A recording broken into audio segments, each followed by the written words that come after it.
Chapter 1537. Long she took the blood in a daze and checked it. It was true. How did you get it?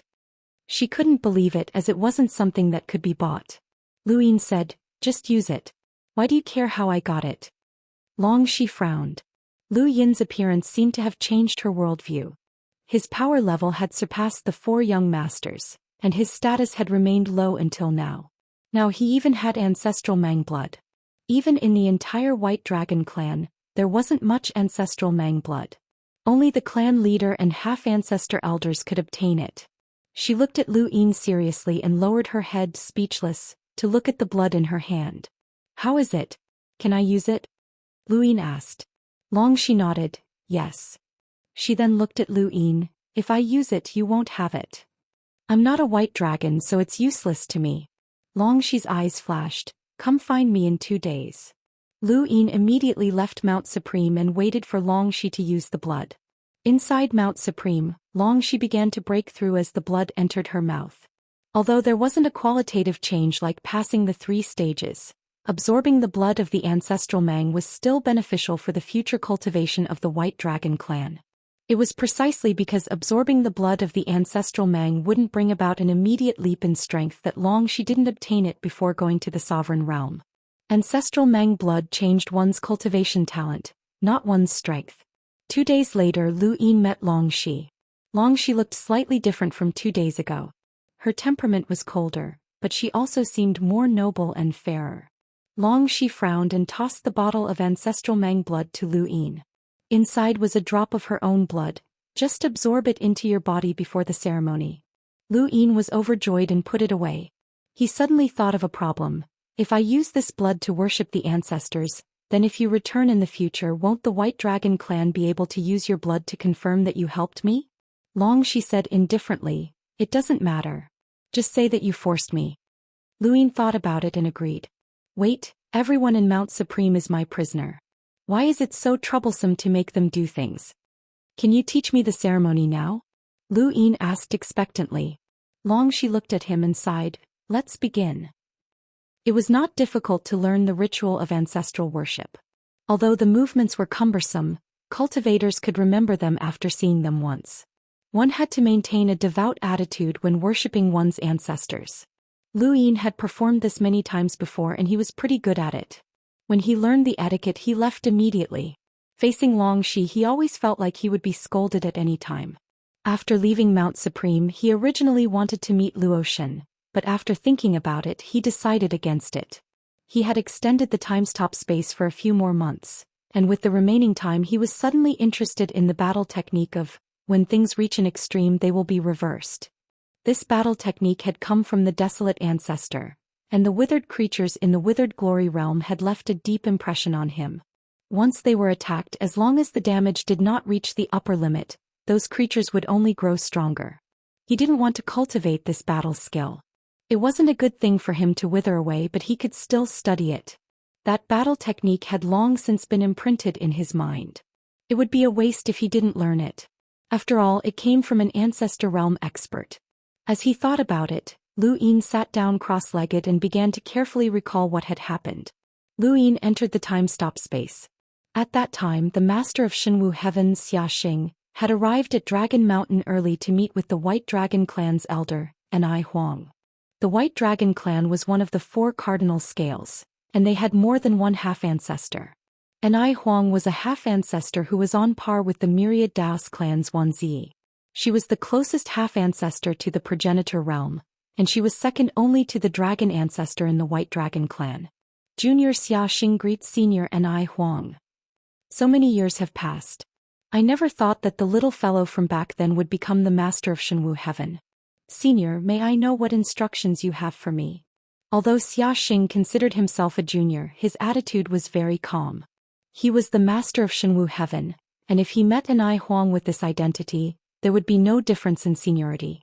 This was even if he had heard of Anai Huang's legends since he was born. Your daughter is still unmarried, right? Anai Huang's voice rang out. Xiaxia was shocked as he hadn't expected Anai Huang to mention Xia Taili. The term marriage did not have much to do with the White Dragon clan, as they usually did not marry outsiders. After a period of time, Xiaxing left. No one knew what they had talked about, not even Long Ku. Within the time-stop space, Lu Yin did not know how much time had passed. When he opened his eyes, he felt that something was wrong with his arms. He looked down and saw that his arms had withered and even his bones seemed to have shrunk.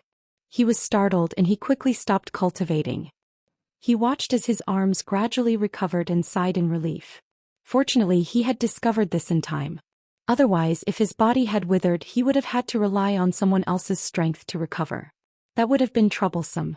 If he had paid respects to his ancestors in this withered state, who knew if the dragon ancestor would have been so angry that he would have jumped down from the sovereign realm. Extreme Things Will Reverse was a mystical battle technique that allowed one's body to cultivate in the opposite direction, but it was actually cultivating. It was like opening a new path to life. Lu Yin did not know how the desolate ancestor had thought of this. It was no wonder that the legends said that the desolate ancestor had grasped the secret of eternal life. He could live for a very long time even if his body was completely withered. This was different from being sealed in ice. Sealing in ice fixed one's vitality, but Extreme Things Will Reverse was reversing one's vitality. In comparison, Extreme Things Will Reverse could allow one to live longer than sealing in ice. This was also a result of cultivating Extreme Things Will Reverse. Furthermore, this battle technique could directly reduce one's enemies to ashes. It was just like the mutual destruction technique on the battlefield, which was extremely difficult to deal with. Lu Yin was moved by the power and results of this battle technique, but it was a pity that he could not cultivate it. He sighed silently. Perhaps one day when he was old he could cultivate this battle technique. It might even be able to reverse one's vitality and restore one's youth. However, if he wanted to break through to the progenitor realm, there would be no need to cultivate it.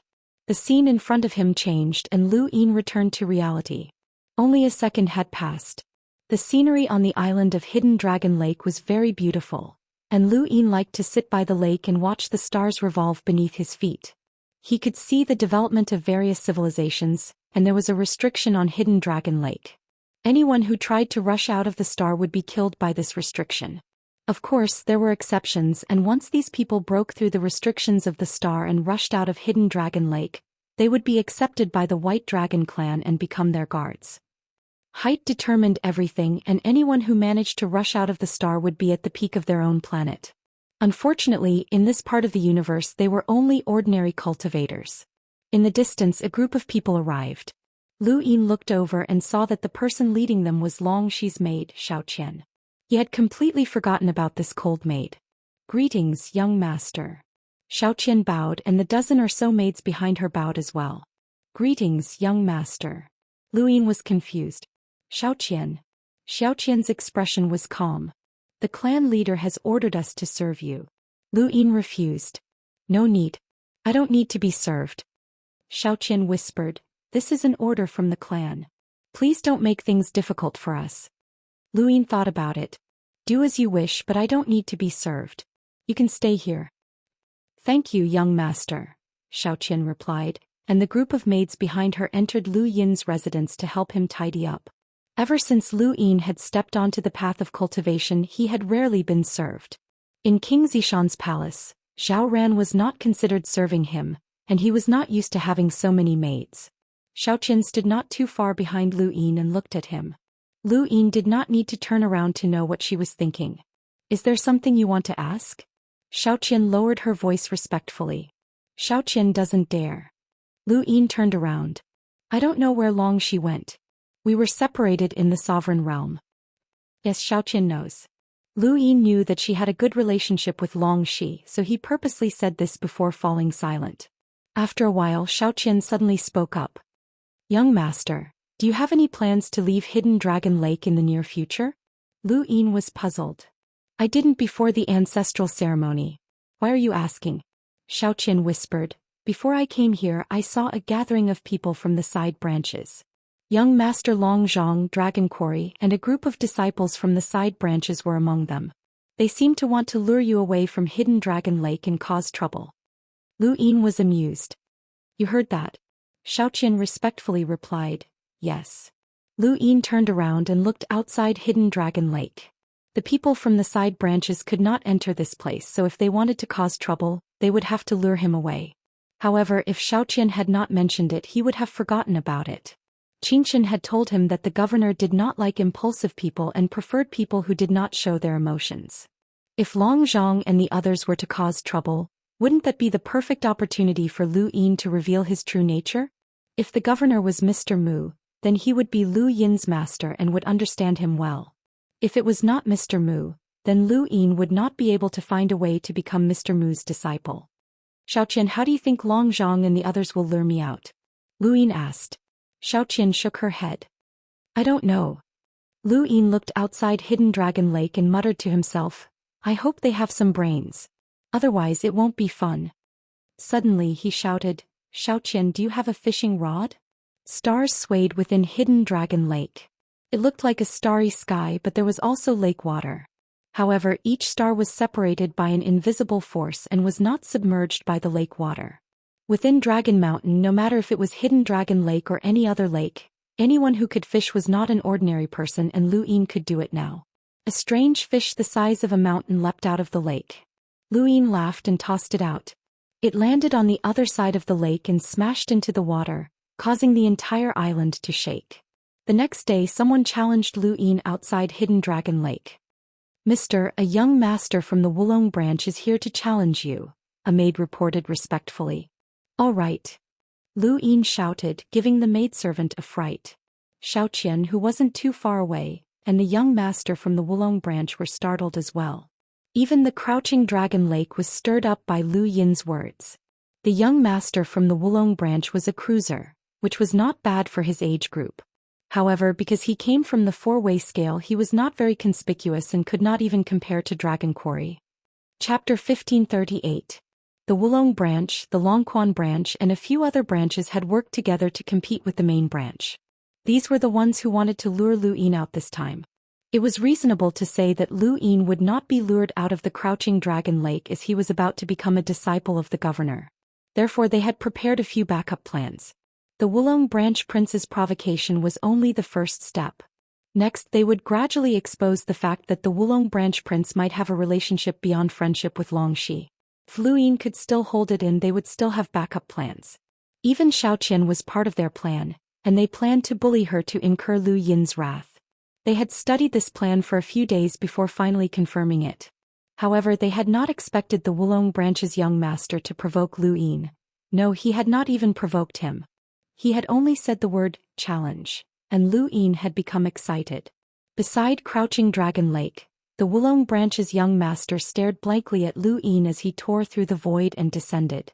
He was so frightened that he almost wet himself. Wasn't tearing through the void something that only envoys could do? Only the junior ancestor Long Tian of the same generation had such an ability. What the hell? Xiaoqian was stunned as well, and she looked at the empty chair. Lu Yin should have been sitting there calmly fishing, allowing the wind and rain to batter him without moving. This was the posture of someone who had captured a redback, experienced many battles, and was a genius from a humble background. What had just happened? Lu Yin walked out of the void and faced the Wulong branch's young master. He shouted, "You're the one who challenged me?" The Wulong branch's young master's mouth gaped open and his face went pale. He was terrified. In the distance, Long Zhang, Dragon Quarry, and the rest were stunned. Lu Yin had taken the bait so easily? Then what did the few days they had prepared count for? I'm asking you a question. Are you the Wulong branch's young master who challenged me and thought that you had surpassed me, Long 7, and were qualified to enter the battlefield at the back and attract the attention of progenitors? Lu Yin shouted and clenched his fists. The Wulong branch's young master gulped. Did I say that? Really is you? Lu Yin's gaze turned cold. Make your move. I'll do my best. The Wulong branch's young master gulped again and looked helplessly into the distance towards where Dragon Quarry and the rest were. This was not in accordance with his plan, as he had never planned to fight Long 7. It would not be a fight but a fight. What are you waiting for? The Wulong branch's young master's heart trembled and he whispered, You are Long 7? That's right. Lu Yin shouted, which gave the young master from the Wulong branch a fright. Then I'm sorry, but I got the wrong person. I want to challenge Xiaoqian. Lu Yin was stunned. You're challenging Xiaoqian?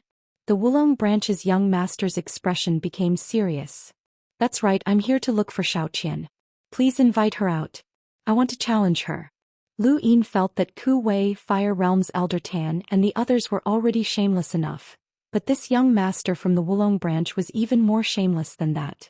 He was actually challenging a maidservant, which made Lu Yin feel embarrassed for him.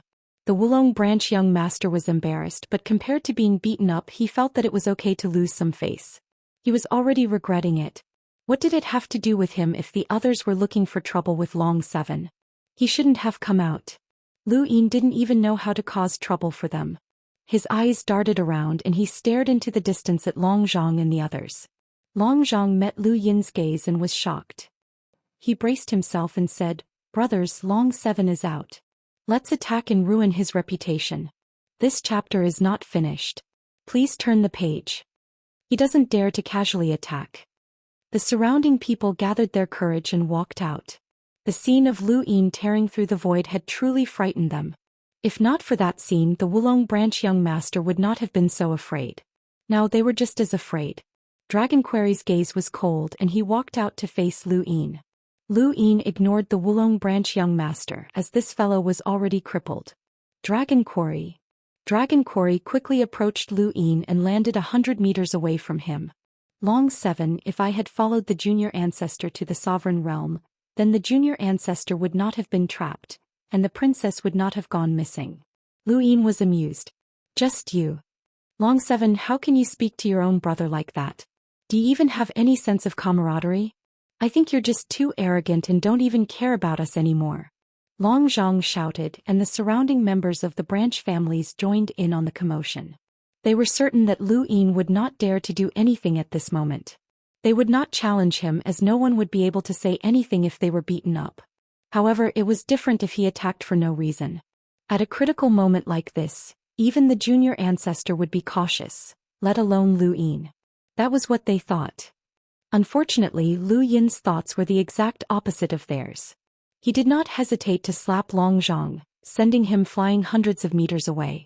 Half of Long Zhang's face was swollen and his vision blurred.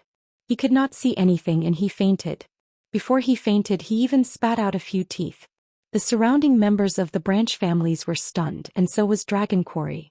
Lu Yin lowered his hand and his gaze turned fierce. I don't like his attitude. Everyone stared at him as if they had seen a ghost. Dragon Quarry was shocked. Long Seven, you dare attack him? Lu Yin stared at Dragon Quarry. Why wouldn't I?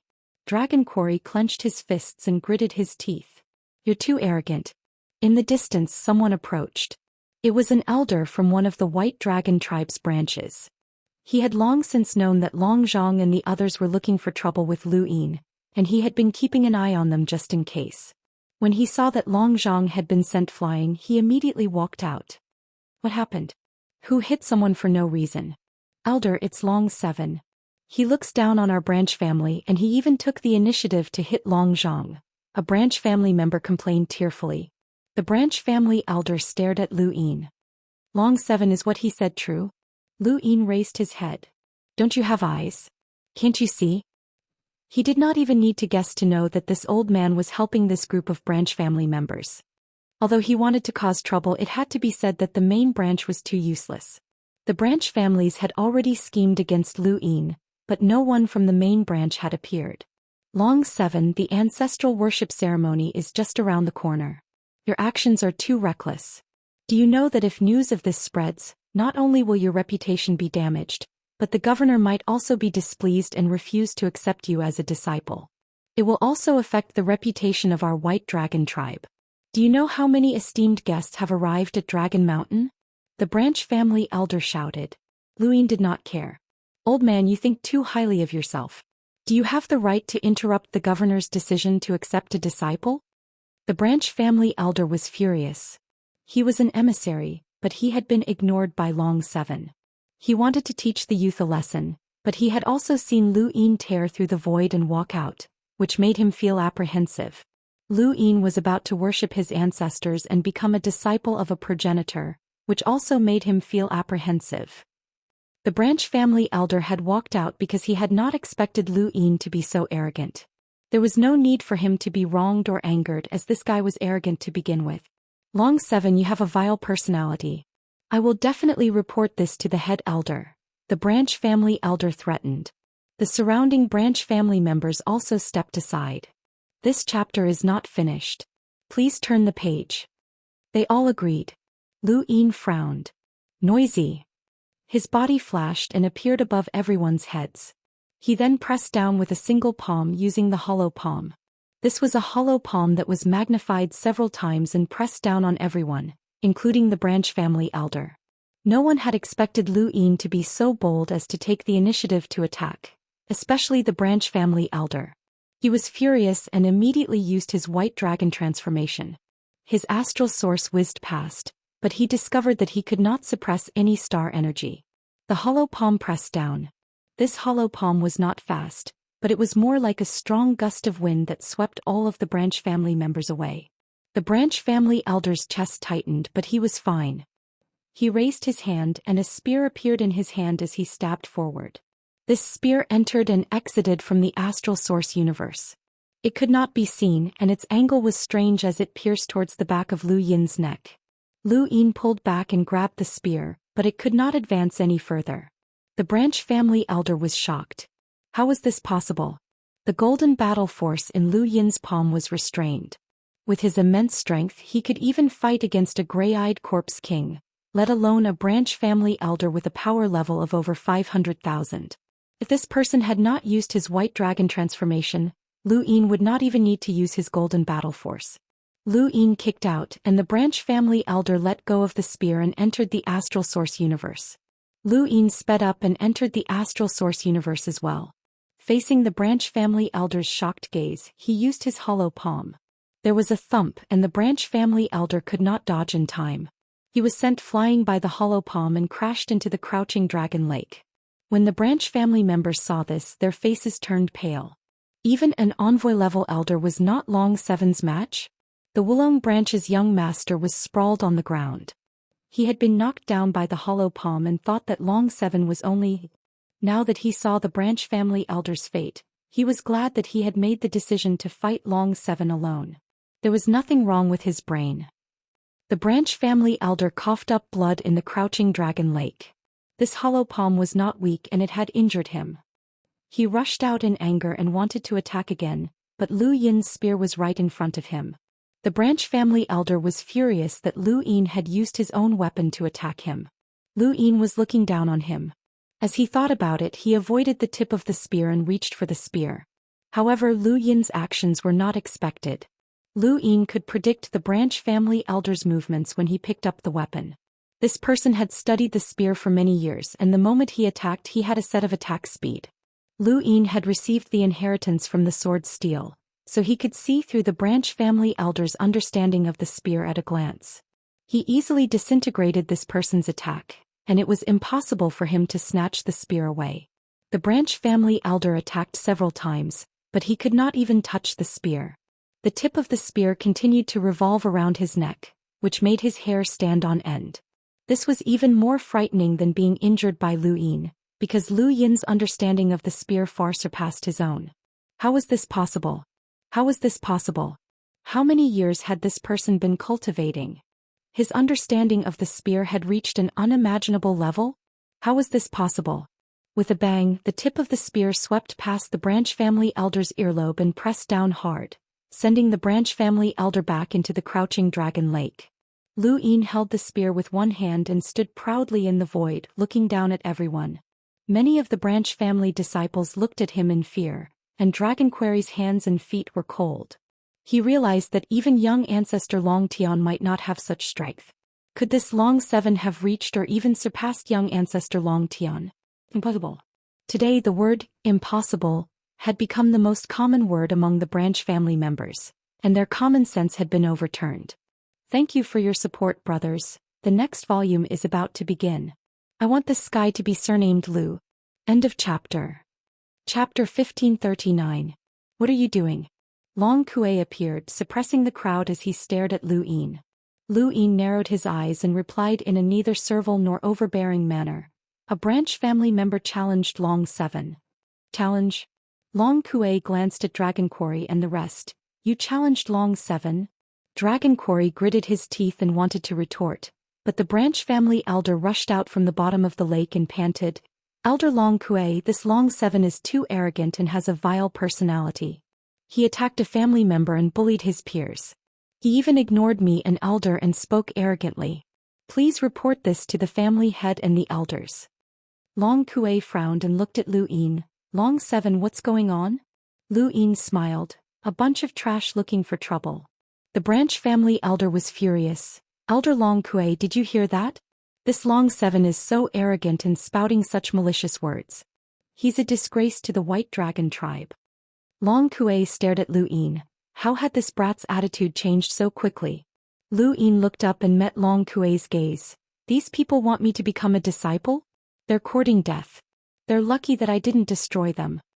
Long Kuei understood. To Long Seven, becoming a disciple of a progenitor was a huge matter, and anyone who got in his way was an enemy. It was no wonder why he was so ruthless and did not even let the branch family elder off. Long Seven returned to Crouching Dragon Lake first. I'll report this to the family head. Lu Yin casually tossed the spear aside and turned to leave. The branch family elder was so angry that his teeth bled when the spear fell into the lake. That was his weapon, and he had spent many years accumulating materials to craft it. Even the weapons of powerhouses on the same level could not destroy it, but it had been tossed aside. He wanted to pick it up, but he could not afford to lose face. As for asking Long Seven to pick it up, he was not stupid enough to ask. It was obvious that Long Seven did not care about him. He could not defeat Long Seven, and he could not suppress him with his status. The branch family elder had never suffered such grievances on Dragon Peak. Long Kuei looked at the branch family elder and said in a low voice, "This is Crouching Dragon Lake. Why are you here? You need to give the family head and the elders an explanation." The branch elder gritted his teeth and said, "We're here to congratulate Long Qi. The disciples of the clan also want to see what kind of person Long Qi is." Long Kuei sneered, "Is that so? This is Dragon Mountain. Nothing that happens here can escape the eyes of the Great Elder. Say whatever you want. When the time comes, the Great Elder will be the judge." That's right, the Great Elder. Great Elder Anai Huang did not appear at all. He had forgotten about the Great Elder's abilities. When he recalled what he had just done, he heaved a sigh of relief after a long while. He did not do anything overboard, nor did he say anything. From the beginning to the end, it was that bastard Long Qi who took the initiative to attack and even spoke ill of him. At this moment, the branch elders realized something. They were supposed to be here to malign and slander Long Seven. How did they end up being the victims? Did Long Seven need to be slandered? His true nature had been exposed, and there was no need to slander him. This was the kind of person he was, a bastard. Long Zhang woke up, but no one cared about him. Many of the branch family disciples silently returned, as Lu Yin's display of strength had truly shocked them. Even though his cultivation was insufficient, his insight was not bad, and they all shared the same thoughts as Dragon Quarry. This Long Seven might have reached the level of junior ancestor Long Tian. Once he became a disciple of a patriarch, his status would be completely different. The Wulong branch's young master grimaced in pain. He glanced at Crouching Dragon Lake and quickly left in fear. When he returned to the island, Lu Yin continued fishing leisurely as if nothing had happened. Xiaoqian and the other maids also saw the Crouching Dragon Lake. After what had happened outside the lake, the group of maids became much more afraid of Lu Yin. Xiaoqian had a complicated expression as she thought back to the first time she had met Long Seven. He had been so useless and had been trapped by the Princess White Dragon surveying mirror. Now he had actually reached such heights. If the princess knew about this, she would be very happy. No matter what, he was the son-in-law, and the princess had said that no one was allowed to bully him. Now he could bully others. Long Kuei had wanted to report what had happened at Crouching Dragon Lake to Long Ku, but he was stopped halfway. He turned around and returned to Crouching Dragon Lake, where he saw Lu Yin. "Long Seven, the Great Elder wants to see you." Xiaoqian and the rest were stunned. The Great Elder? Lu Yin stood up. He knew that the Great Elder was Anai Huang, a legendary figure whose seniority far surpassed Qingqian's. On the way here, Qingqian had told Lu Yin that the White Dragon clan's elder Anai Huang was on the same level as the myriad Daoist clan's Wanzi. If Wanzi was infinitely close to the progenitor realm, then Anai Huang was infinitely close to Wanzi. There were people like her everywhere on the 4 continents. Anai Huang was located at the bottom of Dragon Mountain, and Lu Yin did not know how deep she was. When Long Kui left, Lu Yin looked around. This was the bottom of Dragon Mountain and there was a faint blue light all around. Strange glowing plants floated in the air and it was very beautiful.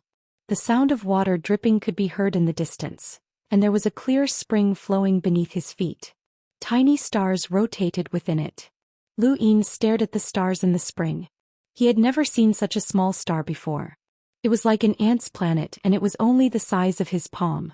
He could crush it with a single palm strike. To ants, this is a world that they will never be able to walk out of, but to people like us, it can be easily destroyed. This is height, an ancient voice said. There was no one in sight, only the voice. Lu Yin's expression was solemn and he slowly bowed. Junior Long 7 greets Great Elder Ni Huang.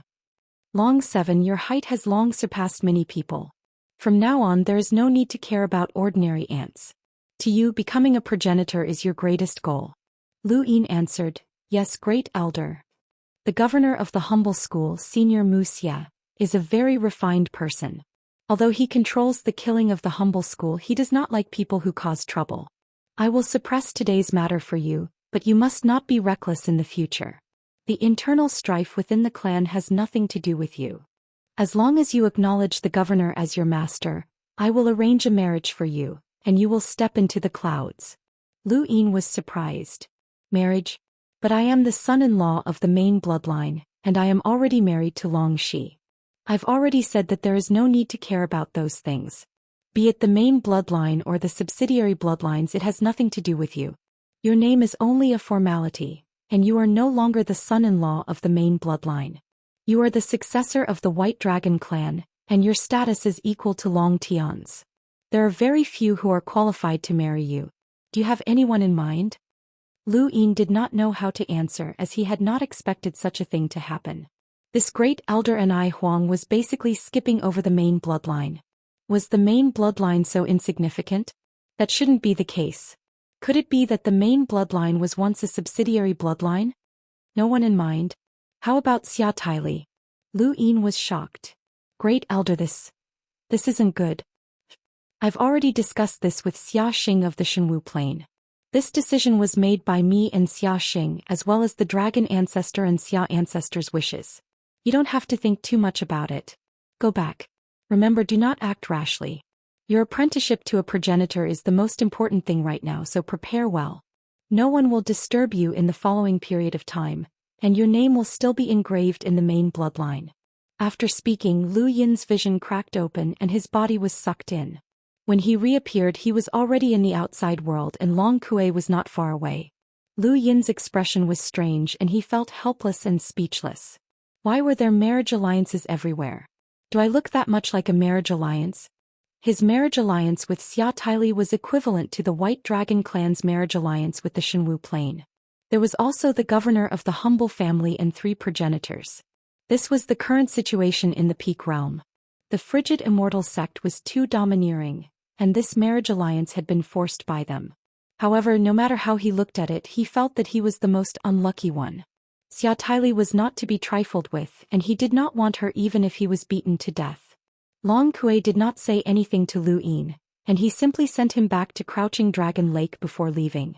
Before he left, he said, Celestial Master Qiuling has come to Dragon Mountain to observe the ceremony. Celestial Master was a title unique to Origin Heavenly Masters, and Celestial Master Qiuling was an Origin Heavenly Master. An Origin Heavenly Master had come, and it was obvious that she had been invited by the White Dragon clan to become Lu Yin's apprentice. The White Dragon clan wanted to soar and show off to both an Origin Heavenly Master and a progenitor at the same time. Young Master, a guest arrived right after you left, Zhou Xian said respectfully to Lu Yin. Lu Yin was puzzled. Guests can come here? Elder Ni Huang had just said that no one would disturb him, so wasn't this a slap to his face? Suddenly, Lu Yin's expression changed as he saw someone familiar within his domain. It was Xia Taili. It was actually her. Xia Taili sensed Lu Yin's return at the same time, and her originally calm expression immediately changed. She shouted angrily, Long 7, you despicable person. How dare you have designs on me? She rushed out and swept her divine martial shield at Lu Yin, flustered and exasperated. Lu Yin was speechless. He raised a hand and gathered his golden battle force to meet the divine martial force. With a boom, the divine martial force was suppressed. Xiaotaili raised a hand and said, "Lock." A lock appeared around Lu Yin, trapping him. This was one of the divine martial force's secret techniques, and it was very strange. Xiaotaili brandished her divine martial force again and slammed it towards Lu Yin.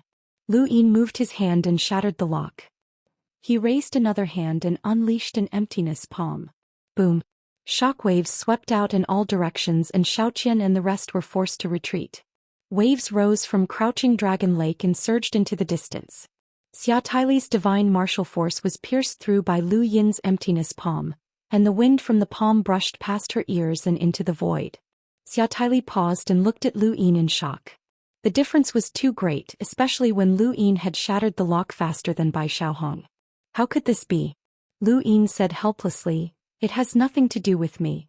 I didn't know that this would happen." Xiaotaili reacted and gritted her teeth. "You didn't know?" No, Lu Yin was certain. Xiaotaili obviously didn't believe him. "You're lying. You've had your eyes on me for a long time. Long she went missing, didn't you? You're both princesses of balance. Long 7, you're really ambitious." Lu Yin covered his head. "I said I didn't know, so I didn't know." "How do you know now?" "I just found out." "Then go and refuse." "I can't refuse. You're trying to get me, Long 7. You're despicable, shameless, perverted." Lu Yin was unhappy. "Your brother's the pervert." Xiaotaili was furious and panted heavily. Her eyes were red and she looked like she was about to cry. Chapter 1540. Lu Yin felt a headache coming on. "I swear that I didn't know about this before. How about this? I'll try my best to refuse." Xiaotaili rubbed his eyes and stubbornly said, "I don't believe you." Lu Yin pursed his lips, not knowing how to communicate. Xiaotaili stared at Lu Yin and said, "Listen carefully. If you really dare to marry me, I'll castrate you. I'll go back and practice my blade. The Xia family specializes in blade techniques." He then snorted and leaped away from the Crouching Dragon Lake. Lu Yin's face twitched as a chill ran down his spine. He suddenly thought of progenitor Qin, who had been manifested by the Prime Clear's 3 young ancestral qi. That blade technique, that ghostly light, and that ability to switch between illusion and reality were enough to send chills down one's spine. If Xiaotaili already knew about the marriage, would the frigid Immortal sect know about it as well? No matter how much the White Dragon clan and the Divine Martial Plane tried to hide the news, they might not be able to hide it from the frigid Immortal sect and the Wang family. He really did not want to have a marriage alliance, and he hoped that these 2 clans would cause some trouble. It would be best if he could not even become a disciple. After the Divine Martial Plane, the Wang family of the 4 cardinal scales arrived as well. The Wang family's grand elder Wang Si had arrived with her granddaughter Wang Yun. When Wang Si arrived, Anai Huang personally welcomed her. Both of them were half-ancestors, and logically speaking, Wang Si's seniority was lower than Anai Huang's. However, Wang Si's status was special, so no one was surprised that Anai Huang personally welcomed her. The next day, the head of the Nong family, Nongya, arrived with Nong Lai. Not long after, the stooped elder of the Lu family, Lu Song, arrived as well. Lu Song's arrival also attracted Anai Huang's attention, and she personally welcomed him. A Mr. Tang had come to Xian Academy. He wasn't a half-martial ancestor, but his reputation wasn't inferior to a half-martial ancestor because he was one of the few who had cultivated his domain to the empty god realm. His arrival attracted Qing Chen's attention. "It's been many years since we last met, but you're still as elegant as ever." Mr. Tang immediately bowed when he saw Qing Chen. Qing Chen smiled. "Mr. Tang, you haven't changed either. Is that old tree from the academy still here? I still remember when we drank wine under that tree." Mr. Tang sighed. There was a great change back then. The academy was affected and the old tree was burned down. Qing Chen was helpless. "What a pity. Back then, when we drank under the tree, there was a different taste." Mr. Tang was carefree. "If Senior is willing, you can personally plant one in the academy. When the little tree grows up, you and I can drink under the tree. It'll be quite enjoyable." "Ah, it's settled then." Qing Chen laughed. "Of course. Mr. Tang, you are one of the few experts who have cultivated your domain to the empty god realm. I wonder if you would be interested in giving some pointers to a junior?" That junior cultivated his domain to the spirit transformation realm, but he couldn't advance any further. Qianxia changed the topic. Mr. Tang's eyes flashed. Senior, may I know who this junior is? Long Qi, Qianxia said. Mr. Tang was astonished. I've heard that Long 7 is highly regarded by Senior, and that he was able to become the governor's disciple because of Senior's recommendation. Now that you've spoken up for him, Senior must really think highly of him. Qianxia nodded and earnestly said, putting aside his identity, Long 7 captured Redback without any fear of offending the four-way scales. He also saved tens of millions of people at the back of the battlefield, repaired the source box array and attracted the attention of the 12 marquises. This child is the most talented person I've ever met. He then looked at Mr. Tang. I know that Xian Academy doesn't like to teach people from the four-way scales, but this Long 7 is different. Mr. Tang smiled. Junior naturally knows that someone who is valued by the governor and accepted as a disciple is important. After Long 7 pays his respects to the ancestors, if there's time, I'll be willing to give him some pointers. Of course, he can also go to Xian Academy.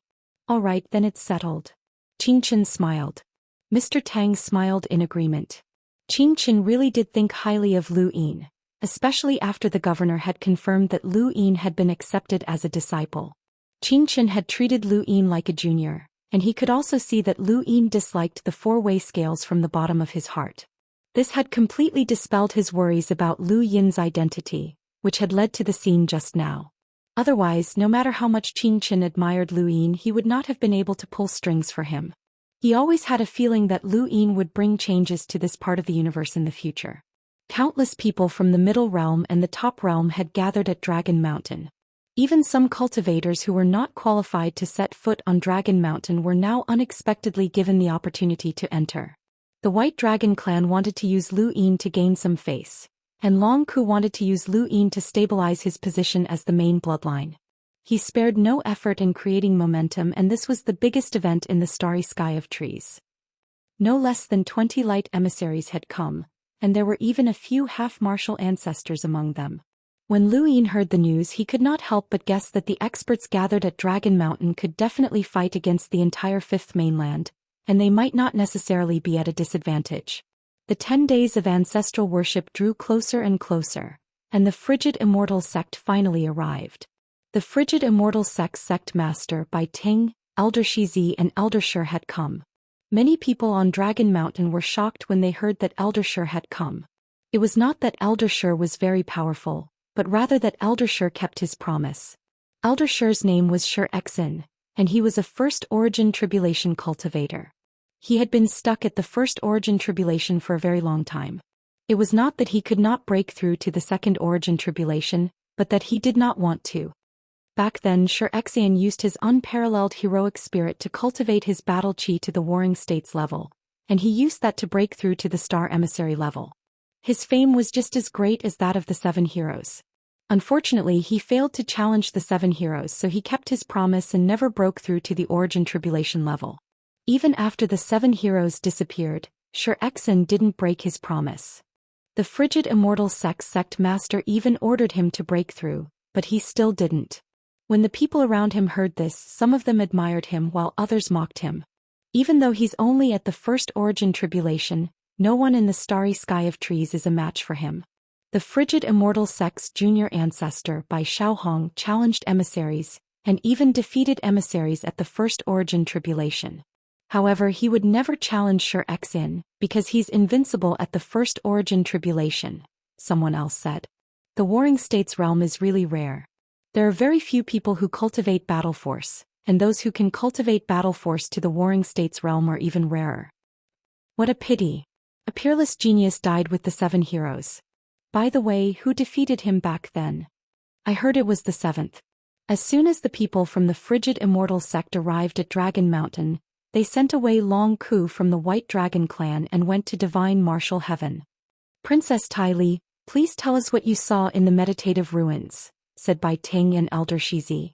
They looked at Xia Tai Li as if they wouldn't leave if she didn't tell them. Next to Xia Tai Li was Xia Xing. How many times do I have to tell you that you should ask questions after coming out of the ruler world? What else can you do apart from asking questions? Xia Tai Li was furious. She was already in a bad mood, and now that Bai Ting was interrogating her, she exploded. Bai Ting was furious and looked at Xiaxing. Old Xia, is this how you teach people in divine martial heaven? Before Xiaxing could say anything, Xia Taili jumped up and bared her teeth. Don't try to take advantage of your seniority. I won't say anything else. You. Bai Ting was furious. Elder Shizi felt a headache coming on. He had heard of Xia Taili's reputation and he knew that he couldn't force her.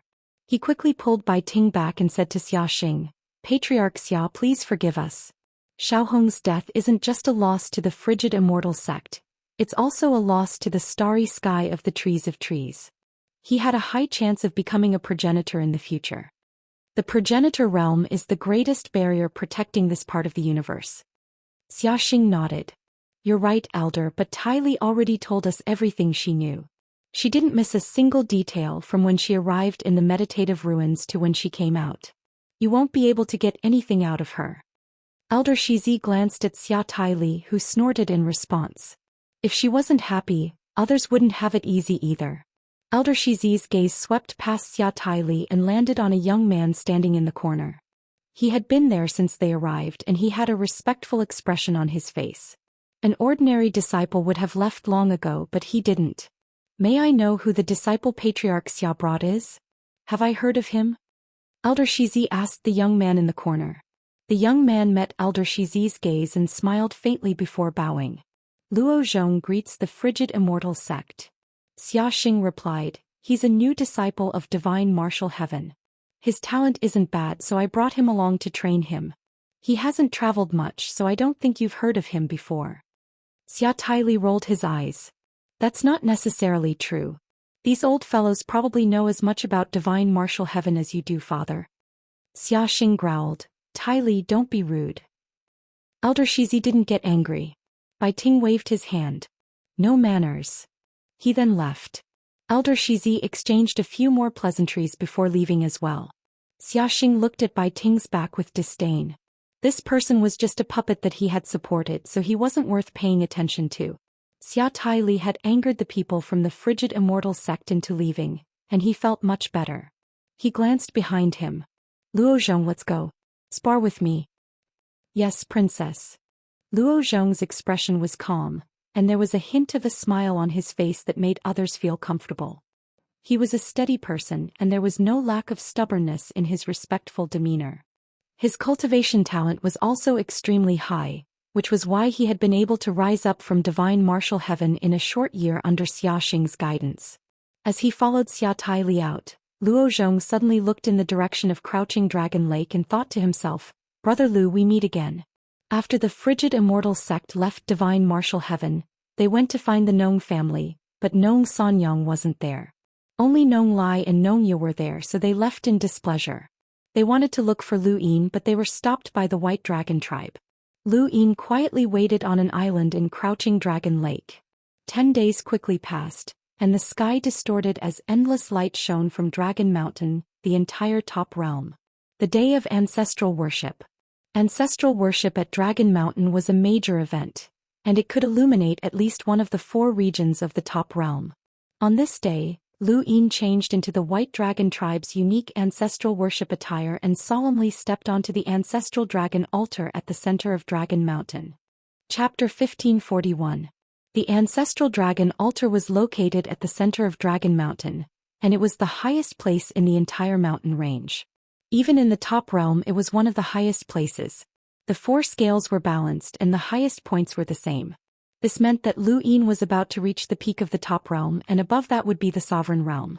Countless people surrounded the ancestral dragon altar. No matter how strong they were, even half-ancestors, they could only look at Lu Yin at the same level. They couldn't look down on him. The others, including those who had gone through several origin tribulations, could only look up. Lu Yin could look down on all of them. Worship the ancestors, ascend the altar. Lu Yin was dressed in the extravagant attire that the White Dragon clan had prepared for him. His expression froze as he looked up. In front of him was a huge statue of the ancestral dragon. It seemed to be entrenched on a mother tree, and it exuded a faint pressure. Lu Yin recalled the first time he had come into contact with the ancestral Mang and the scene he had seen. How terrifying it had been. He could not imagine if humans could resist such a creature. The entire White Dragon clan worshipped the ancestral Mang because it had granted them power. Beneath the ancestral dragon altar, Nong Lai looked at Lu Yin with envy. Even though farmers were taught to be indifferent, what Lu Yin was experiencing right now was something that countless people in the cosmic tree realm could only dream of. Nong Lai could not ignore it. When Lu Yin took the first step, the light of Dragon Mountain shone brightly again. It even spread out of the top world and reflected what was happening on Dragon Mountain to the middle world. Countless people in the middle world looked up and saw Lu Yin step towards the ancestral dragon altar. They were all envious. In the middle world, the fatty from the humble school of Huayuan gaped. Bro, this brother has reached the peak of life? In the smoke cloud sect, half-ancestor Yun Wang had a complicated expression. The White Dragon clan had such a person. It didn't matter if they lost a junior ancestor. Within a branch of the Xia family in the Blue Moon district, the head of the family, Xiaoru, had his arm around his wife's slender waist. He looked up with an envious expression. He had tried to curry favor with the junior ancestor Xia Shenfei but had failed. Beside them, Zhou Xian was also envious. He exchanged glances with Lady Xia from time to time. When he looked at Xiaoru, his eyes were full of disdain and mockery. In the Shangling family, Shangling Wan was shocked. She hadn't expected the humble school of Huayuan to reach this step. His name was even more valuable. Below the ancestral dragon altar on Dragon Mountain, Xia Taili gritted his teeth as he recalled how Lu Yin had forcefully begged for protection in the sovereign's realm. In the distance, Wang Xi was calm. Although the White Dragon race would not be affected for the time being with this child, once the young ancestor was freed and Long Tian joined forces with this child, the future of the White Dragon race would be bright. Moreover, she looked in the direction of the Shenwu Heaven. It was said that the Shenwu Heaven had intentions of forming a marriage alliance with the White Dragon race. If both sides joined forces, what would her Wang family do? Standing behind Wang Xi was Wang Yun, whom Lu Yin had met once before in the Yin Mountain region. At this moment, Wang Yun frowned as he looked at Lu Yin, feeling that he was becoming more and more familiar. He had also felt that Lu Yin looked familiar when they had first met in the Yin Mountain region, so he was certain that they had met somewhere before. Of all the onlookers, the one who was most shocked was none other than Elder Shi from the frigid Immortal sect. He stared at Lu Yin in a daze. Lu Yin's appearance was very similar to that person's, and the moment he saw Lu Yin, he almost mistook him for him. Now, as he watched Lu Yin walk step by step towards the peak of Dragon Mountain, he clenched his fists. He was becoming more and more like that person, but unfortunately he was not that person. As the news that Lu Yin was about to become a disciple of the Grandmaster realms spread, more and more important figures in the starry sky tree saw his appearance. Many of them recognized that he was similar to someone, but Lu Yin was from the White Dragon race and had passed the bloodline test several times, dispelling their suspicions. Now Dragon Mountain shone brightly, and a group of people in the starry sky tree also saw Lu Yin and his appearance. Lu Yin himself did not know how many people were shocked by his appearance, but at this moment the closer he got to the ancestral Mang statue, the more he could feel the pressure. It was faintly discernible, but now it was almost tangible. This pressure was condensed from the worship of the White Dragon race for countless years. It did not truly come from the ancestral Mang but from a kind of belief. Was belief also a form of power? Lu Yin could not help but wonder. The human body was full of mysteries. There was an invisible spirit and a physical body. Then where did persistence, stubbornness, and unyielding belief come from? Belief could support people to do anything. Who could say that it was not power? Who dared to say that it could not be used? At this moment, Lu Yin felt as if he was looking at the ancestors of the White Dragon race. He was looking at the ancestor who had inherited the ancestral Mang's blood and created the White Dragon race. As Lu Yin stood at the peak of the ancestral dragon altar, an Ai Huang appeared. This was also the first time Lu Yin saw this great elder of the White Dragon race. An Ai Huang's voice was old, but he did not look old. He was just a little different from the other White Dragon race members. He was stronger, so strong that he did not seem like an old man. He was close to 3 meters tall and his hair was curly. He was filled with a domineering aura. "Please, the genealogy," an Ai Huang said. In the void, a bamboo scroll extended without end. An Ai Huang held the end of the scroll and looked at Lu Yin. "Worship the ancestor." Lu Yin began the complicated ritual of worshipping the ancestor. Fortunately, he had learned it from Long Shi in advance and did not miss anything. He treated the ancestral dragon statue as Mr. Mu and became more sincere. And I Huang was satisfied as he felt the sincerity in Lu Yin's actions. He was not the only one. Everyone else felt it as well. Elder Shi's gaze was bitter as he watched Lu Yin worship the ancestral dragon statue. There was an indescribable sadness in his eyes. Lu Yin had the appearance of that person, but he was worshipping the ancestral Mang and the white dragon race.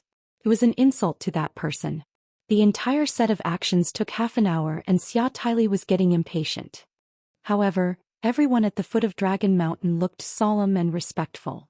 Not everyone was qualified to perform such actions. Long Zhang was mad with jealousy and Dragon Quarry was helpless. That branch elder wanted nothing more than to stab him with his spear, but he had to suppress his emotions. From this moment on, Long Seven's status would be very different. He was not listed in the genealogy because of his marriage to Princess Long Shi. He was listed in the genealogy with his own strength and he was even supported by Grand Elder Anai Huang. This person would be ranked in the top 10 of Dragon Mountain. Drip blood, Grand Elder Anai Huang's voice rang out. The most important test had arrived. Lu Yin's gaze was stern as he cut his finger and dripped blood into it. He waited anxiously. Blood streaked across the sky and dripped into the ancestral dragon statue. Everyone looked over. The moment the blood entered the statue, it roared as if it had come to life. Then the phantom of the ancestral python surged through the void and circled the sky. It was vivid and gave off an indescribable pressure. It circled around Dragon Mountain and headed towards the sovereign realm. Everyone on Dragon Mountain was shocked. Even those from Hanxian sect, Shenwu Sky and the Wang family were shocked. The purer the blood of the White Dragon clan's disciples was, the more realistic the phantom of the ancestral python would be. What Lu Yin had just done was almost as if the ancestral python had descended. This was an absolutely pure bloodline. And I Huang was excited. Below Long Ke's eyes narrowed. He was not very happy because Lu Yin was no longer part of his bloodline. He had only just learned that the Grand Elder had arranged a marriage for Lu Yin to the Shenwu Sky's little princess, Xia Tyli. Lu Yin's value had surpassed that of ordinary disciples. He was being nurtured as a direct disciple. He had even surpassed Long Shi and was on par with Long Tian. Long Ke looked at Lu Yin differently. Now he only hoped that Long Tian would be rescued as soon as possible so that the main bloodline would not be surpassed. Otherwise, with the Grand Elder's support and the ancestral realm, Long Qi might be able to make the Lianshan branch surpass the main bloodline or even replace it. Gradually, a trace of hostility appeared in Long Ke's eyes. He regretted giving the blood of the ancestral python to Lu Yin. And I Huang looked at Lu Yin with satisfaction. Long Qi, from now on, your name will be added to the main bloodline's genealogy. It's a pity that you are the only one left in the Lianshan branch. You Long Qi will become an independent branch. The matter of the Lianshan branch had been resolved by Long Shi. Back then Lu Yin had pretended to be Long Qi. To prevent the Hanxian sect from finding out, Long Shi had acted. Lu Yin did not ask. Now he knew that the Lianshan branch was gone. This could be considered as resolving his worries. The meaning of Grand Elder Anai Huang's words was clear. He was no longer the son-in-law of the main bloodline. Even if he married Long Shi and went to the mortal world to pay respects to the ancestral python, as long as they did not worship the ancestors at Dragon Mountain together, they were not officially married. At this moment he had regained his freedom. Lu Yin could not help but look at Long Ke. He saw the hostility in Long Ke's eyes and felt helpless. He did not want to let Long Shi down, but the situation had forced him. Grand Elder Anai Huang had engraved Long Qi's name into the main bloodline's genealogy. Now Lu Yin's status as Long Qi had soared. He had become one of the 4 scales and a new member of the White Dragon tribe. His status was not much different from Long Tian's. Dragon ancestor, please bless us. Grand Elder Anai Huang bowed deeply. All the members of the White Dragon tribe bowed in unison. The members of the Hanxian sect looked at each other and bowed helplessly. Their bow was out of respect for an ancestral realm cultivator. Greetings, Dragon Ancestor. Greetings, Dragon Ancestor. Lu Yin bowed deeply. The Dragon Ancestor was about to descend? The Dragon Ancestor did not actually descend. Instead he tore open the sky and a tribulation crystal pillar appeared. Lu Yin looked at the giant tribulation crystal pillar in front of him. What is this? Xia Taili secretly looked up and saw the tribulation crystal pillar. His eyes burned with passion. The White Dragon tribe actually had such a huge tribulation crystal pillar?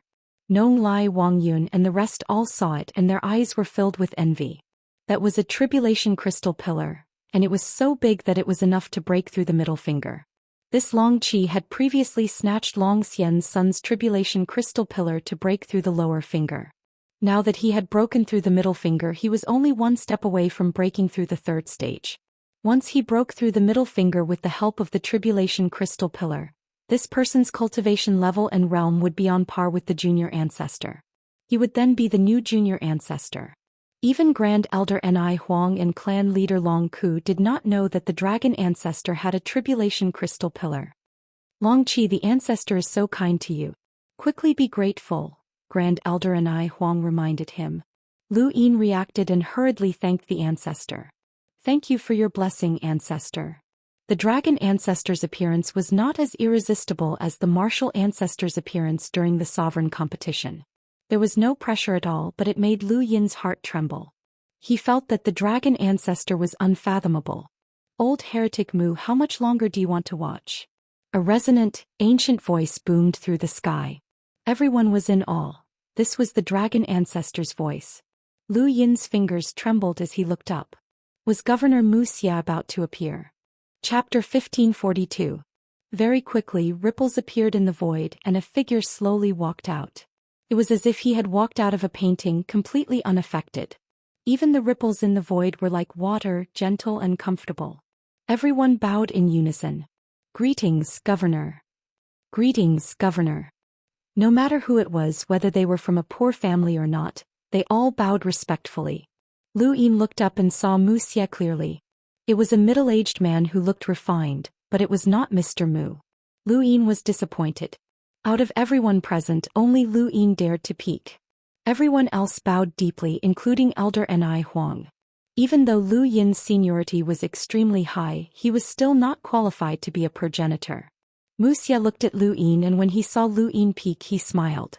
Lu Yin's heart trembled and he quickly bowed deeply. All right, there's no need for formalities, Wuxia said in a gentle tone. Everyone bowed again before standing up. At this moment, everyone who saw Wuxia was excited. Not everyone was qualified to see a progenitor, and they could brag about it for the rest of their lives. Outside of the Central Realm and Dragon Mountain, however, Wuxia's appearance could not be seen. Light could not reflect his appearance at all. Long Seven, I've been watching you for a long time, Wuxia said as he looked at Lu Yin. Lu Yin was apprehensive. Thank you for your kindness, Governor. Are you willing to become my disciple? Wuxia asked in a very direct manner. Everyone was surprised as they had not expected him to be so direct. Lu Yin was nervous. What should he do now? Could he refuse? Absolutely not, but if he did not refuse, how would he explain it to Mr. Mu? It was too difficult. Everyone looked at Lu Yin enviously, waiting for his answer. At this moment, a girl stepped forward from the ancestral dragon altar and bowed respectfully. Governor, may I say a few words? Everyone looked at Qiuling as she was an Origin Array Heavenly Master. Qiuling was a woman and she was a rare Origin Array Heavenly Master. She did not look very old, only in her 30s. Her appearance was average, but her temperament was refined. Wuxia looked at Qiuling. Of course. What would you like to say, Celestial Master Qiuling? Progenitors had high statuses and Celestial Masters also had high statuses. Even progenitors had to give Origin Array Heavenly Masters face, which was one of the advantages that Lockbreakers had. There were many situations where Origin Array Heavenly Masters were needed, and this was a domain that even progenitors could not meddle in. Heavenly Master Qiuling said respectfully, I heard that Dragon 7 is a lock-breaking genius, so I came here to observe him. I also have thoughts of taking him in as a disciple, but I wouldn't dare to do so after the governor, as that would be too disrespectful. Would the governor allow me to test Dragon 7? Wuxia smiled. Of course. It's Long Qi's fortune to have you as his master. With that he vanished. No one knew where he went. Thank you, Governor. Heavenly Master Qiuling was overjoyed. Everyone looked at Lu Yin with even more jealousy, but at the same time they also became numb. Not only had this person's status within the White Dragon clan risen, but he had also become the disciple of a progenitor. Now, even the Origin Array Heavenly Master was fighting to take him in as a disciple. This person's luck was too good. No, his life was too good. Xia Taili gritted his teeth. This bastard's luck was just too damn good. Behind Xia Taili, Luo Zhong was flabbergasted and looked at Lu Yin strangely. If those people knew that his surname was Lu, would they fight to take him in as a disciple? This was interesting. Atop a jade peak in the frigid Immortal sect, Lu Xiaoge looked in the direction of the White Dragon clan. He couldn't see Wuxia, but he could see Qiuling. This chapter is not finished. Please turn the page. Heavenly Master Qiuling was also aware of what had happened and felt somewhat helpless. This Lu Yin was doing well no matter where he went. Qiuling looked at Lu Yin with a solemn expression. Long Qi, are you willing to take me as your lock-breaking master? Lu Yin took a deep breath and stepped forward, bowing deeply. It would be this junior's honor. Qiuling nodded. I've heard that you repaired the Origin all at the second formation base and controlled the red light in the new continent. Seeing is believing, so I'd like to test you. If you can pass, I'll take you in as my disciple. As you wish, Heavenly Master, Lu Yin said respectfully. His attitude pleased Qiuling, but it was normal. Anyone would be even more respectful when a Heavenly Master wanted to take in a disciple. Qiuling raised a hand and the source box fell to the ground below the ancestral dragon altar directly below Lu Yin. It was a bottle-shaped source box, and after it fell to the ground, flowers bloomed all around it and their fragrance filled the air. A rainbow appeared in the sky and a river flowed out of the ground, creating a miraculous scene that covered an area of 50 kilometers. This was a miraculous scene that had appeared out of thin air, and it was both beautiful and strange. This is a boundless advanced source box. Try unlocking it, Qiuling said, giving Lu Yin a test. Lu Yin looked at Elder Anai Huang. Great Elder Anai Huang nodded. Lu Yin walked towards the source box. Quite a few people were discussing the source box, and some of them recognized it as Grandmaster Dengua. He had also come and wanted to take Lu Yin as his disciple, but he was helpless against Qiuling. I've seen that source box before. It's one of the source boxes that the Lockbreaker headquarters uses to test boundless advanced lockbreakers. Even though it doesn't have any danger, it can slow down the movements of those who approach it and even cause them to hallucinate. If one is disturbed during lockbreaking, it's very easy to fail. Any lockbreaker who wants to take the boundless advanced lockbreaker test has failed against this source box, Grandmaster Dengua said with a sigh. Only then did the onlookers realize that even though this source box didn't have any danger, it was still very difficult to unlock. Qiuling was testing Lu Yin's willpower and lockbreaking speed. The longer one spent on lockbreaking, the more they would have to endure the consequences of being slowed down. Lu Yin heard this and he felt that this was quite troublesome. He didn't care about the danger of the source box, but this kind of situation that affected one's judgment and caused them to hallucinate was the most difficult to deal with. One would never know when they would be affected, and lockbreaking also tested one's speed. If one was too slow, they would fail. Since that was the case, Lu Yin began to recite the Stonewall Scriptures. No matter what happened, he would just recite the Stonewall Scriptures.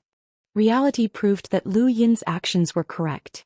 After reciting the Stonewall Scriptures, he didn't feel any sluggishness or hallucinations at all. He approached the bottle-shaped source box step by step, observed it, and then began lock-breaking. Ordinary people wouldn't be able to understand this process, but Qiuling's eyes were filled with admiration. She discovered that Lu Yin wasn't affected at all, as if this source box didn't affect the outside world at all. This kid was simply a natural-born lockbreaker. The difficulty of this bottle-shaped source box lay in the fact that it could be disrupted by invisible disturbances. Once this problem was solved, lockbreaking would be a natural progression. When Lu Yin had taken the boundless advanced lockbreaker test, he had unlocked the bridge, which was dozens of times larger than this bottle-shaped source box. However, it had taken him only a few days to unlock it, while the source box had taken him only a single day. There was a soft sound and everyone stared at the bottle. There was also a debate about source boxes in this region of space. Source boxes contained danger, and they could be used by Origin Array Masters to set up arrays to defend against external enemies. Lock-breaking, on the other hand, had a high chance of not obtaining anything.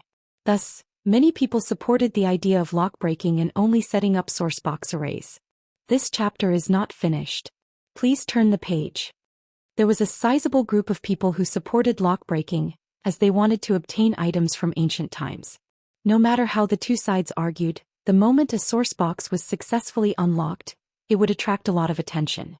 Moreover, it was a boundless advanced source box that could produce a phenomenon. The bottle shook and then crumbled into dust. Lu Yin was disappointed as there was nothing left. The people around him started to discuss. Sure enough, this source box shouldn't have been unlocked. If this source box was set up by an origin array master, then the damage it would cause wouldn't be too small. After all, there's a phenomenon. Who knows what's gained from lock breaking, but not all source boxes can be unlocked. I support lock breaking. I think it's best not to unlock it. Since it was sealed as a source box, there must be a reason for it. It's best not to break the laws of nature. Then what's the point of cultivating? Just wait for your death. Qiuling wasn't disappointed and she looked at Lu Yin with admiration. You did well, Long 7. Lu Yin bowed respectfully. Thank you for your praise, Celestial Master. Do you know that there's a game between us origin array masters? It's called Stable Perimeter, Qiuling said. Lu Yin was confused as he didn't know. Someone in the crowd exclaimed, there's really such a game? Legend has it that only origin array masters can play against it, but I heard that even lock breakers who've just become an origin array master find it difficult to play a complete game. That's a game of lock breaking and the mysteries of sourcebox arrays. Celestial Master Qiuling wants to test Long 7? You think too highly of him. Long 7 has mastered 2 sourcebox arrays, which is enough for him to be called an origin array master. He's qualified. That's true. Qiuling smiled. Stable Perimeter is a game between us origin array masters that has been around for a very long time. It's been around since the Daoist sect, but because only origin array masters can play against it, it hasn't been spread. Use the sourcebox's danger and star energy as your chess pieces. She waved her hand and 2 sourceboxes appeared. One was long and spiraled in the air, gradually accelerating as it released a visible danger.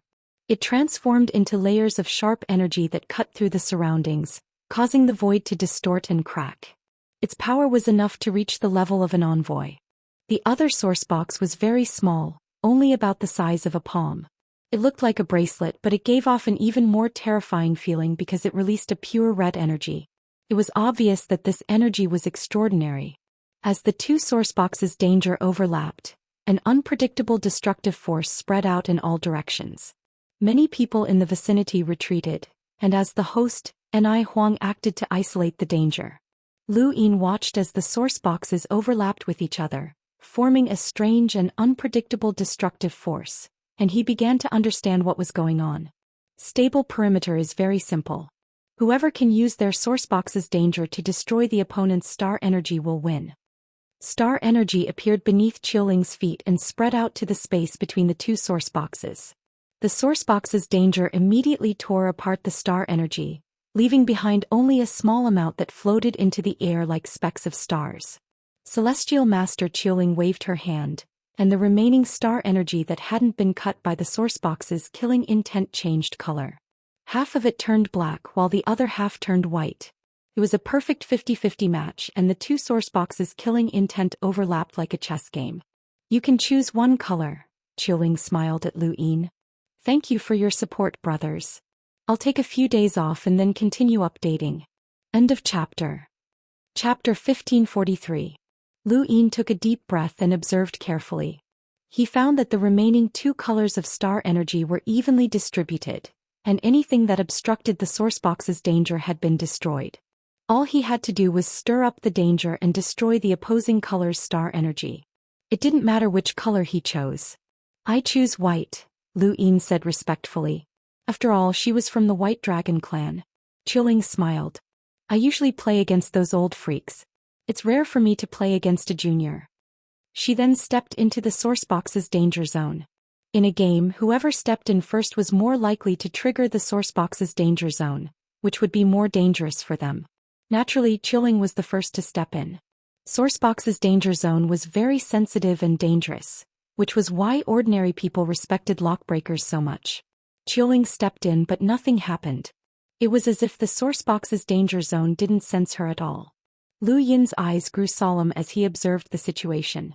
Qiuling didn't rush him and just stood there quietly. Lu Yin didn't move for an entire day and the others didn't rush him either. Finally, after half a day, Lu Yin moved and slowly stepped in like Qiuling. It seemed easy, but Lu Yin had to predict this action many times and observe the entire sourcebox's danger zone. Otherwise, it would have been impossible for anyone else to come into contact with it.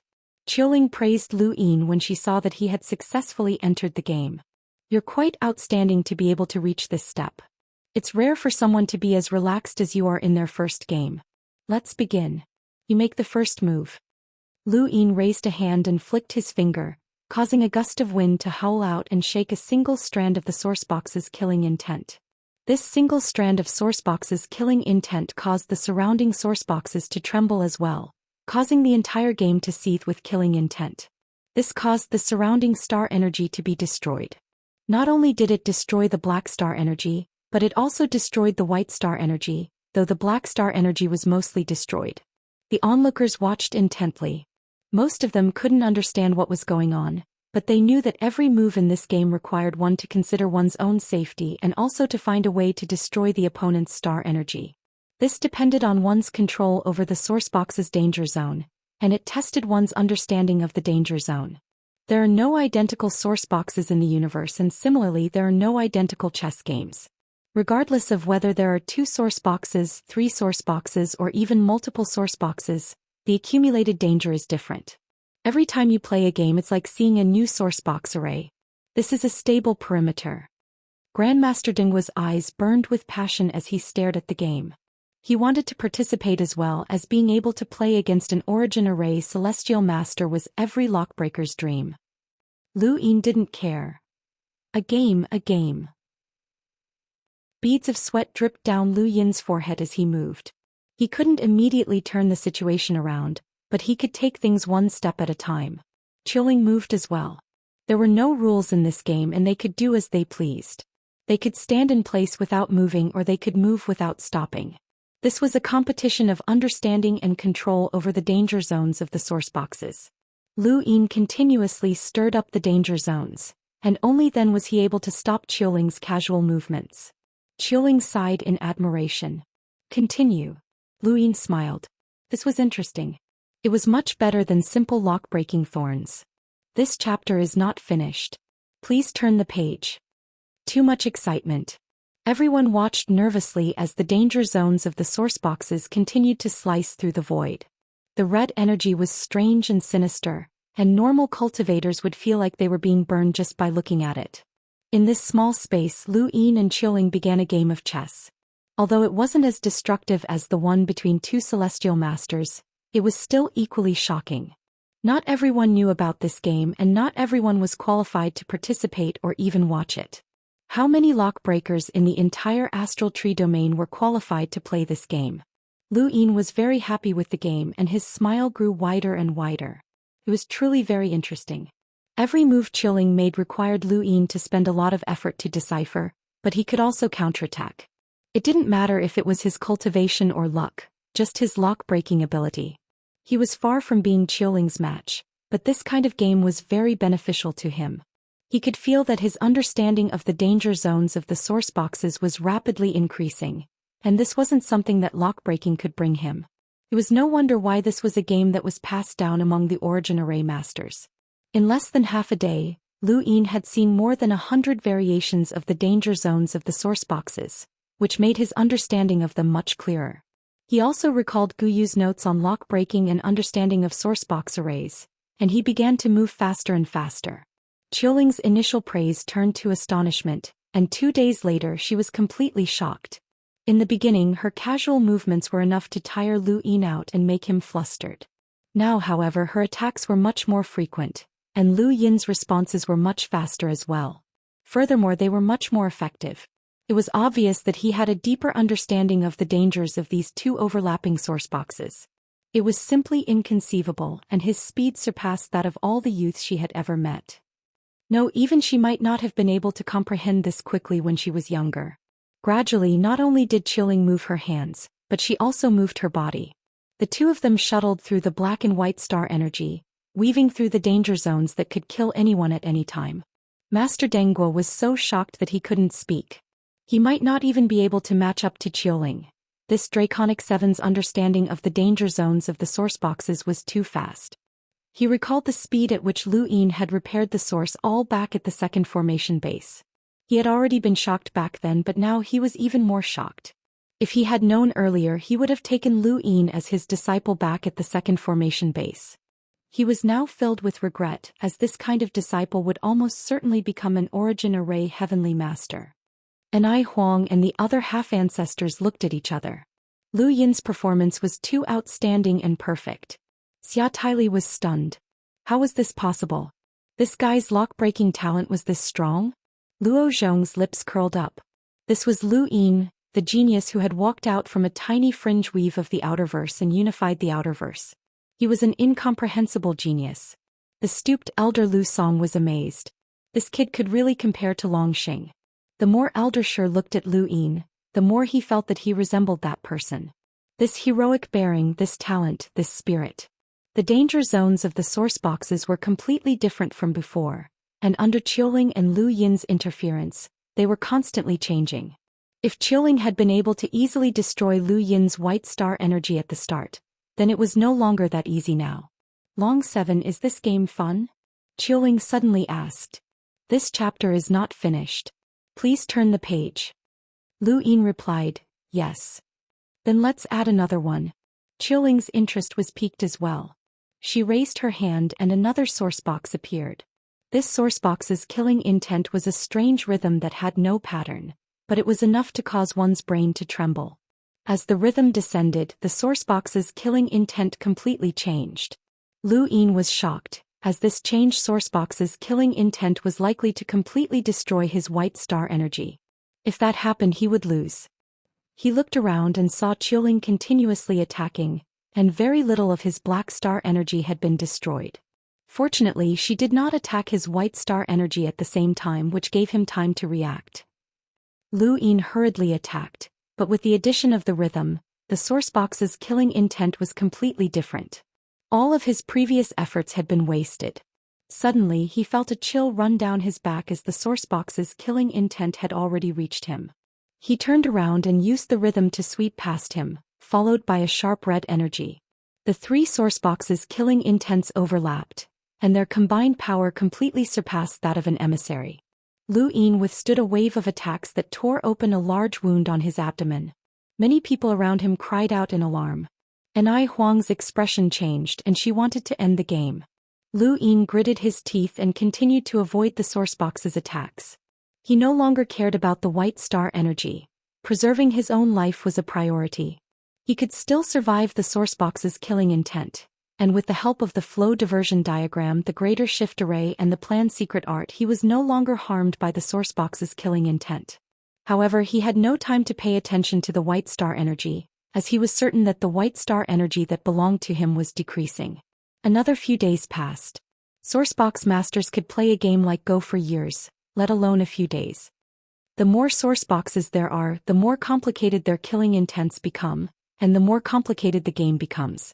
It's said that Celestial Master Gu Yan once used more than 10 sourceboxes in a game of Go, and it's comparable to a sourcebox array that protects an array base, Grandmaster Dengguo exclaimed. Lu Yin avoided the sourcebox's killing intent once more, and he gradually gained a better understanding of the sourcebox's killing intent. Only then did he have the time to observe the white star energy, and he was surprised to find that it had not decreased by much. Not only can you quickly adapt to the changes in the sourcebox's killing intent, but you can also defend your own pieces while adapting. Long 7, you surprise me more and more. I really want to know just how far you can go. Qiuling's voice rang out, and Lu Yin could not understand what she was saying. Since when had he been able to defend his own pieces? He did not care about the white star energy at all, but according to Qiuling's words, the fact that the white star energy had not been destroyed had been credited to him. No, Lu Yin had always been cautious. He looked at Qiuling and saw the encouragement in her eyes. There was a problem here. The changing sourcebox's killing intent would have swept through the entire game with the rhythm, and the white star energy could not have been left behind by luck. There was only one possibility. Qiuling had taken action. Not only had she helped him preserve the white star energy, but she had also given him the credit. Why? Lu Yin did not understand and he looked at Qiuling in confusion. Qiuling did not explain. Let's continue. Our game is not over yet. To Lu Yin the game should have ended long ago, but with Celestial Master Qiuling's help, the game had reached an astounding level, and it had also helped Lu Yin achieve his unparalleled lock-breaking talent. He had become the first young genius lockbreaker to come into contact with a stable perimeter for the first time and be able to hold his own against a Celestial Master Qiuling. He had become the youngest genius lockbreaker in this region of the universe, and he had been praised by Celestial Master Qiuling. As the last bit of white star energy dissipated, Lu Yin withdrew from the source box's killing intent. End of chapter. Chapter 1544. The shock in everyone's eyes had yet to fade, especially Grandmaster Denghua. He understood the game better and was naturally even more shocked. The 3 source boxes hadn't been taken away by Qiuling, but instead given to Lu Yin. Lu Yin stowed them away in a daze, still confused. He guessed that this might have been the White Dragon Tribe's idea. Qiuling had been invited by the White Dragon Tribe, and they wanted to raise Lu Yin's status to boost their reputation. I have to say Long Seven's talent is astonishing. Neither I nor any other Celestial Master could have achieved this at his age. Perhaps he can look forward to Ancestor Hui's achievements in lock-breaking. Qiuling's words shocked everyone and she bowed towards the spot where Wuxia had appeared. Thank you for giving me this opportunity, Governor. Otherwise, I would have missed out on such a talented disciple. And I Huang was delighted. Long Seven quickly thanked Celestial Master Qiuling. Lu Yin was certain that this was the White Dragon Tribe's doing. They wanted him to fly. Long Seven thanks the Heavenly Master for your praise. If not for the Heavenly Master's mercy, I would not have been able to play for so long, Lu Yin said sincerely. What he said was true, but it sounded humble to others. Qiuling smiled. It's your own ability, I didn't hold back. She then frowned. You were targeted by the 12 marquises at the back of the battlefield? Lu Yin was taken aback, but he nodded. I was attacked by Marquis Green Bamboo and Xiang Marquis. If not for Superintendent Qingqian's help, I would have died. Qiuling was distressed. With your current talent, you'll definitely be attacked if you go to the back of the battlefield. Those monsters must know about your talent by now. You can't stay there even if you become my disciple. Qingqian stepped forward. Don't worry, Celestial Master. Long Seven's achievements are enough for him to not stay there. During his time in the Yin Mountains, he captured more than 10 spies and exposed the 3 Guan brothers of the Humble Huayan School as redbacks. During his time in the Humble Huayan School, he captured more than 10 spies and exposed Yun Mubai as redback. He joined the back of the battlefield and killed emissary-level spies. He also reinforced the second weave and repaired the source box array, saving tens of millions of people. He also killed nearly 10 emissary-level corpse kings and set up a source box array to protect the new city. Even after leaving the battlefield on the other side, he still managed to find the natural enemy of the terror ants in the mortal realm and made a great contribution. He has too many military contributions, so much so that he can contribute to humanity regardless of whether he's on the reverse battlefield or in the astral tree domain. That's why he doesn't need to stay on the reverse battlefield, and it's the same even if he joins the Lockbreaker headquarters. Qingqian's words made Lu Yin feel like he was a hero, let alone the others. Everyone had heard of Lu Yin's contributions, but none of them had expected him to have so many. They all looked over in shock. They realized that their shock towards Lu Yin was not an exaggeration. Was this person really just an enlighter? Even an emissary couldn't do what he did. And Ai Huang took a deep look at Lu Yin, and her eyes were filled with amazement. She finally understood why the dragon ancestor cared so much about this child and why he had sent out so many invitations to hold this ancestral ceremony that had shocked the entire cosmic tree realm. This child's innate gift was comparable to Long Xing's, and in some ways he even surpassed Long Xing. He was simply a genius. Xia Taili's mouth twitched. How can there be so many achievements? It's fake. It's definitely fake. Xia Xing barked. Battle merits can't be faked. Don't spout nonsense. Others might hear you. That won't do. Xia Taili snorted. Wang Si sighed. I never thought that this child would have done so much. If that's the case, then he wasn't impulsive when he exposed Yun Mubai at the risk of becoming the public enemy of the 4 cardinal scales. This child has the heart to overturn the heavens. Wang Yun stared at Lu Yin. There was actually such a powerful person who could rival the junior ancestor and even surpass him in terms of battle merits. Wang Yun even owed Lu Yin a favor. The frigid immortal sex by Ting had an ugly expression, especially when he looked at Lu Yin. His eyes were filled with intense killing intent. This kind of genius could only appear in the frigid immortal sect, so how could he be from the White Dragon tribe? This was not allowed. Since you've accomplished so much, then there shouldn't be any problems, Qiuling praised. She had already begun accepting disciples. At that moment Bai Ting walked out. Please wait, Celestial Master. Qiuling looked at Bai Ting and so did everyone else. What is it, Sect Master Bai? Qiuling asked. Bai Ting replied, Superintendent Qianxia mentioned a lot of Long Seven's achievements, but I have a question. The new world is where those monsters live, so how did they survive after falling into it? Long Seven, can you give me an explanation? Lu Yin frowned. A battle to the death plus luck. Bai Ting sneered. That's simple. Lu Yin's eyes narrowed as his mind raced. How complicated do you want it to be? Try jumping down yourself. Long Seven, don't be rude to Sect Master Bai. Long Ku stopped him and looked at Bai Ting. What does Sect Master Bai mean? Bai Ting shouted, Everyone, don't forget what happened to the Wang family back then. Have you forgotten how the 6th and 5th mainlands went to war? Most people did not understand what Bai Ting was saying, but the upper echelons did. Lu Yin was at a loss. He seemed to have heard about the Wang family in the meditative ruins. Something had happened to the Wang family in the past, which had led to the Eternals learning the meditative ruins battle technique. Could that have been the case? Was the Wang family's incident related to the 6th mainland? He thought back to the war between the two mainlands. What was the connection? Bai Ting, what nonsense are you spouting? Long Ku barked. Bai Ting looked at Long Ku. He's fine after falling to a new continent and even saved millions of people. Do you believe that? Long Ku was furious. Do I have to kill Long Seven to believe it? The universe is full of miracles. Back then the 12 Marquises started a war that engulfed the entire backside.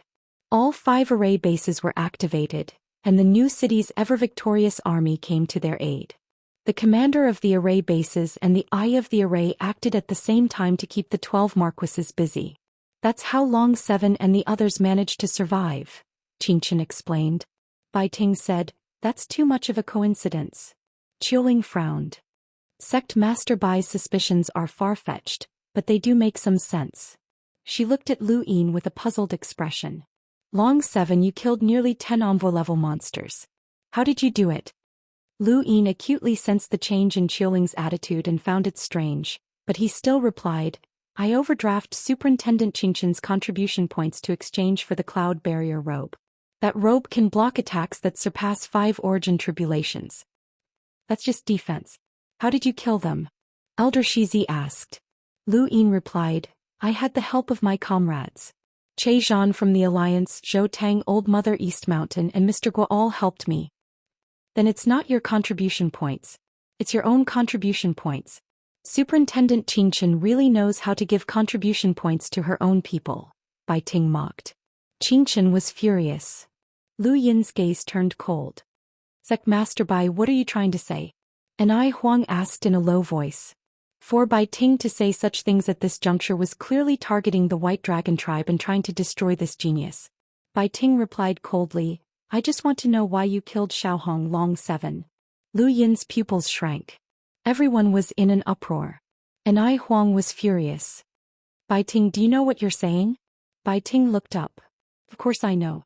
Someone saw Long Seven use split the heavens at the second base.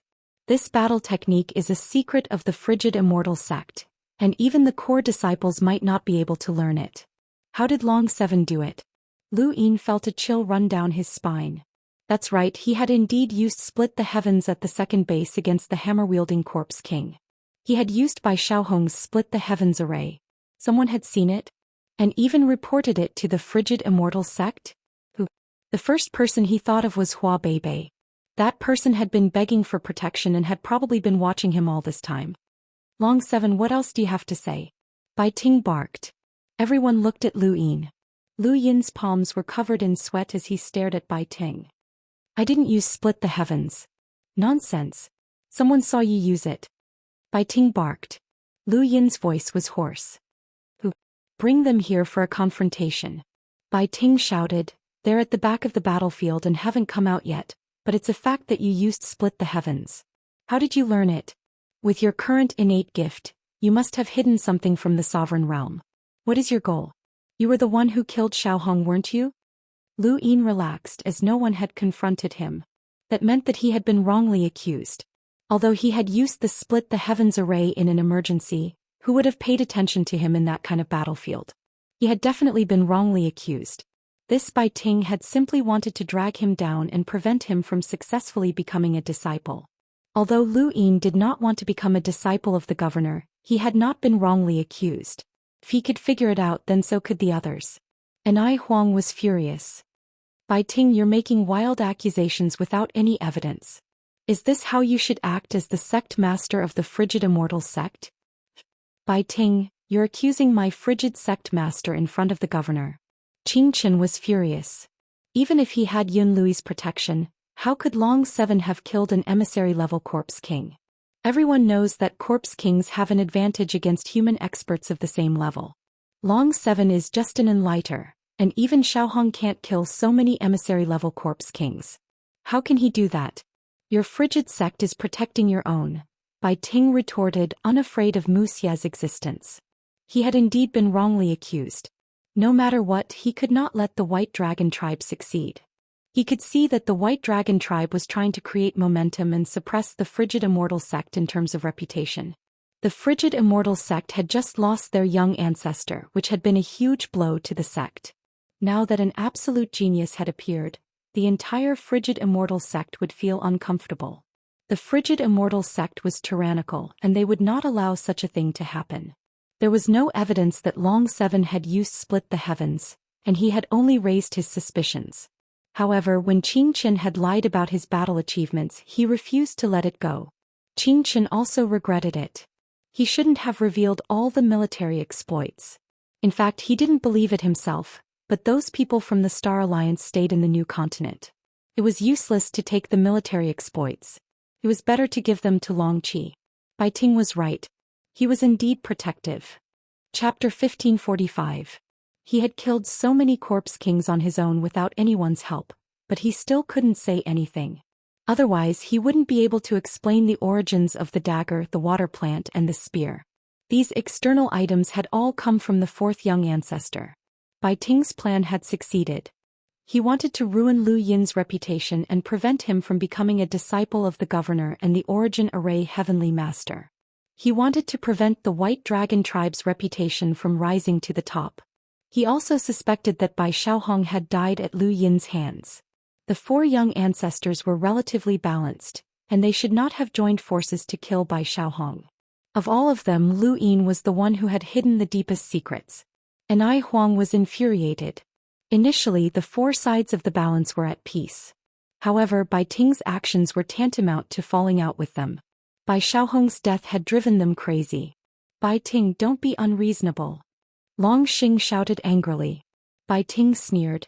Your White Dragon tribe has allied with the humble school to give that brat battle credit that doesn't belong to him. How shameless. Qiling's expression darkened as she looked at Lu Yin. Tell me the truth, Long Seven. Is the credit yours or not? Or did you steal the Star Alliance's battle achievements? Lu Yin's face darkened as he looked at Bai Ting. He saw the smug look in Bai Ting's eyes and said coldly, just because Bai Xiaohong can't do it doesn't mean that I, Long Qi, can't do it. Some people say that I'm qualified to become the junior patriarch and replace Bai Xiaohong, but I don't like that. Has Bai Xiaohong ever exposed Redback? How many spies did he capture? How many monsters have you killed? Have you ever set foot on the new continent that represents the hope of mankind? Do you have the ability to repair the source box array? He can't do that. How can he compete with me? I killed the king corpses with the help of some strong cultivators of the Star Alliance. But if it had been Bai Xiaohong, he wouldn't have been able to protect himself. I, Long Qi, can't compete with Bai Xiaohong of the Celestial Ice Sect. Don't compare me with that piece of trash. He didn't give the frigid immortal sect any face at all and belittled Bai Xiaohong. Even Long Ku and Ai Huang, Qingshan and the others were shocked. He was trampling on the cold immortal sect's face. I admit that the fourth young ancestor was indeed powerful during our trip to the Sovereign's realm, but that was only because I, Long Seven, had yet to break through to the Enlighter realm. After I became an Enlighter, what does Bai Xiaohong count for? How dare you compare yourself to me? Lu Yin shouted. He wanted to be arrogant. Endure? Of course not. He wasn't planning to become Mu Xie's disciple or Qiuling's disciple, nor was he planning to stay in this part of the universe. Since that was the case, he didn't care who the frigid Immortal sect was. The frigid Immortal sect had no evidence to prove that he had killed Bai Xiaohong, so he was fine. Once the ancestral worship ceremony was over, he would return to the Fifth Mainland with the help of the old man. After all, he had already talked things over with the old man, so no one would stop him. The biggest obstacle to the Fifth Mainland was gone, so what was there to be afraid of? Not to mention the cold Immortal sect, he dared to challenge the Four Direction Scales now. Apart from the White Dragon race, he didn't want to be forced to stay on Dragon Mountain by the White Dragon race. The ancestral dragon altar was silent. Bai Ting was dumbfounded. As the sect leader of the cold Immortal sect, he had never been scolded so impudently by a junior. Bai Ting's eyes immediately turned red at the thought of being recorded in the annals of history. He would definitely be recorded in the annals of history. As the master of the four sides of balance being scolded by a junior, this matter would definitely spread for countless years. He would become famous. Junior, how dare you? Bai Ting moved, and Long Ku immediately blocked Lu Yin's path. At that moment, a pressure descended and forced Bai Ting to stay where he was. Elder Shizi and the others from the frigid Immortal sect were unable to move forward. Wuxia appeared with a calm expression. Everyone bowed once more. Lu Yin bowed deeply as he had indeed been arrogant enough. He waited nervously. Bai Ting, are you saying that the humble school faked battle achievements? Wuxia asked as he looked at Bai Ting. Bai Ting bowed deeply. I wouldn't dare. I was just exaggerating the battle achievements. Long Seven is an Enlighter, and he only managed to kill 10 envoy-level corpse kings with the help of an emissary. However, Xianxia attributed all of the battle achievements to Long Seven alone. I'm just feeling indignant for those from the Star Alliance. Shameless. Countless people cursed under their breaths. Half of the people from the Star Alliance had been forced to join the frigid Immortal sect. Long Seven, Bai Ting said that you don't have the ability to fight an emissary, but Bai Xiaohong can. Since you're looking down on Bai Xiaohong, do you dare fight an emissary? Wuxia asked as he looked at Lu Yin. If Lu Yin said that he didn't dare, then Wuxia would never accept him as a disciple. Lu Yin thought to himself, this junior dares to fight. Wuxia looked at Bai Ting. What do you think? Bai Ting took a deep breath and his eyes flashed with excitement. He had been waiting for this moment, and he obviously knew that he couldn't do anything to Long Seven on Dragon Peak. Thus, Stoneheart's use had come. If Long Seven can defeat Stoneheart, then this junior will believe in his battle achievements in the new world. I will also send a congratulatory gift to congratulate the White Dragon tribe for obtaining such a genius. No, Anai Huang immediately spoke up. She had heard of Stoneheart's name before, and he could be considered an unrivaled expert who had undergone one origin tribulation. He was also a Limiter who had mastered secret techniques, battle techniques, and innate gifts. He had even battled with the 7 heroes. How could Long Seven possibly deal with someone like that? Lu Yin finally understood why the frigid Immortal sect had brought such an unpopular elder to Dragon Peak. They had already planned everything. Lu Yin looked at Stoneheart, puzzled. This person had actually attracted Anai Huang's attention. Stoneheart looked up at Lu Yin with a rare look of excitement and reminiscence. He looked at Lu Yin as if he was looking at that person from all those years ago. He was looking forward to this battle. Bai Ting looked at Wuxia, completely ignoring Anai Huang. Wuxia indifferently said, sure. After saying that, he disappeared. Bai Ting smiled proudly and looked at Lu Yin. Long Seven, if you can defeat Stoneheart, then I'll look up to you. Otherwise, you're just an arrogant and ignorant junior. So what if your innate gift is great? If you don't have the temperament, then your future will be limited. These words were vicious and were meant for Wuxia and Qiuling to hear. If Lu Yin lost this battle, then he would never be able to become Wuxia's disciple or Qiuling's disciple. Anai Huang was furious. She had calculated everything, but she hadn't expected Bai Ting to be so shameless. She looked at Lu Yin worriedly and told him about Stoneheart. Lu Yin looked at Stoneheart in shock. This person had actually fought with the 7 heroes, and had even kept his promise to never break through the first origin tribulation. How foolish. But his foolishness was adorable. Lu Yin's gaze changed as he looked at Stoneheart. I heard that Stoneheart lost to Old Seven back then. Yes, he lost to that Old Seven. Lu Yin heard it. Old Seven? Wasn't that him? He'd lost to him once before, so it was time for him to lose again. Lu Yin had overestimated himself, but he had also underestimated Stoneheart. Stoneheart's physical strength wasn't any weaker than a corpse king at the same level as him when he used the Grey Eyes transformation. This discovery surprised Lu Yin. It was rare for humans to meet such a powerful expert. Stoneheart's surprise was even greater than Lu Yin's. Stoneheart's physical strength wasn't any weaker than Lu Yin's, and it might even be greater. He had never thought that a cultivator below the level of an emissary would be able to compete with him in terms of physical strength. There was a thump as fist and palm collided. Lu Yin gripped Stoneheart's fist tightly, but his palm had gone numb from the impact. When he had been a hunter, Lu Yin's physical strength had already been comparable to an ordinary emissary's. After using the dragon saliva, breaking through 3 stages, and using his formcast model to break through to the Enlighter realm, he had been able to fight against a powerhouse with a power level of more than 600,000. Stoneheart was worthy of being a genius who had once competed with the 7 heroes. Under normal circumstances he should have been able to break through to 700,000 or even higher. But now he was willing to keep his promise to never break through the first origin tribulation, which was both laughable and respectable for Lu Yin. Although the stones of Longshan were tough, they still cracked due to the strength of their collision. Stoneheart looked at Lu Yin in shock. It's unbelievable that an Enlighter can fight me to this extent. You're definitely not weaker than the 7 heroes at the same level, and you might even be stronger. Lu Yin raised his hand again and grabbed Stoneheart's other fist. The void around them was distorted by the tremendous force, and cracks spread out from the ground and into the sky. Who did you lose to back then? Who made you promise to never break through the first origin tribulation? Lu Yin asked. Stoneheart replied, I'll tell you if you win. After that, stone veins appeared on his body and slowly spread out. Lu Yin's brows rose. An innate gift? He was somewhat apprehensive, so he retracted his hand and retreated. Stoneheart took a step forward, and his body disappeared as he entered the astral source universe. Lu Yin moved at the same time and stepped into the astral source universe as well. Countless people around them were shocked.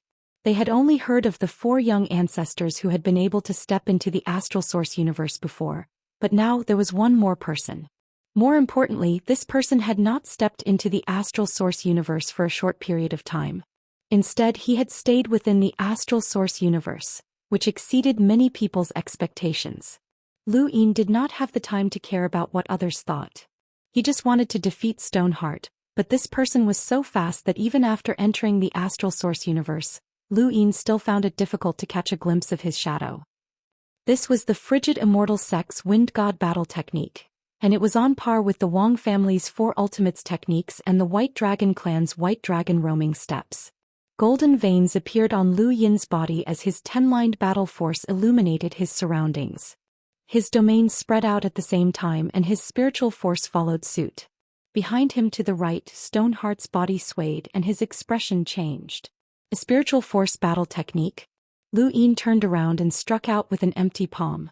Stoneheart's body was struck by the palm, and he was sent flying out of the astral source universe. His legs left 2 deep gouges in the ground. He had been sent flying back 100 meters by Lu Yin's empty palm, but he was not injured. Cracks had appeared on the stone-like veins on his body, but they quickly healed. Lu Yin did not hesitate and continued to strike with his empty palm. Stoneheart raised his head and waved his right hand. A visible hurricane appeared around his body, isolating him from the void. It was the wind god's defense. Lu Yin's empty palm continuously struck the hurricane, but it could not penetrate it. Lu Yin's finger twitched. This was troublesome. This person could actually block his empty palm, which was his most effective attack. Stoneheart leaped out and stepped into the astral source universe again. At the same time, his body was enveloped by a hurricane. He raised his hand and unleashed Wind God's slash. As soon as he spoke, a sharp slash descended. Regardless of whether Lu Yin could see it or not, this slash would still land. Lu Yin raised his hand and activated the flow diversion diagram. Boom. A huge tremor shook the ancestral dragon altar as countless sharp slashes transformed into thin lines that shot out in all directions. This was the power of Wind God's slash, and it had been diverted by the flow diversion diagram. Chapter 1546. Celestial Master Qiuling was astonished. Not a bad idea. Although it's simple, it's very practical, especially in battle. Master Dengua praised, Draconic 7 is so familiar with this sourcebox array that it's practically ingrained in his bones. Being able to use it so quickly not only shows how powerful his lock-breaking talent is, but also how powerful his control is. Bai Ting and Elder Shizi exchanged glances. Draconic 7 was not to be underestimated, as he had actually managed to block Stoneheart's Wind God battle technique. This was the frigid Immortal sect's famous battle technique that combined attack, defense and speed into one, but it had actually been blocked by an enlighter. Stoneheart's eyes widened and he excitedly said, "Well done." As he spoke, the stone veins on his body became even clearer. Hillman. As soon as he finished speaking, his entire body was wrapped up in stone, and he transformed into a stone golem. He punched out at Lu Yin, completely breaking away from the Wind God battle technique. Lu Yin clenched his fist and punched out as well. His 350 stacks exploded, and there was a loud bang as the void within a kilometer exploded and a strong gale swept out in all directions. Lu Yin's fist hurt, as Stoneheart's strength had not increased by much after turning into a stone golem. Stacked stacks were enough to suppress Stoneheart, but Stoneheart's defense was truly terrifying. His empty palm had not been able to injure Stoneheart, and at this moment his fists were also ineffective, even if Lu Yin used his full strength and battle force. Bang bang bang. After a series of exchanges, Lu Yin's fist began to bleed. The stone that wrapped around Stoneheart's fist cracked, but it quickly recovered. This recovery speed made Lu Yin feel troubled. This was the first time he had encountered an expert from the envoys since breaking through to the Enlighter realm. This was not a battle of realms but rather a battle of pure strength. Lu Yin found Stoneheart troublesome, but Stoneheart also found Lu Yin troublesome. Lu Yin's appearance made him subconsciously think of that person, and it felt like he had traveled back in time to that day, to that unforgettable day. That day when he had been crushed by the general appointment platform.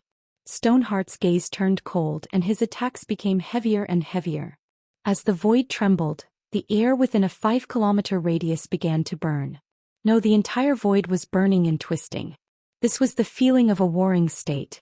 Lu Yin was shocked and he hurriedly retreated. Stoneheart took a step forward, and the speed of the Wind God made it impossible for Lu Yin to dodge. A fist descended, wrapped in the power of the warring state's army. There was a thump as Lu Yin's hands overlapped to block the attack, and even his fates appeared. However, his entire body was still ruthlessly smashed into the ground and his battle force shattered. Even the fates was broken apart and returned to his body. The huge force kept pushing him down into the ground. He didn't even know how deep he was pushed into the ground. When the force disappeared, Lu Yin's arms went numb and he couldn't move at all. This was the power of a Sengoku, the pinnacle of battle force. 10-lined battle force simply could not resist. Around the ancestral dragon altar, everyone who saw this scene was speechless. Like the empty god boundary, the battle kingdom rarely appeared. Mr. Tang relied on the empty god boundary to gain the respect of half-ancestor realm experts. As for Xianxia, he had mastered the battle kingdom, which made him even more domineering and invulnerable. Within the Warring States period they were invincible. This was the reverence for the pinnacle of battle chi. Xianxia lowered his gaze and looked at the ground, waiting for Lu Yin to come out. In the distance Bai Ting smiled. Once a Sengoku appeared, even an envoy of the same realm would not be his opponent, let alone an enlighter. Back then Xianxia had relied on his Sengoku to challenge the 7 heroes. Anai Huang and the rest of the White Dragon clan felt their hearts sink. The Sengoku was indeed not just powerful. Qin Chen frowned as Xianxia was not just terrifying in the Sengoku realm. He was also from the same generation as the 7 heroes. Even though he had not broken through his first origin tribulation, he still had one. His accumulation of origin tribulation was abnormally deep. He had innate gifts, battle force and even secret techniques. This kind of person was enough to make powerhouses of the same realm feel helpless. How could Draconic 7 possibly defeat him? The frigid Immortal sect had made ample preparations. Beneath the ground, Lu Yin moved his arm and was finally able to move again. He propped himself up and exhaled, using his Shanghui pass to quickly heal his injuries. He looked up at the ground and saw that there was no way to break through the Sengoku's defenses. The only way to break through the Sengoku's defenses was if he used the checkpoint platform or the Reaper's transformation, but once he did he would be finished. "Come out. I can sense that you're not injured," Xianxia said, his voice coming from above. Lu Yin took a step forward, and his body flashed as he appeared on the ground 100 meters away from Xianxia. He looked at Xianxia, who was still surging with the invincible aura of the Sengoku realm.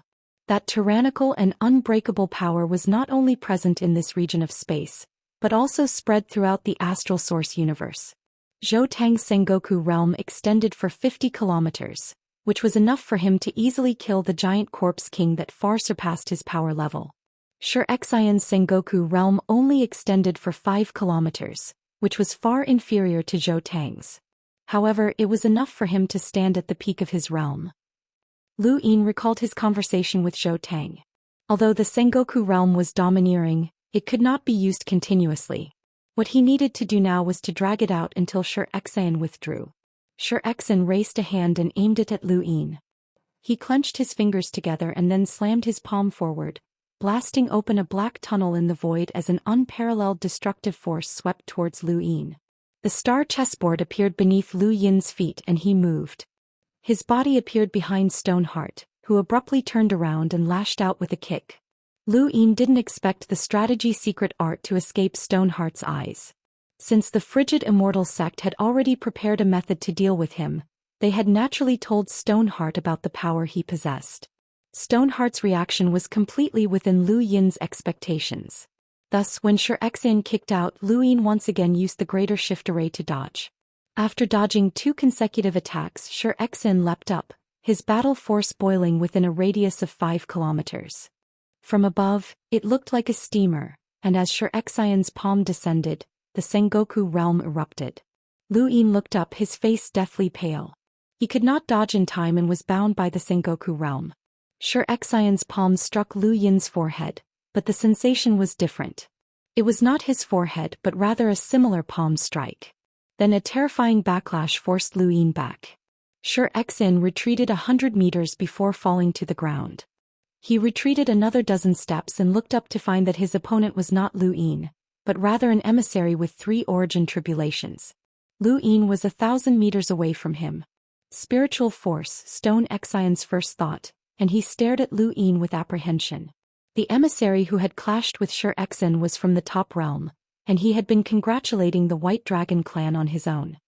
He had been in awe of the Sengoku realm's strength, but he had never imagined that he would suddenly appear here and clash with the Sengoku realm for no apparent reason.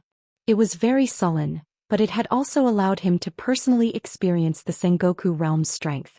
That must be the spiritual force battle technique that half-ancestor Kuei Luo passed down to him, someone suddenly said, his voice filled with displeasure. It was obvious that he or his ancestor had been harmed by Kuei Luo in the past. Someone else chimed in, "It must be. Didn't they say that he only obtained a portion of the resources? He used spiritual force to confuse Elder Shi. That's no ordinary battle technique. It's definitely one of half-ancestor Kuei Luo's inherited techniques." Long 7 was originally Kuei Luo's successor. Lu Yin raised his brows. Things were getting worse. A very powerful spiritual force battle technique, but it's impossible to defeat me with that, Xianxia growled, and the Sengoku realm retreated. Lu Yin shrugged. Continue. He leapt forward, taking advantage of the Sengoku realm's retreat to attack Xianxia's weakened state. He raised his hand and used an empty palm, but even though Xianxia was weakened, the layer of stone veins that covered his body did not disappear.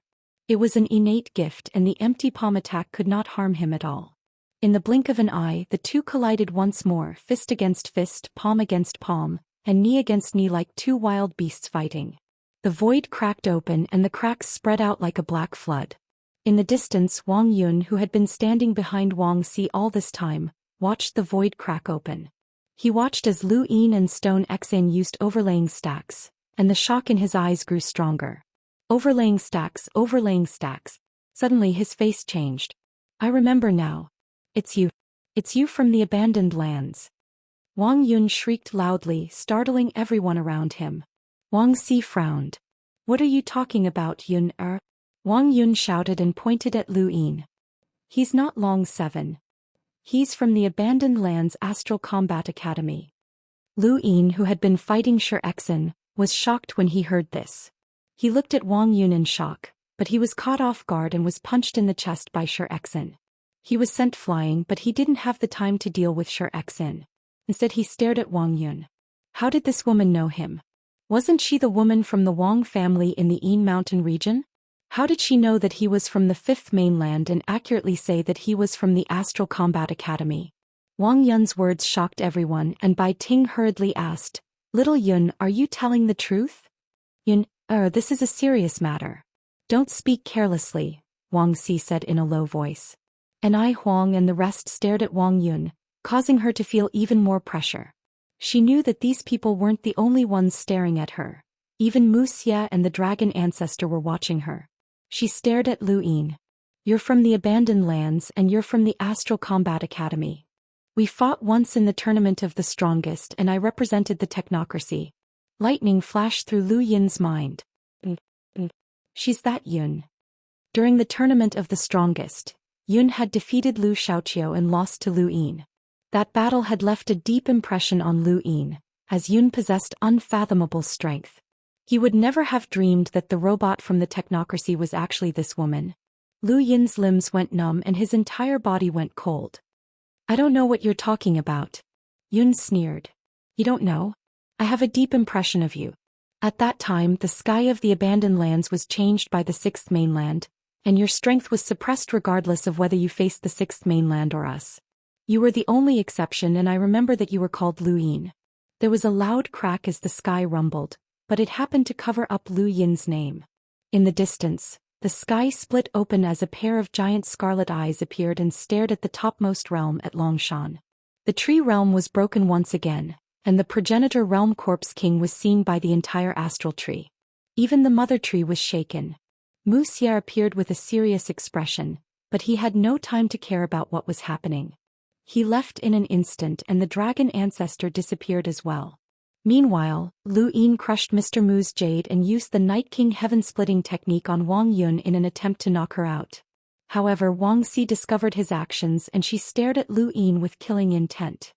Junior, what are you trying to do? Lu Yin's eyes narrowed. Little Yin, what did you say his name was? Bai Ting asked sternly. Chapter 1547. Wang Yun looked up and met Lu Yin's gaze. Lu Yin. Everyone stared at Lu Yin in shock. Lu Yin was from the Lu family? Impossible, he's Long 7, and Huang said, her eyes cold as she stared at Wang Yun. You've got the wrong person. Wang Yun was stubborn. I'm not. Wang Si looked at Huang. Senior, what are you trying to do? Huang looked at Wang Si. Long 7's bloodline has been tested and he's from the White Dragon clan. How can his surname be Lu? How can he be from the abandoned lands? Let's test his blood again, Bai Ting said. Long Xing roared, Bai Ting, you're all crazy. Dragon clan leader, there's nothing wrong with another blood test, right? Or is your White Dragon clan trying to hide his identity even though you know he's from the Lu family? Elder Shizi asked. Huang roared, it looks like the frigid Immortal sect and the Wang family have already discussed this. You must know that our White Dragon clan wants to form a marriage alliance with Shenwu Plain, so you're trying to sabotage it. Bai Ting looked up. Senior, Xianxia had the upper hand in her battle with Long 7. Long 7 can't beat Xianxia, so there's no need for us to do this. He's Lu Yin. I'm sure of it. Wang Yun shouted. Lu Yin wanted nothing more than to kill her. Xia Taili was stunned. This was too exciting. She stared at Lu Yin, wondering if he really was from the Lu family. That would be too shocking and it would shake the entire astral tree realm. Xia Xing frowned as he stared at Lu Yin. That shouldn't be the case, right? However, he wasn't sure either. Senior and Huang, whether it's true or not, will know after another blood test. If it's someone from the Lu family, then the White Dragon clan's bloodline won't last long in their bodies. Based on the time that has passed, the blood in his body is definitely his own. Huang looked at Lu Yin. Even a half-ancestor like her who had been around for a very long time, felt nervous at this moment. Bai Ting was right and there was no need for them to do anything unnecessary. She had also heard of Wang Yun, who had violated the Wang family's rules and entered the abandoned lands without permission. That was why he had been punished. Now that Ni Huang had spoken up, could Long Seven really be someone from the abandoned lands? Was he from the Lu family? If he really was from the abandoned lands, then the White Dragon clan would become the laughingstock of the entire astral tree realm. Long Xing stared at Lu Yin, his palms sweating. Everyone looked at Lu Yin. Qing Chen said softly, "Long Qi, just drip your blood to verify your identity. Don't worry, you're the humble class's sect leader and someone the governor values. Anyone who dares to wrongly accuse you won't have a good ending." Wang Xi's eyes were gloomy as she glanced at Wang Yun. Qing Chen was right. If Wang Yun really wronged this child, not only would he offend the White Dragon clan, he would also offend the humble class. Lu Yin stood in place, his heart sinking. He had already tested Long Xi's blood once and it was gone. The blood in his body was his true bloodline, the bloodline of the Lu family. "Long Qi, go up to the ancestral dragon altar and test your blood again," Ni Huang said as she stared at Lu Yin. Everyone stared at Lu Yin. In the distant sky, the scarlet vertical eye had already disappeared, but everyone knew that the ancestor realm experts were fighting.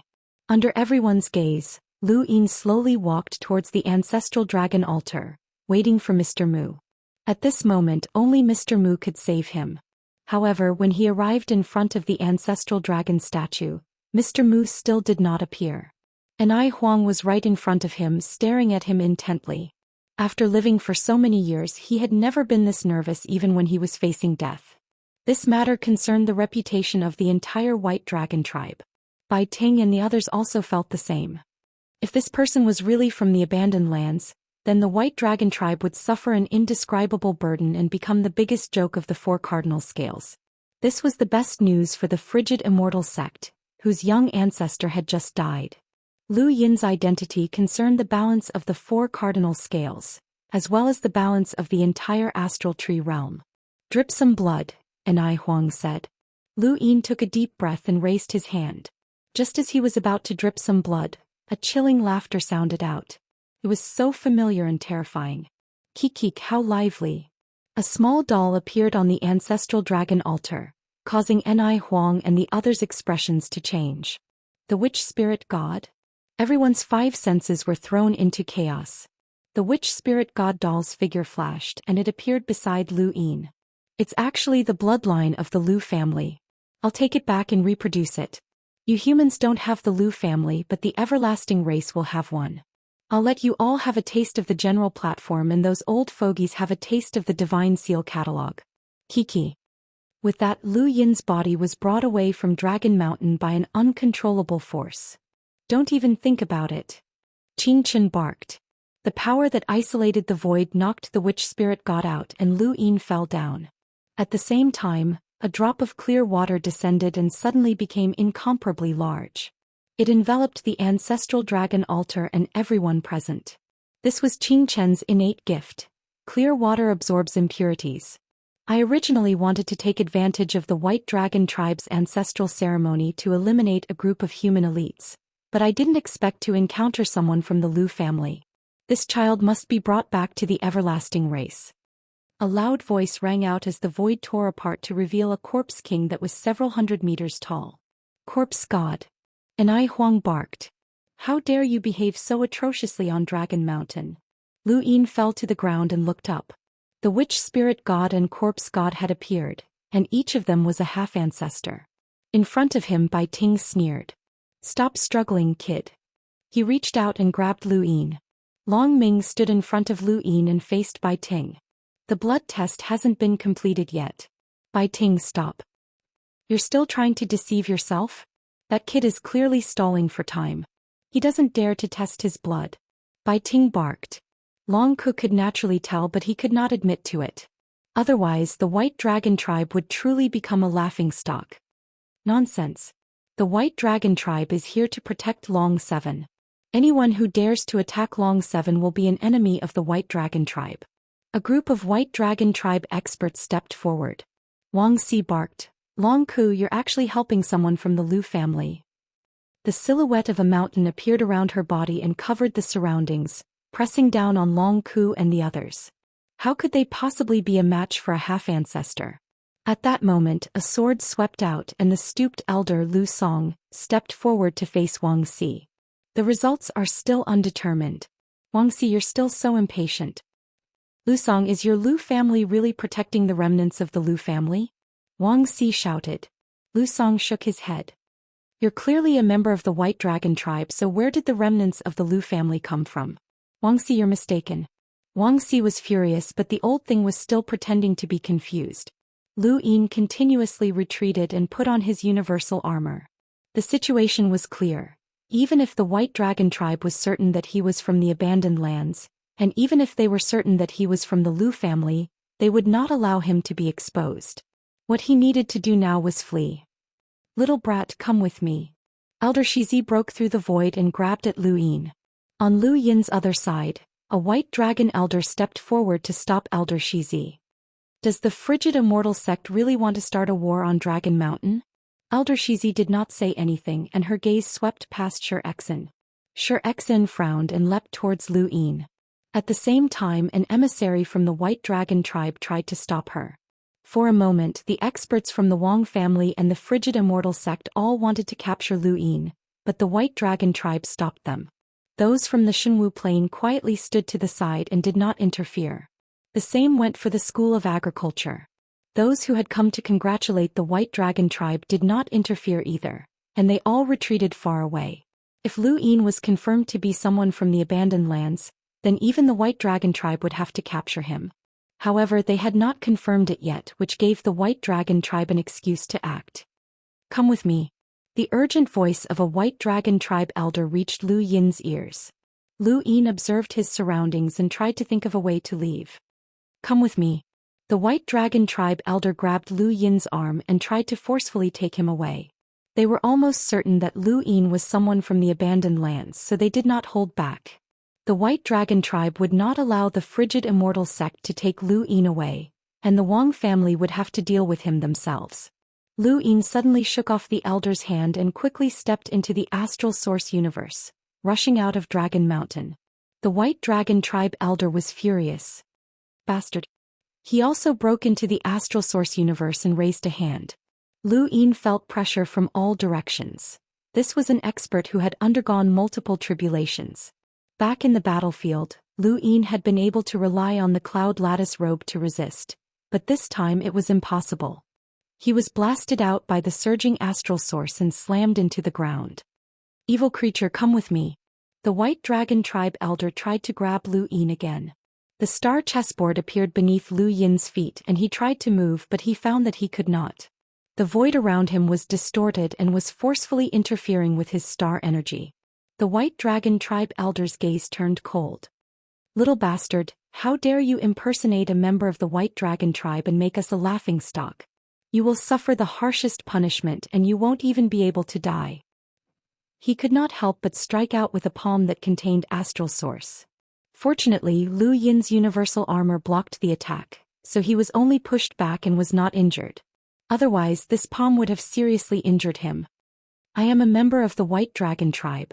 The White Dragon tribe elder sneered. Then come with me. This was Dragon Mountain and it was filled with White Dragon tribe experts. No matter how powerful Bai Ting and the others were, they could not suppress the White Dragon tribe here. At that moment, another figure appeared and casually sent the White Dragon tribe elder flying. It was the old man. Lu Yin was delighted to see the old man as he could not leave Dragon Mountain by himself. Kid, run. The old man grabbed Lu Yin and forcefully tore through the void to leave. With his cultivation as a half-ancestor, no one could stop him unless they were at the same level as him.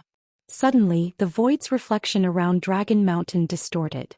Dragon Mountain was huge and it was one of the 4 scales. How could it not have a source box array? The old man was stopped and his expression turned ugly. We're in trouble.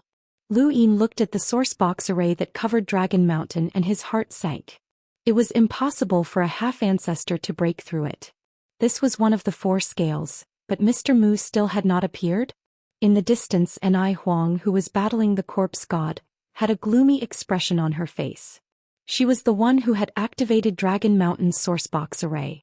Regardless of whether it was the 7 sky gods or Lu Yin, she would not let them off. Today's matter had to be hidden within Dragon Mountain.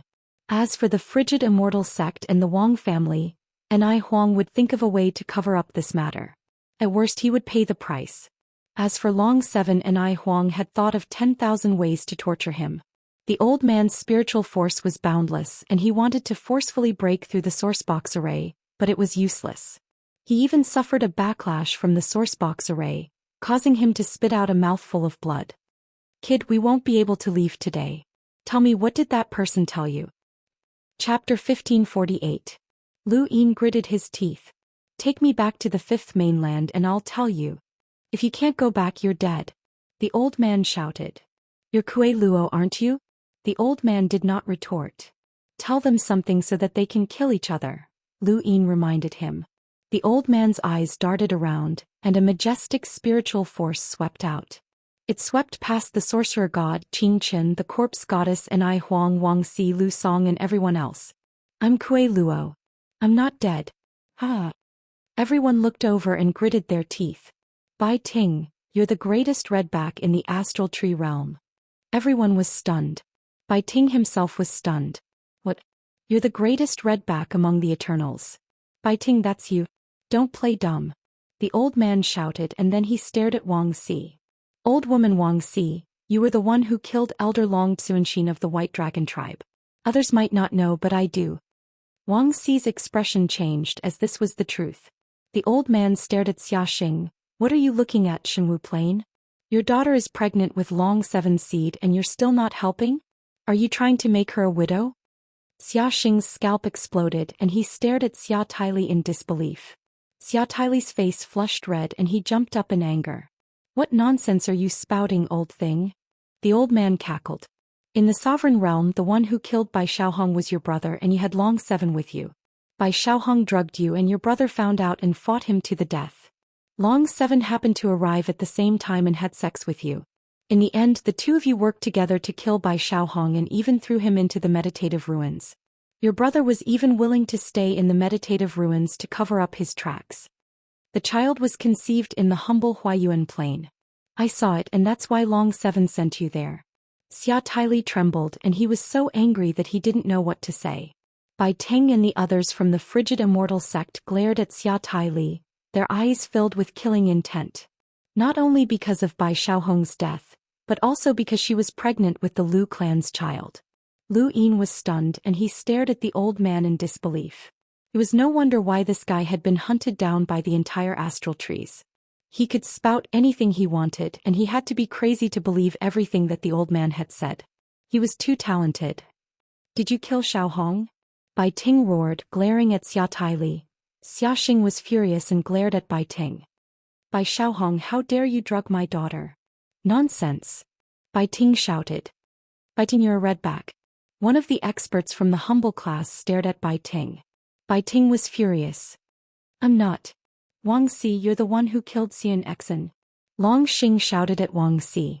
Wang Si frowned. How dare you? Dragon Mountain was in chaos. There were only a few half-ancestors and everyone had their own opponents. The old man wanted to escape with Lu Yin, but the sourcebox array could not be broken. Even if he allowed them to make wild guesses, they would not be able to buy much time. Lu Yin suddenly thought of something, and he retrieved Longtian's token from his cosmic ring. This is Longtian's token. Can we leave? Generally speaking, the White Dragon clan's junior ancestor could freely enter and exit Dragon Mountain. The token was proof of one's identity, and there were many places that one could freely enter with it. The old man took it and rushed out with Lu Yin in tow. In the distance, Lu Yin was battling the corpse god. And Ai Huang was stunned. How was this possible? There were only a few people in the entire White Dragon clan who could freely enter and exit the sourcebox array. The old man was shocked when they left the array. Kid, you have a lot of good stuff. You must have stolen this from the sovereign realm. That's about it. Lu Yin was excited and he had finally escaped. Run. Don't even think about running. Wang Si appeared and raised a hand. Black lines appeared in the void and bound the old man and Lu Yin. This was the Wang family's secret technique. Seal. The old man flung Lu Yin away.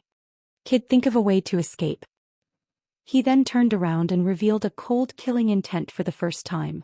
Old bastard, you're still as annoying as ever. Kui Luo, you're courting death. Wang Si slammed down with a palm and her entire body was isolated from the void. She formed a world of her own and that world was actually a severed palm. Kui Luo's expression grew serious. The Wang family has spied on the Lu family's visualization technique and combined it with the art of forgetfulness. I've been wanting to experience it for a long time. Come, old bastard. There was a boom as a huge force swept out in all directions, tearing the void apart like a curtain. Lu Yin borrowed this force to fly in the direction of the ladder. He knew that the ladder was very far away and that he would encounter many obstacles along the way, but it was the only way to escape the top realm and return to the fifth mainland. Within Dragon Mountain, Huang's expression changed. Wang Si had given her a condition, and she had no choice but to let her go to intercept Kui Luo. However, Dragon Mountain's sourcebox array had trapped Lu Song, making it impossible for anyone to track him down. Of course, the White Dragon clan could still chase after him. Lu Yin borrowed the strength of the two half-progenitors to rush towards the ladder. Not long after, a familiar voice rang out. Stop, you vile being. It was the White Dragon Elder, a powerhouse who had undergone multiple origin tribulations. Lu Yin turned around and locked eyes with the Elder. He could see the killing intent and cruelty in the depths of the Elder's eyes. Lu Yin coldly said, I'm Long 7. Do you really want to kill me? The Elder sneered. No one can expose you on Dragon Mountain, but you still dare to act in front of me here? Die, you bastard of the Lu family. Lu Yin suddenly stopped and turned around. His expression was gloomy. Old thing, you're courting death. He then took out Xianxia Fei's armed puppet and put it on over his universal armor. He then slapped the Elder with one hand. The White Dragon Elder was so angry that he laughed. You want to rely on an external object to challenge me? You're too naive, you vile being. His body suddenly transformed into a white dragon, and an even more terrifying aura surged into the clouds. He raised his hand and a spear appeared in his hand. He thrust it forward, tearing through the void with an unparalleled sharpness that carried a terrifying power. Lu Yin grabbed the spear and was sent crashing into the ground.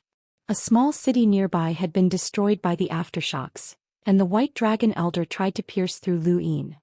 However, the armed puppet had been strengthened by Lu Yin, and it could withstand an attack with a power level of nearly 800,000. It had the defensive power of a fourth tribulation cultivator, and although it couldn't compare to Yunlui, there was one thing that Yunlui couldn't compare to: its ability to attack. Lu Yin was slammed into the ground by the spear and he raised his hand. The armed puppet automatically attacked, its arm elongating as it punched the Elder's body, shattering half of it.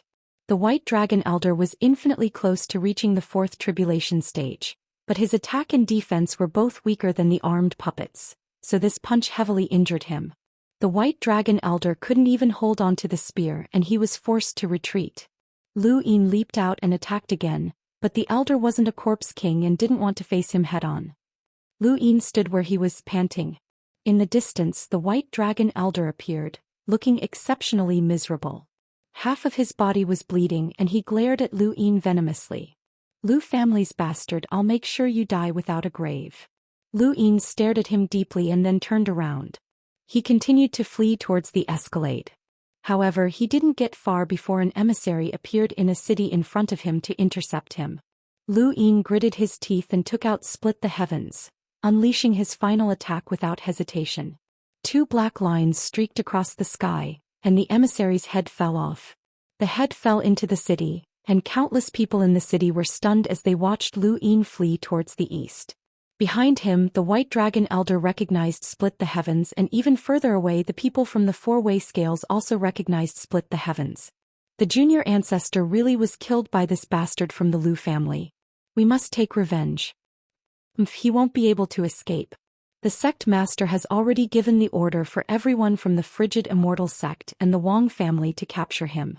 The White Dragon clan won't let him go either. Bastard from the Lu family, let's see how far you can run. Ha!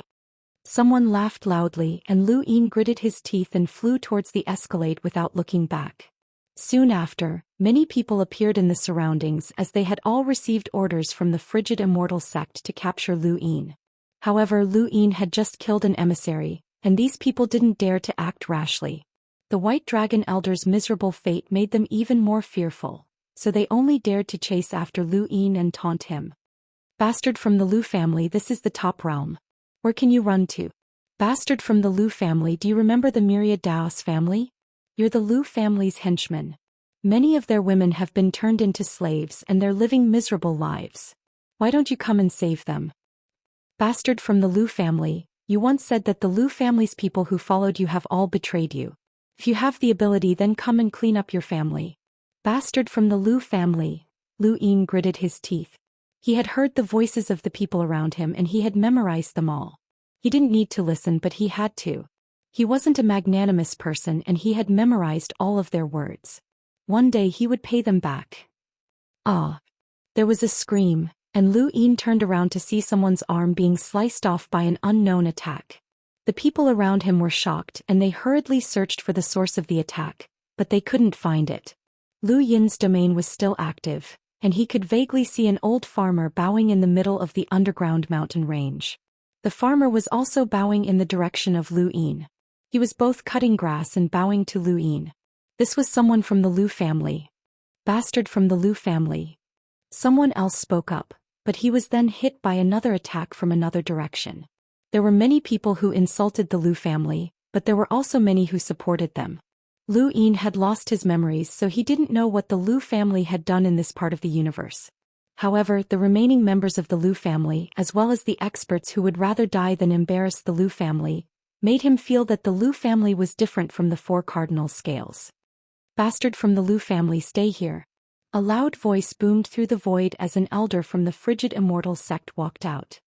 His gaze swept past Lu Yin and landed on the ground where he saw the old farmer. The remnants of the Lu family still dare to act so violently. Bastard, I'll let you see how they die. Lu Yin clenched his fists and charged at the elder. Come at me if you have anything to say. The elder sneered.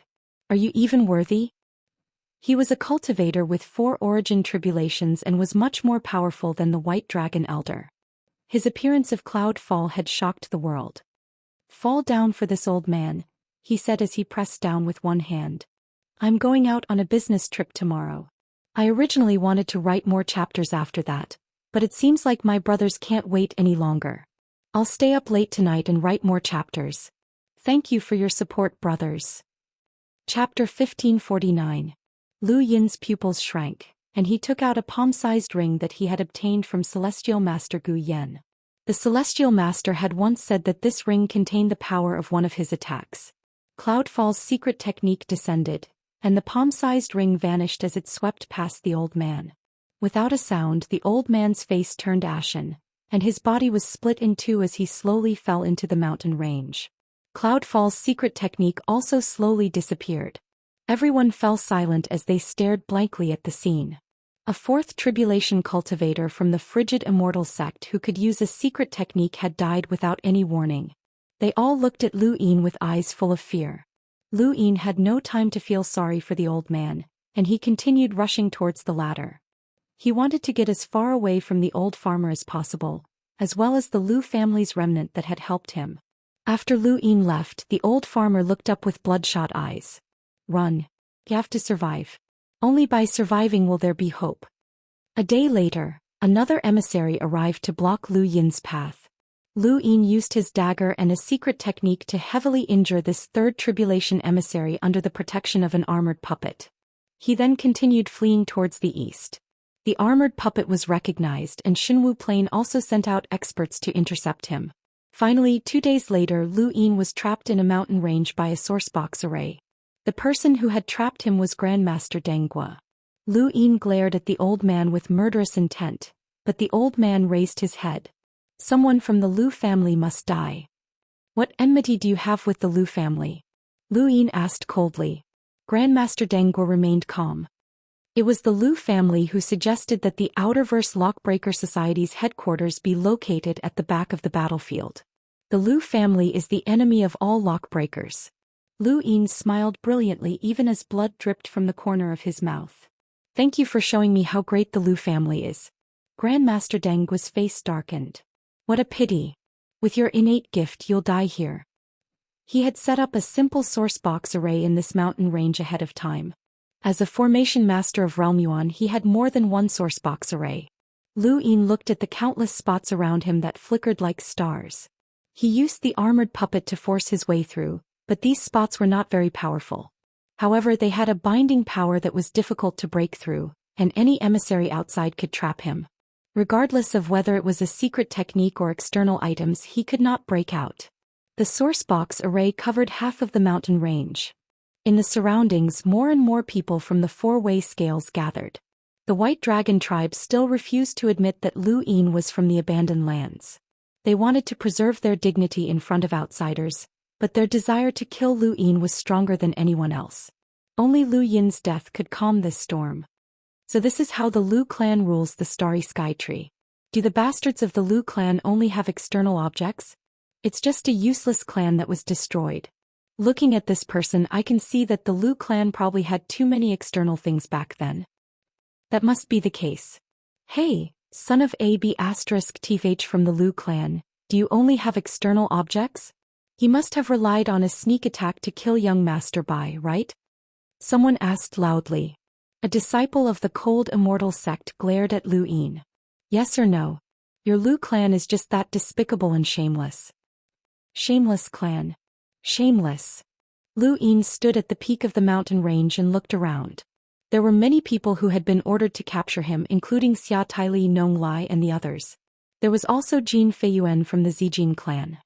There were too many people who had ridiculed him and hit him when he was down, but Lu Yin did not care about them.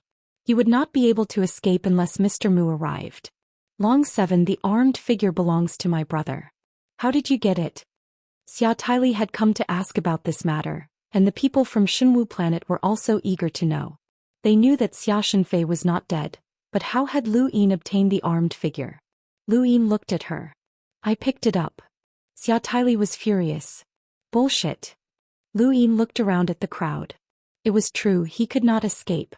There were already a few emissaries outside and he could not even get close to the ladder by himself. Since he could not escape, then he might as well do something such as clearing the name of the Lu clan. Bai Xiaohong, you're just a piece of trash, Lu Yin said.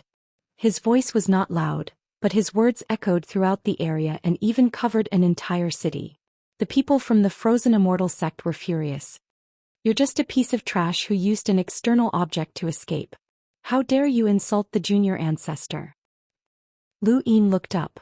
I can fight the 4th junior ancestor alone. Everyone fell silent for a moment, but then they all burst out laughing. Xia Taili frowned. Was he crazy? Although she was unhappy about the marriage alliance with Lu Yin, her impression of this person wasn't bad. Now he actually dared to say such words. Nong Lai shook his head and sighed. Jin Feiyun shouted, Lu bastard, you want to fight the 4th junior ancestor alone? You're no match for Elder Shi. Back then young ancestor Bai fought Elder Shi without losing. Once he becomes an emissary, he'll definitely replace Elder Shi and become invincible in the first origin tribulation. What makes you think that? Lu Yin's lips curled up. You can come in and try. One palm is enough to hit you. Jin Feiyun snorted and did not want to bother with Lu Yin, but the people around him started to jeer, especially Nong Lai. Jin Feiyun, go and try. Jin Feiyun, go and try. The Zijin family won't be scared, right? Go. Jin Feiyuan was embarrassed, but he did not want to go. After all, Lu Yin had been qualified to accompany the junior ancestor to the sovereign realm. Jin Feiyun had also been defeated by the Shangqing and Zhou Xian, which had left a shadow in his heart. He hated the people of the abandoned lands, which was why he had been so eager to surround Lu Yin. He did not care if Lu Yin was a member of the Lu family.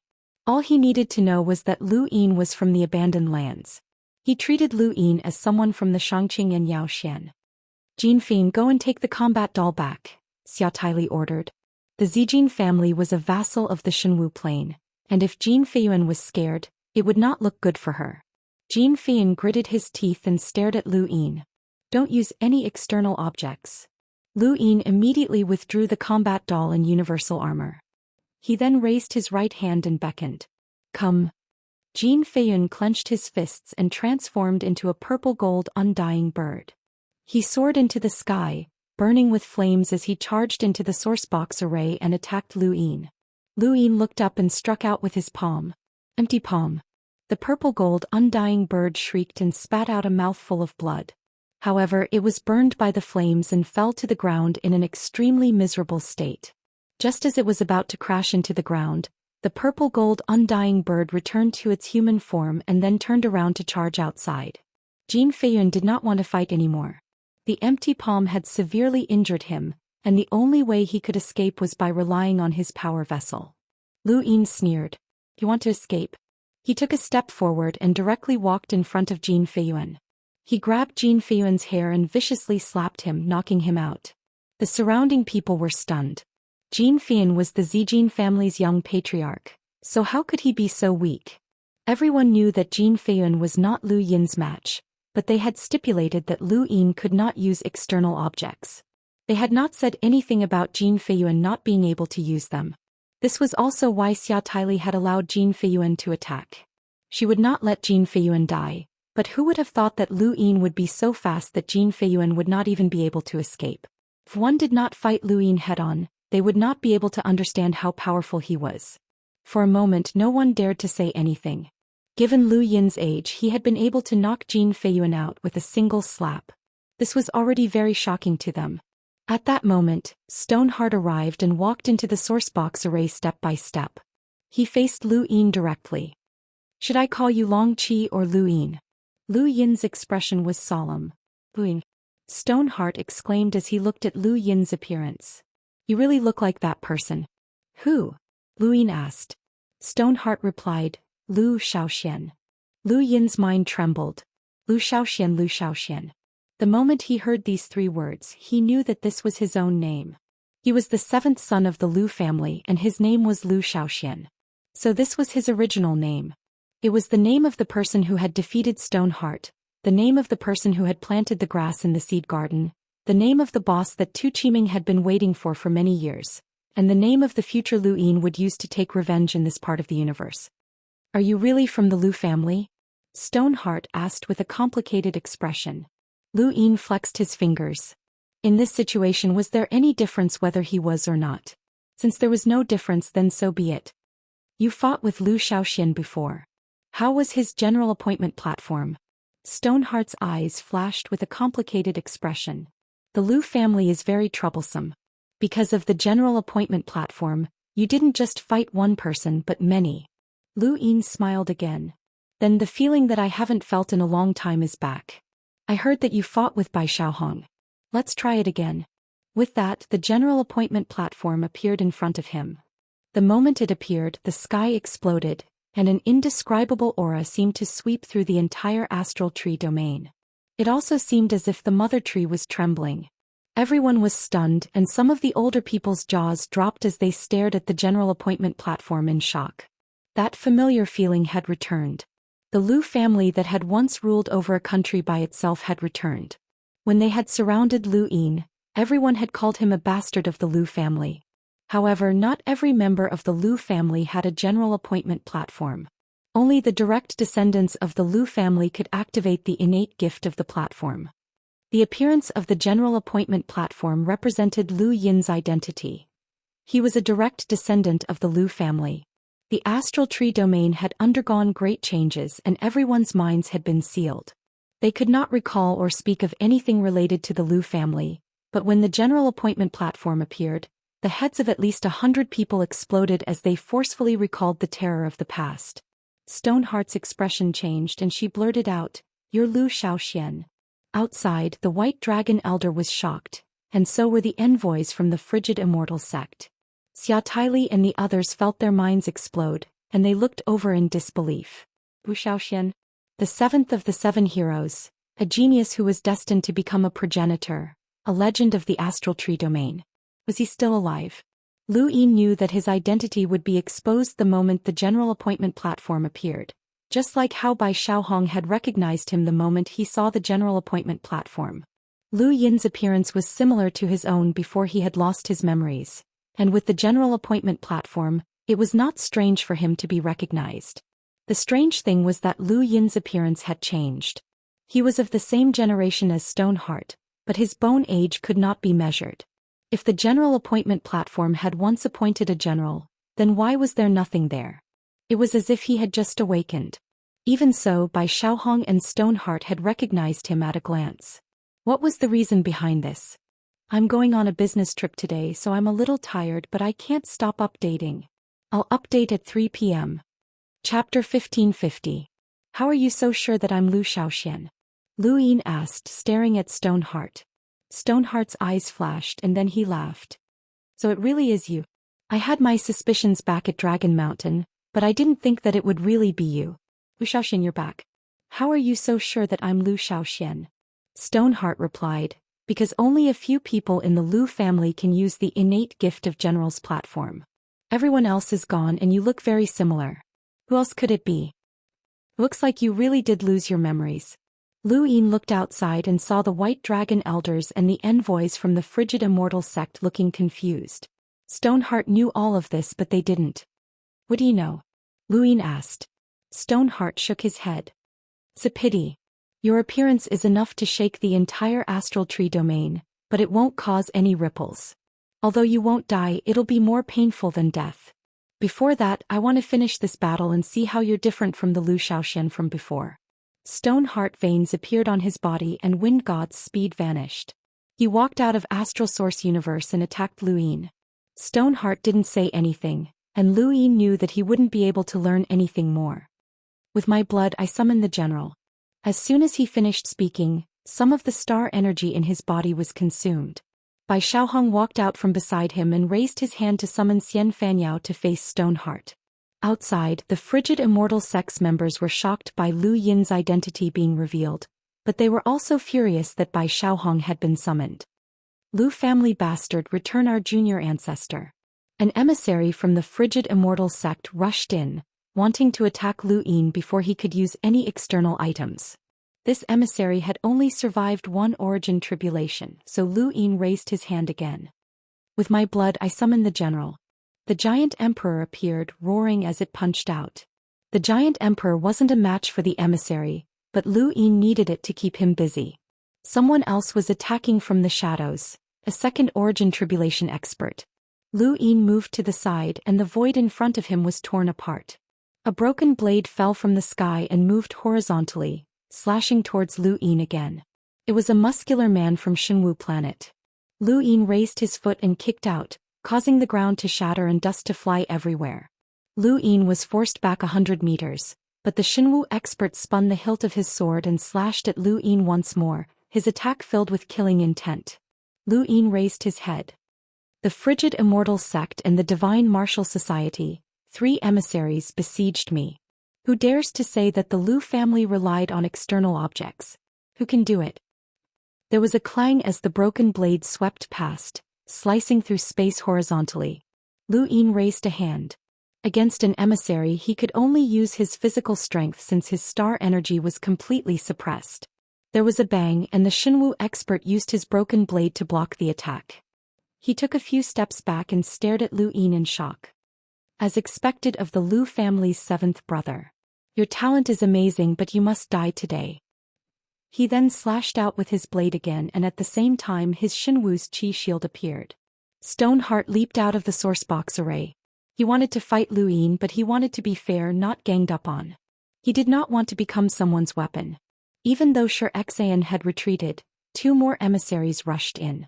One was from the Wang clan and the other was from the White Dragon clan. A total of 4 emissaries besieged Lu Yin. Bai Xiaohong, who had been summoned from the general appointment platform, faced off against the person from the Wang clan, while the elder from the White Dragon clan joined forces with the Shenwu expert to attack Lu Yin. Those who saw this scene could not believe their eyes. The emissaries of the 4 scales had surrounded Lu Yin. Lu Yin was all by himself. This scene was extremely shocking, but it also allowed many people to see something different. The 4 scales had surrounded the Lu family. Nonglai was furious. Shameless. 4 emissaries ganging up on an enlighter. How shameful. No one could refute this as this was the truth. At this moment no one dared to mock Lu Yin or the Lu family anymore. Even a junior ancestor could only deal with one emissary, let alone 4. Lu Yin was currently fighting against 4, which was equivalent to challenging all 4 juniors. This was the first time in Xia Taili's life that she had been shocked by someone. She had once thought that her elder brother Xia Shenfei was invincible among his peers, but now that common sense had been overturned. Lu Yin's strength had exceeded her expectations. This is what it means for a single person to rule a country. One person can be revered, someone muttered, revealing the foundation of Lu Yin's strength. Lu Yin was facing off against 2 emissaries, and both of them were at the second stage of the Origin Calamity realm.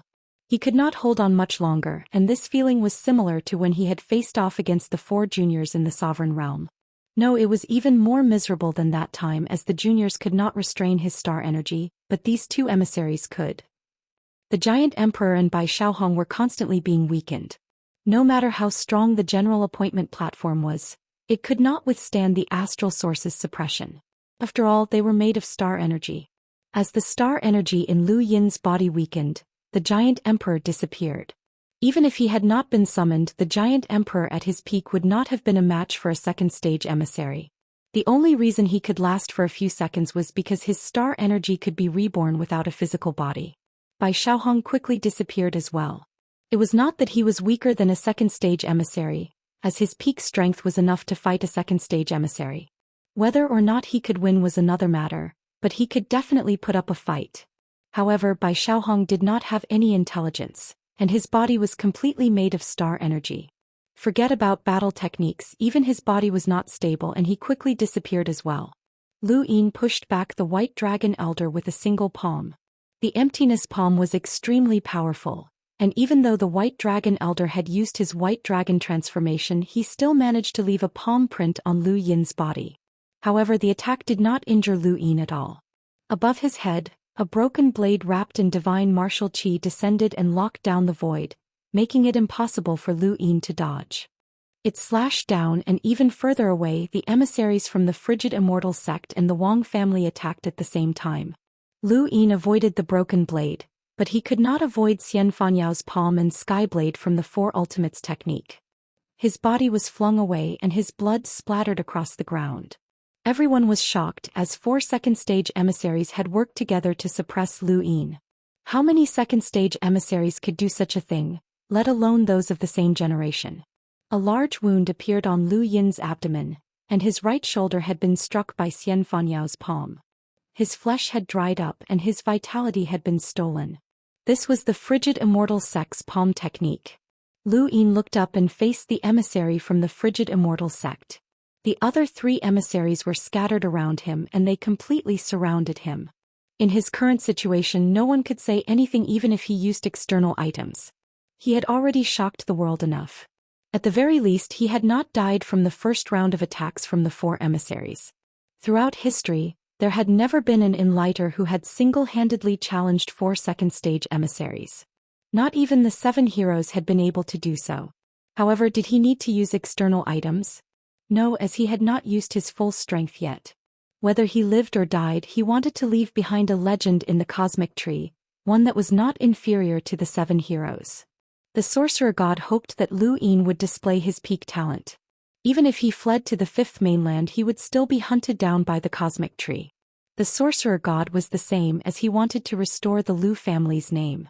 He wanted to use Lu Yin's name to rebuild the Lu family.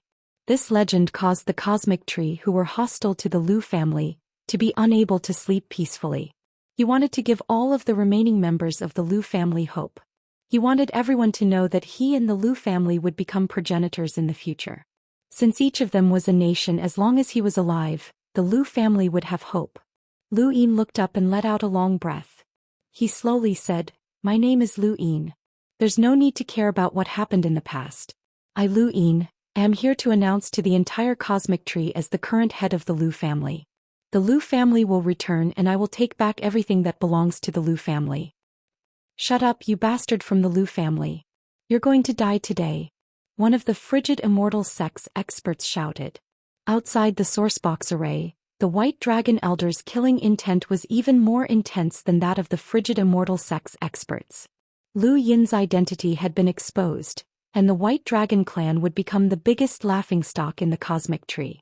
He had to kill Lu Yin today to wash away the humiliation he had brought to the White Dragon clan. Kill that bastard from the Lu family. The Lu family wants to return? They're going to die today. Kill him. Elder, kill him. Lu Yin's lips curled up. You're all afraid.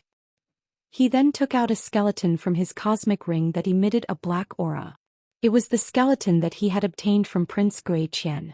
The skeleton itself wasn't of much use to him, but it contained a boundless amount of death qi. As the death qi entered his body, a black and white cocoon appeared and wrapped around him. Everyone watched in shock, their eyes filled with confusion. They couldn't understand what technique this was. The muscular man from Xinwu Plain immediately slashed out with his blade. It didn't matter what strange technique it was as long as he could break it. The blade slashed at the black and white cocoon, but it was blocked by the death qi. The muscular man was shocked and attacked again. At the same time, the other 3 emissaries attacked as well. 4 attacks landed and finally broke through the cocoon. A pitch-black sickle emerged from the cocoon and pierced through the astral source universe to slash at the man from Xinwu Plain. The man was stunned. Sickle? Almost no one had ever used such a weapon before. He raised his broken blade and wrapped it with Xinwu force. He slashed out with enough power to kill an ordinary first tribulation cultivator. There was a clang as the sickle collided with the broken blade. Lu Yin walked out and everyone finally got a good look at him. His hair hung down and his upper body was half naked. Black gas coiled around him and there were chains behind him. His body was branded with incomprehensible red runes, and his left arm was covered with a shield formed from white gas. He held a huge Golian in his hand and the strangest thing was the black fog behind him. He looked like a Grim Reaper. Everyone was shocked and some of them felt as if their scalps were about to explode. The Grim Reaper? The legendary Grim Reaper? Impossible. The Grim Reaper is just a legend. No one can prove that it existed. The Grim Reaper that Gui Yuan has been searching for is just like that. The muscular man from Xinwu Plain was stunned. The Grim Reaper? Lu Yin's eyes were pure black as he stared at the man. He didn't say a word as the Golian spun and slashed at an unbelievable angle, cutting off the man's arm. The broken blade fell to the ground, and the Xinwu force's protection was useless. Above Lu Yin's head, the White Dragon Elder wielded his spear and descended. Lu Yin grabbed the chain that was wrapped around his body and swung his arm, causing the chain to sweep upwards like a nebula. It wrapped itself around the spear and then wrapped itself around the White Dragon Elder. The White Dragon Elder used his White Dragon transformation to strengthen his body, and he reached out to grab the chain. Chapter 1551. This was the 3rd time Lu Yin had used the Reaper's transformation in battle, and only once had the chain been caught by Longtian's innate gift, which could even tear space apart. No one else had been able to grab the chain, and this White Dragon Elder was no exception. He grabbed onto the chain, but the chain also wrapped around him at the same time. In terms of strength, he was no match for Lu Yin at all. His entire body was dragged down by Lu Yin, and the Golian slashed horizontally along the chain, splitting the White Dragon Elder's body into 2. Fresh blood spilled from his head onto the ground, dyeing the soles of his feet red. Lu family's bastard, how dare you collude with Ghost Abyss? You're courting death. The frigid immortal sex emissary shouted as he attacked with a palm. His astral source surged, suppressing any type of star energy, but it did not affect Lu Yin at all. Lu Yin used the chain to throw the White Dragon Elder towards the frigid immortal sex emissary, and the Elder's back took a hit for Lu Yin. Lu Yin took advantage of this opportunity to step into the astral source universe. His body covered in golden battle force that gradually spread to the Golian and slashed down. There was a thump as Golian was struck by one of the Wang family's 4 ultimate skysword technique, causing him to lose his direction. The Wang family's emissary quickly appeared in front of Lu Yin, his eyes cold. 4 ultimates, Kuei Xiong. Bang. A palm struck out and landed heavily on the shield on Lu Yin's left arm, but Lu Yin did not move at all. The black mist behind him formed a pair of giant eyes that opened and stared at the Wang family's expert. The Wang family's expert panicked, and he subconsciously trembled as if he had seen the most terrifying thing in the world. Lu Yin slashed back with the Golian, but suddenly the source box array moved. Specks of starlight tore through the void, obstructing Lu Yin's attack. The Wang family's expert reacted and hurriedly retreated. Lu Yin stood in place and scanned his surroundings. Even though his eyes were pure black, everyone could see the arrogance in his eyes. It was an insufferably arrogant and invincible spirit. Even 4-second tribulation origin stage experts had been injured, which left everyone speechless, including Stoneheart. He was a genius who had once competed with the 7 heroes. Even though he was only at the first tribulation, he was confident that he could suppress the 2nd tribulation origin stage experts who were fighting Lu Yin. However, he definitely could not take on 4-second tribulation origin stage experts alone. Even if the 4-second tribulation origin stage experts were only average in terms of strength, it was still the same. In particular, Lu Yin was an enlighter and his star energy was suppressed. The Lu family was the dominant family and they relied on their commander appointment platform. A single person could summon an entire army without fear of a group attack, but Lu Yin's commander appointment platform had been defeated from the very beginning. Now he was relying on his own strength. Stoneheart had to admit that the current Lu Yin had surpassed him and wasn't someone he could deal with. Nong Lai was moved and he looked at Lu Yin with adoration. "You're truly our role model." Xia Taili looked at Lu Yin in a completely different light. What kind of invincible power was this? No wonder he looked down on Bai Xiaohong and no wonder he could kill Bai Xiaohong. This power was not something Bai Xiaohong could compare to. Lu Yin held the scythe in his hand and a black aura of death rose from it. Especially in this dusky top realm, he truly looked like a god of death that had descended. "We can't let him live. We definitely can't let him live." Someone from the cold immortal sect shouted loudly. Grandmaster Dengua gritted his teeth. "The Lu family cannot leave this place alive. Everyone charge into the sourcebox array and kill him. Kill him." Lu Yin clenched his left fist. "You want to kill me? Come on, I'll bury all of you with me." He had already cleared the name of the Lu family and left behind an invincible legend. Now it was time to compete with external items. Lu Yin exited his Grim Reaper state and donned his universal armor and armed marionette. He held a small knife in his hand and bit down on his tribulation fire. His right hand was equipped with the giant's right arm, which held Elder Wu's poison. He did not believe that these people could deal with him. He was waiting for Mr. Mu and the Neo-Human Alliance. The sorcerer spirit had not hesitated to start a war in order to allow Lu Yin to return with merits. Lu Yin had destroyed several cities and even mobilized the 12 marquises. He had even taken the initiative to appear at Dragon Mountain, so he could not be allowed to die so easily. Lu Yin had to return to the 5th mainland alive. There was a scream as Grandmaster Dengua's legs were severed, and a black aura of death lingered around his wounds. This was a sneak attack from an expert from the Ghost Abyss. The White Dragon Elder who had been chasing Lu Yin was furious, and he shattered the void with a single palm to grab the Ghost Abyss expert. The Lu family is actually working with the Ghost Abyss. The Ghost Abyss expert gritted his teeth. Since the Death God's successor has appeared, then he is the master of the Ghost Abyss. You're courting death. The White Dragon Elder directly shattered the Ghost Abyss expert's body. Grandmaster Dengua had been ambushed, and his sourcebox array had become unstable. Lu Yin raised his hand and threw out a super flash tear. The top realm was dim and the super flash tear bomb was activated. Even the junior ancestor would be blinded by the super flash tear bomb, and it was even more effective in the top realm. Everyone's eyes were blinded by the super flash tear bomb, including the emissaries.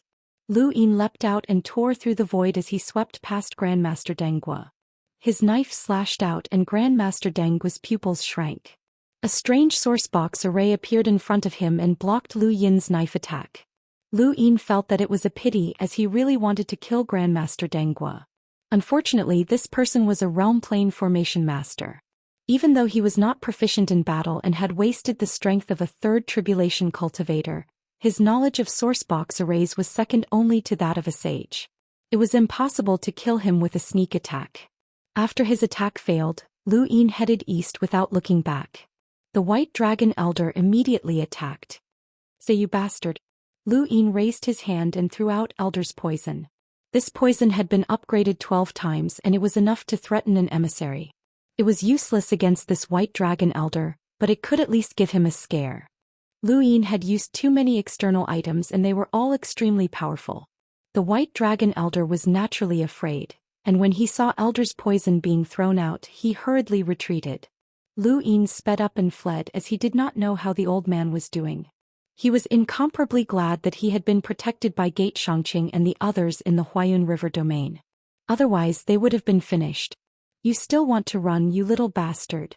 Wang Xi's voice rang out from the sky. Lu Yin's heart sank. The old man was unreliable and he had not been able to stop this old woman. Lu Yin felt a sharp pain in his knees, and he looked down to see that both of his legs had been pierced through. His knees in particular had been smashed to pieces. When had this happened? His universal armor and armed doll had not been able to resist at all. When he turned back he saw that Wang Xi was less than 100 meters away from him. Her eyes were sinister. You little bastard, everyone from the Lu family deserves to die. She then raised her hand again. Lu Yin's gaze was blank as he did not know what had just happened.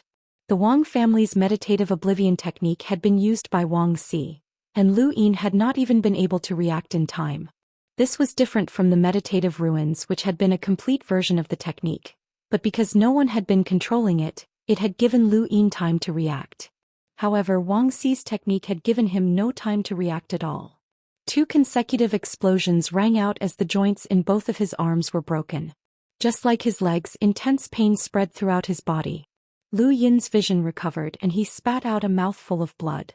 Wang Xi sneered, I won't kill you so easily, you little bastard. I'll make you suffer.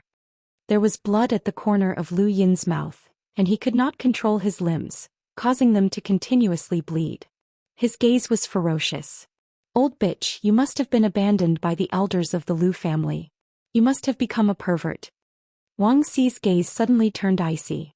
You're courting death. At that moment the old man's voice rang out. Old bitch, you cheated. A visible spiritual force bombarded the area, causing everyone who was pursuing Lu Yin to stop in their tracks. Even Wang Xi's attack had been stopped. She gritted her teeth. Kui Luo, you're going to die as well. Lu Yin was sent flying by an invisible force once more. This time the old man had attacked and thrown him towards the east. Lu Yin felt that Mr. Mu was becoming more and more mysterious. Back on the 5th mainland, Mr. Mu had been able to throw him halfway across the Innerverse, but the old man had not been able to do so. Of course, this might have something to do with the toughness of this region of space. Why hadn't Mr. Mu appeared yet? Lu Yin was sent flying by an invisible force, but he was still an invisible distance away from the latter. He landed and hid within a mountain range. Wang Xi had broken his arms and legs, and there was still some residual half-ancestor power in his wounds. Under normal circumstances, it would be very difficult to heal. Even if he had broken through the 3rd stage and his body was filled with vitality, it would still be impossible to cleanse the remnant half-ancestor power unless someone helped him. Lu Yin hid at the bottom of the lake and panted heavily. He wanted to enter Mount Supreme so that Long Shi and the others could heal him, but after some thought he decided against it. The remnant half-ancestor power was not something that Long Shi and the others could deal with. He kept thinking, but it was impossible for a half-ancestor to help him. If Qingshan discovered him, he would most likely help him, but it was also possible that he would be worried about the situation in the astral tree and eliminate him like the others. With the old man and Wang Xi entangled, who else could help him? The farmer's family? The Lu family? Not necessarily. After a while he suddenly thought of the battle technique. When things reach an extreme they can be reversed. As long as the attack did not reach the upper limit of death, any attack would only cause the body to recover. Perhaps he could give it a try. As he thought about it, his die appeared. Lu Yin tried it with some difficulty, but it spun to 3 pips. He looked at the 2 screens and felt helpless. It was useless, so he continued. This time it was 5 pips, but it was still useless. He continued. 4 pips. Lu Yin was delighted, and the scene in front of him changed as he appeared in the time-stop space. There was no need to rush when he was here, as he could extend the duration of the time-stop space. No matter how long he was in the time-stop space, it would only take a second in the outside world.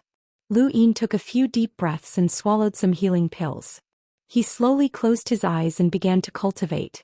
When things reach an extreme they can be reversed. Fortunately, he had cultivated this technique before, so he was not unfamiliar with it.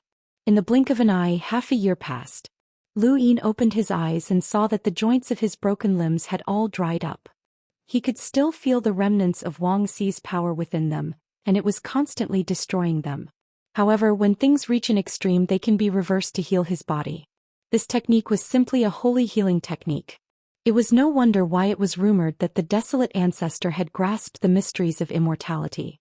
All of the secret techniques that he had created were for healing purposes.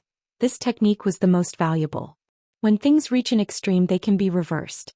It could indeed heal the injuries that Wuxia had left behind, but it would take a very long time. Another half a year passed in the time-stop space and he had already used up 8 million star essence.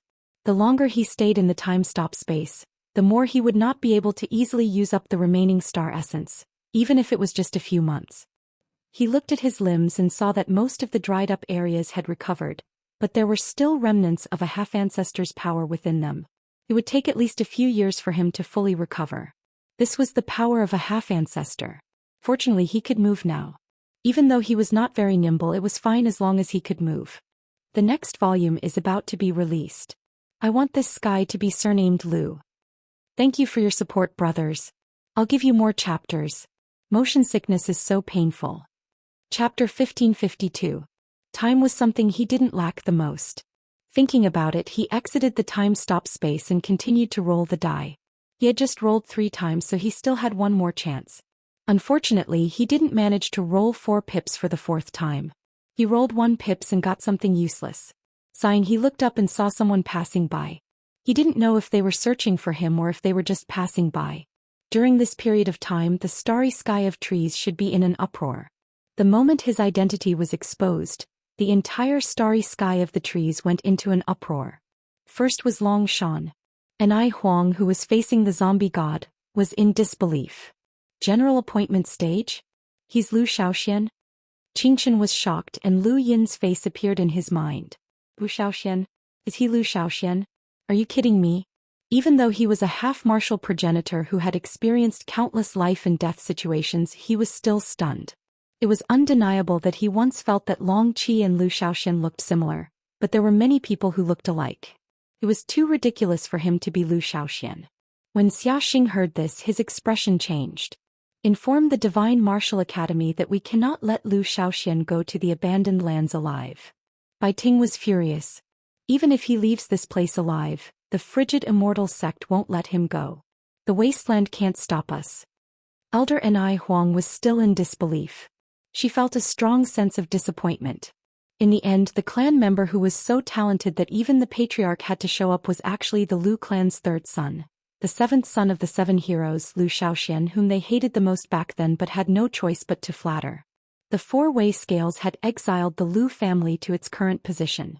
Now that it had heard that Long 7 was Zhou Xian, it was filled with complex emotions and apprehension that could not be put into words. The only thing it could think of was to use all of its power to kill Lu Yin and prevent any future troubles. The sorcerer spirit god laughed strangely. So it's that little guy. How interesting. You humans have so many complicated conflicts of interest. That's why you lost.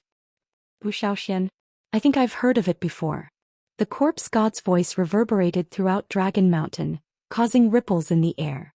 Below, Lu Song raised his head and looked into the distance with a complicated expression. Long Qi was actually Zhou Xian. He thought of the sword steel's inheritance and smiled. No wonder he could surpass Bai Xianer. Since the birth of the 7 heroes until their disappearance, that era was comparable to the 9 mountains and 8 seas. However, because of that incident, the 7 heroes disappeared and gave way to Bai Xianer. It made sense. Other than Zhou Xian, who else could surpass Bai Xianer? Only Zhou Xian had that kind of talent. This part of the starry sky was about to fall into chaos. Nongya exhaled and smiled bitterly. He didn't expect it to be him. 10 days later, Lu Xiaoshuan's name swept through the top realm like a hurricane.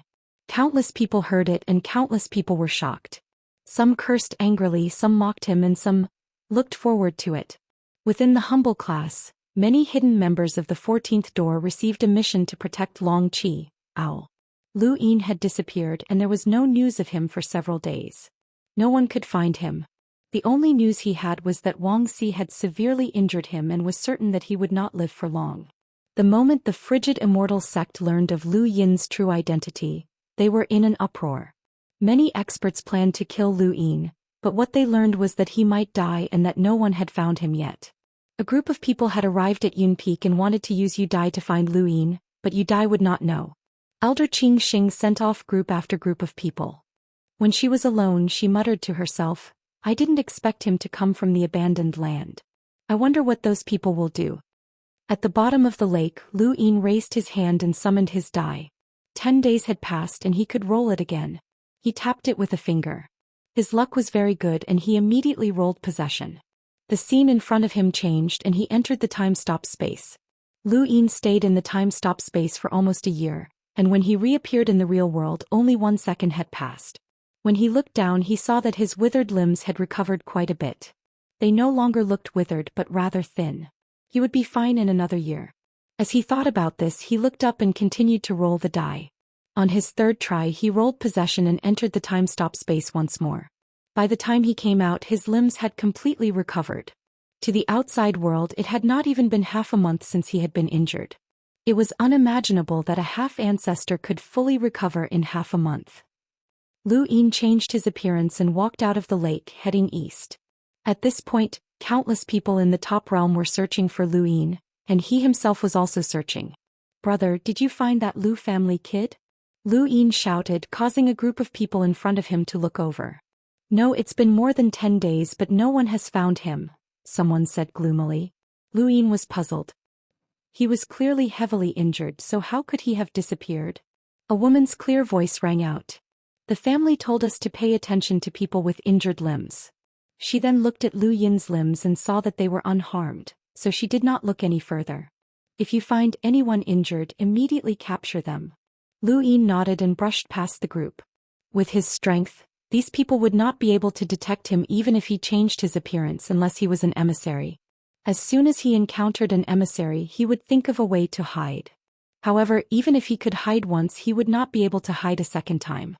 There would always be a moment when he would be discovered by an emissary. As he thought about this, Lu Yin saw a very flashy man walking towards him. Was he from the frigid Immortal sect? Lu Yin's eyes flashed and he raised his hand. A strong wind swept out and the man's limbs were severed. The man screamed as he fell down. Sorry, Lu Yin muttered to himself as he continued heading east.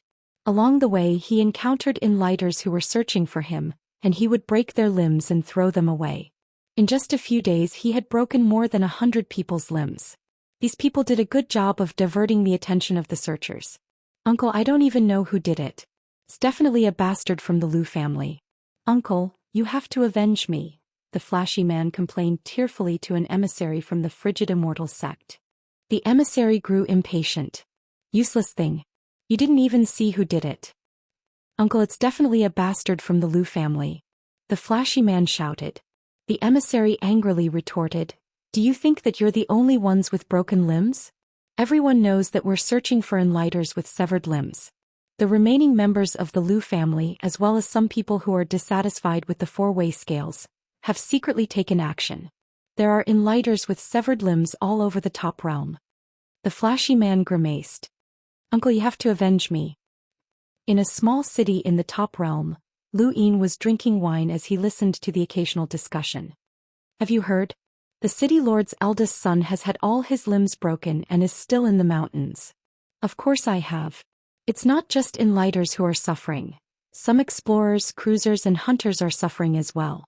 There's always someone taking action to distract us and help Zhou Xian.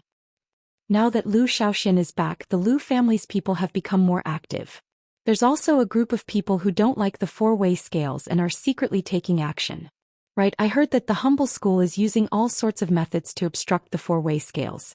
I heard that too. The humble school is helping Zhou Xian. Lu Yin slowly drank his wine. His appearance had indeed caused a commotion. Soon, news of his appearance would spread to the central realm and the battlefield on the other side of the top realm, which would cause an even greater commotion. He could not forget the determination of Zhou Tang and the others on the other side of the battlefield. In the Star Alliance, there was a group of people from the remnant army waiting for the Lu family. They were not the only ones, as there were definitely many others waiting for the Lu family in the cosmic tree. These people would either openly or covertly act to cover for him. Speaking of which, the Lu family is indeed worthy of its former dominance. Zhou Xian single-handedly defeated 4 second-stage astral emissaries. and he's terrifyingly strong. It's even said that he inherited the Death God's inheritance. What Death God's inheritance? I don't know. There are people in Ghost Abyss who recognize him as their master and are secretly looking for him. Sure. Don't talk about the Liu family. Aren't you afraid that your head will explode? Don't worry. As long as you don't force yourself to remember the Liu family's past, there won't be any problems. The top realm was in chaos. The four cardinal scales had always known that there were many people who supported the Liu family in hiding, but they had not expected there to be so many. Even someone from the frigid Immortal sect had his limbs broken, which infuriated the upper echelons of the frigid Immortal sect. They declared that they would definitely search for the remaining Liu family members hidden within the sect. Gradually, however, the commotion changed. More and more people who were dissatisfied with the four cardinal scales took action and secretly attacked the experts from the four cardinal scales who were searching for Luin. Many people suffered because the four cardinal scales spread out their forces, which gave those people an opportunity to attack. In short, the top realm was in chaos and it quickly spread to the central realm. Some people claimed to have seen Luin in the central realm, and they even made it sound like he was there. This led to many vassal families from the central realm searching for him. This created a storm that swept through the entire cosmic tree realm. Under such circumstances, a rumor quickly spread. As Luin walked down the street, someone flew past him and shouted, "Zhou Xian, we humans have fought against the monsters and suffered countless casualties. If you're loyal to the humans, then come out. Don't start a civil war. Zhou Xian, you've sided with the monsters. The Liu family has sided with the monsters. You're starting a civil war. Zhou Xian, please kill yourself for the sake of humanity." Lu Yin's gaze turned cold. The four cardinal scales were trying to kill him. Since the Liu family had won the hearts of the people, they were trying to make Luin lose them. Countless discussions could be heard around him. Yeah, isn't the Liu family trying to start a civil war now that they've appeared? Zhou Xian shouldn't have appeared. A civil war between humans should be won by the monsters. The four cardinal scales might be right. The Liu family has sided with the monsters. Otherwise, how could Zhou Xian have survived? The Liu family from back then has changed. Rumor has it that Zhou Xian fought four emissaries by himself because he was using a corpse king transformation. In the central realm, there were some things that ordinary people did not know about and even some cultivators might not know about. However, in the top realm, even an ordinary person knew of Zhou Xian's name. The top realm was not isolated from the outside world, and Luin could hear people talking about him wherever he went. Countless people were discussing him and it was very irritating. However, it also brought him a lot of news. For example, every city in the top realm had sent out experts to search for him, and the four cardinal scales had set up an inescapable net around the escalator to capture him. Using the escalator to return to the central realm was extremely difficult. Thank you for your support, brothers. The next volume is about to start. I'll be updating at 3 p.m. I've been updating for 3 days now. Chapter 1553. As he passed by a restaurant, Luin suddenly saw someone familiar. Or rather, he recognized this person, but this person did not recognize him. It was Xiaoru. Lu Yin's heart skipped a beat and he stepped into the restaurant. The city was shrouded in a dim light, and only the restaurant was illuminated. Lu Yin sat down not far from Xiaoru. Not long after, a group of people arrived and sat down with Xiaoru. "The sect still wants us to return to the central realm," one person said dejectedly. Xiaoru frowned. "That bastard from the Liu family can't have gone to the central realm. Does the sect really think that the rumors are true?" "Of course not. The sect just thinks that we're useless." Someone slammed the table in anger. "Don't spout nonsense." Another person quickly stopped him. Xiaoru sighed.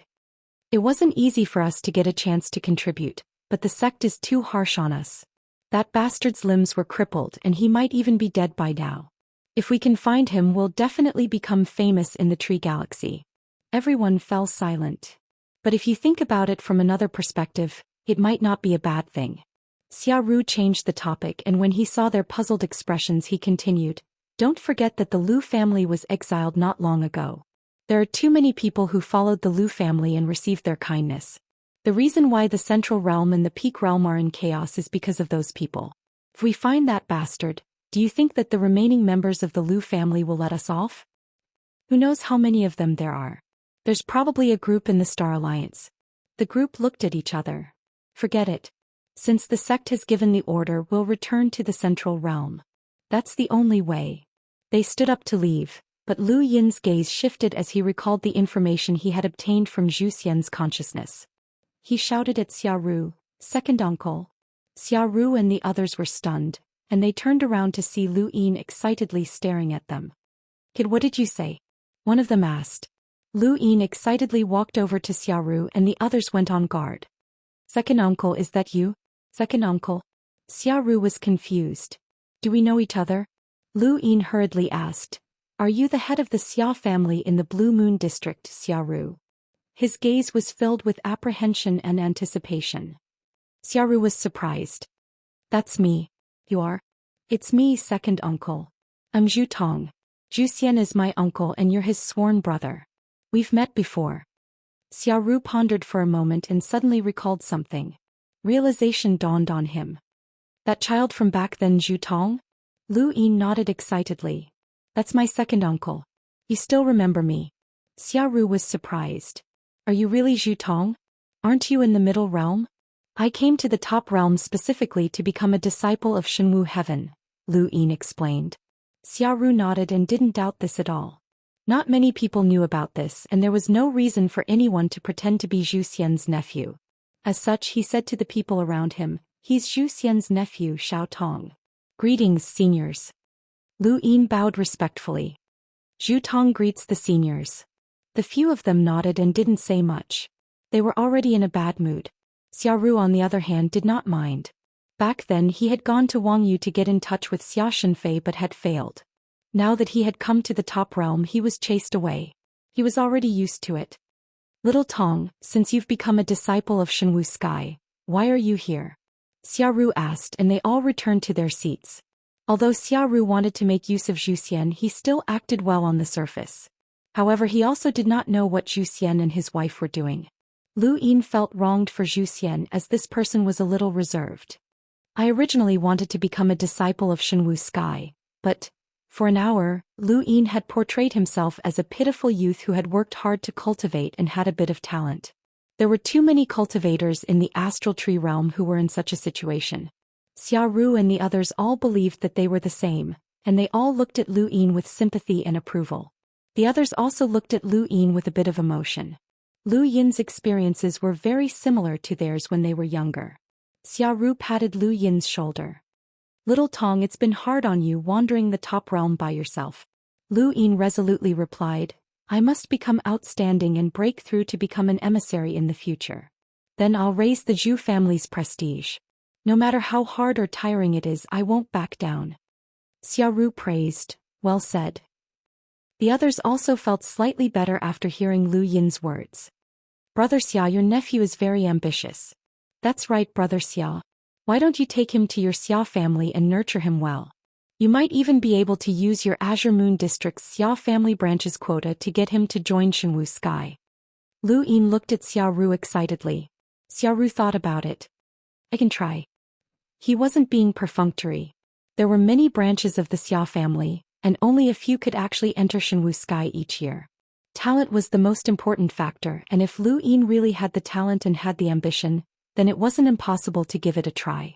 Shenwu Sky didn't only recruit disciples from the Xia family, and if Lu Yin could enter, then Xiaoru would also reward him. "Little Tong, why don't you come with me to the middle realm and meet your uncle?" Xiaoru asked gently. Lu Yin respectfully replied, "I'll listen to second uncle's arrangements." Lu Yin's attitude satisfied Xiaoru and the others, and before long the group headed towards the escalade. Even though Xiaoru was only from a branch of the Xia family, he was still the family head and a true disciple of Shenwu Sky. With him leading the way, no one dared to cause trouble along the way.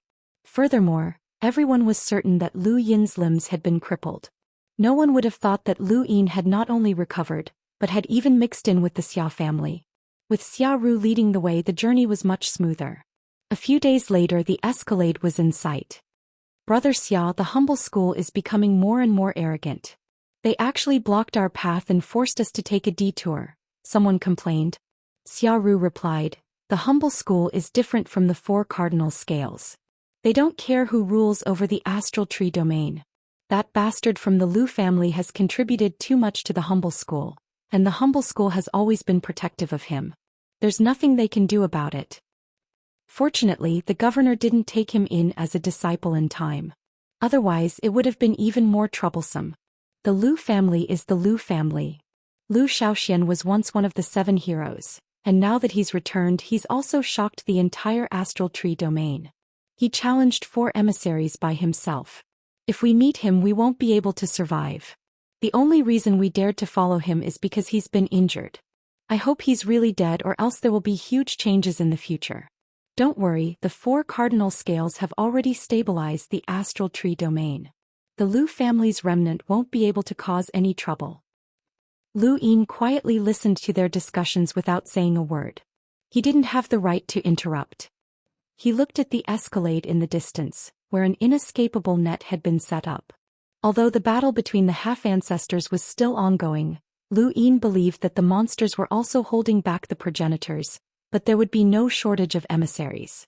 The emissaries could see through his disguise. He could only hope that Xia Ru's status would allow him to lead them smoothly. In the central realm, Lu Yin had underestimated the 4 cardinal scales' determination to hunt him down.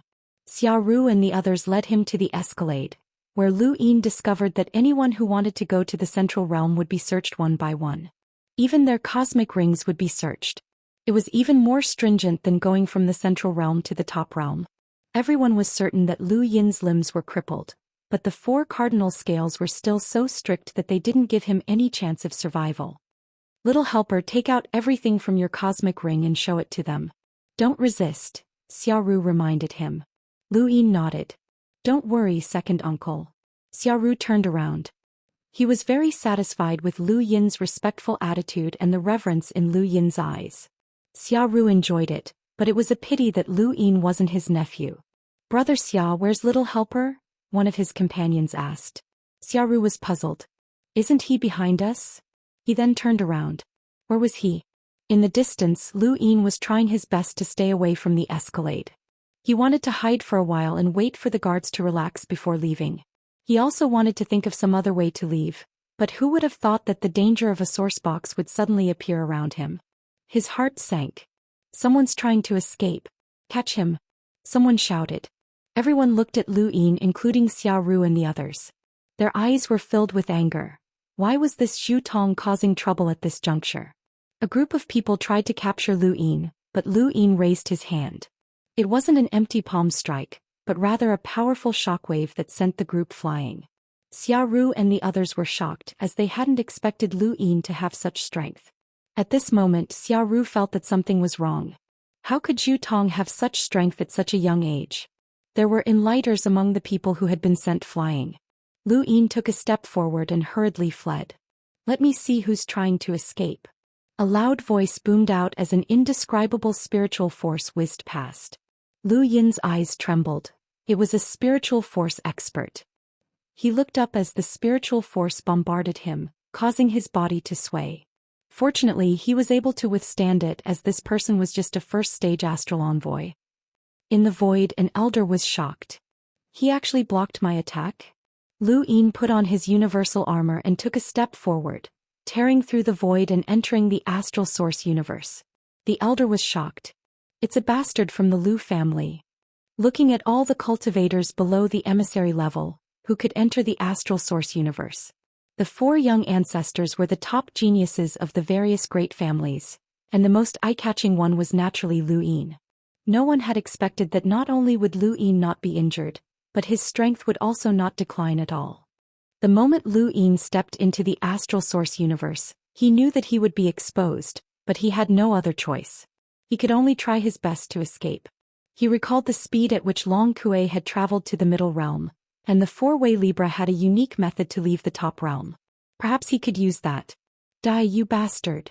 An elder appeared within the astral source universe and raised a hand to attack.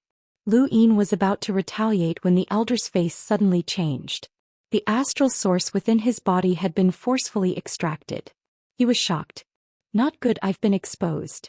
He wasn't referring to his identity being exposed, but rather to the astral source universe.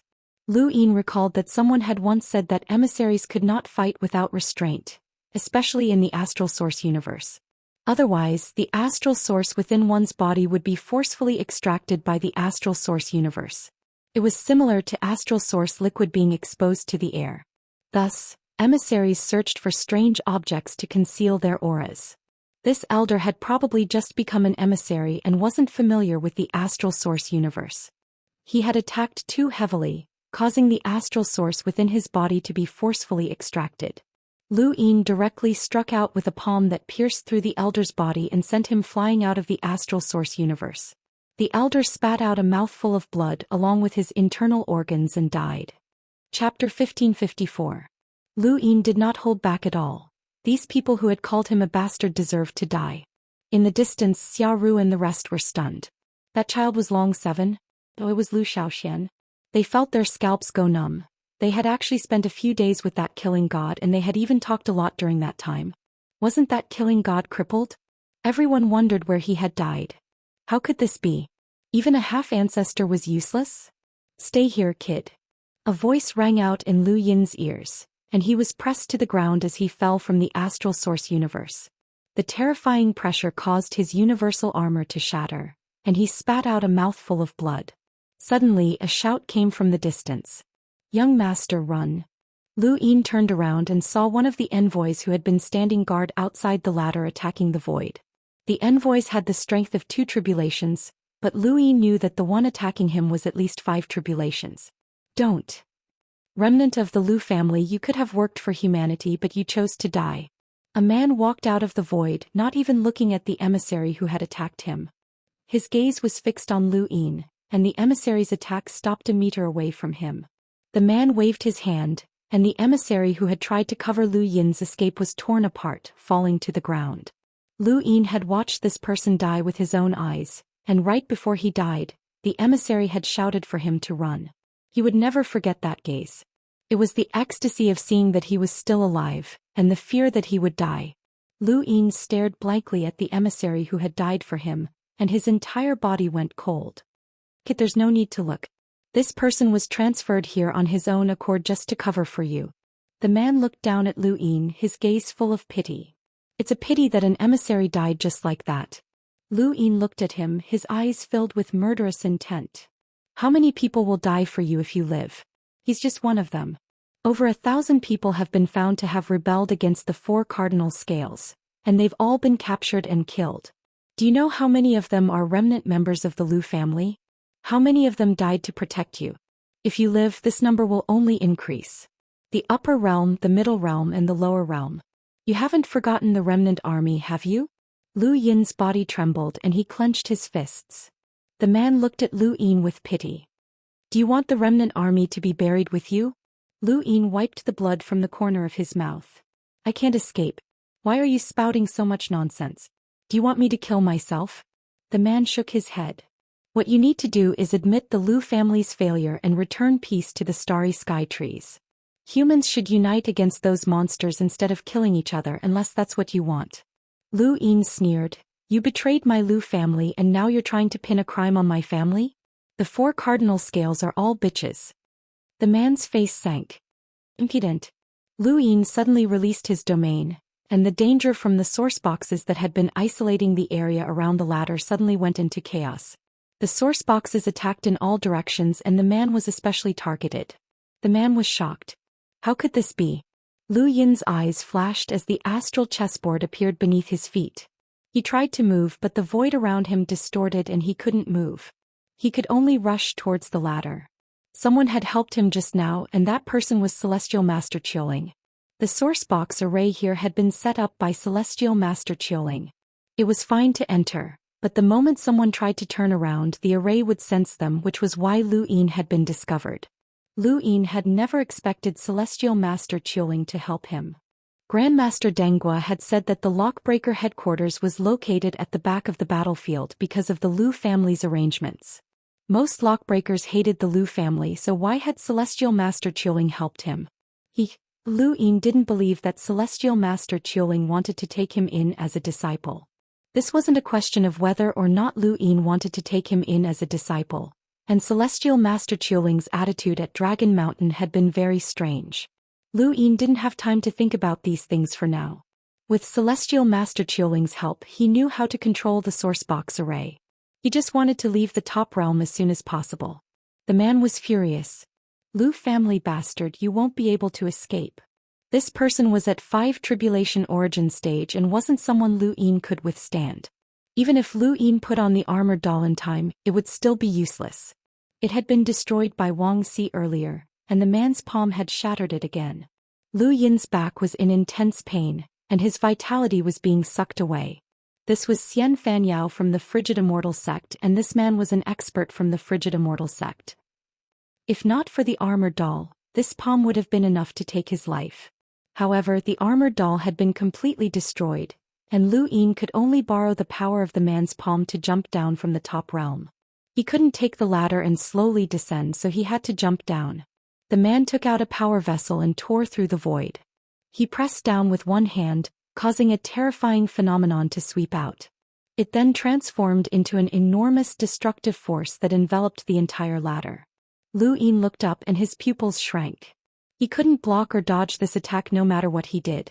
Felt like the sky was collapsing. Was he really going to die? At that moment, a figure appeared and threw Lu Yin towards the central realm. Lu Yin saw the figure. Adventure King?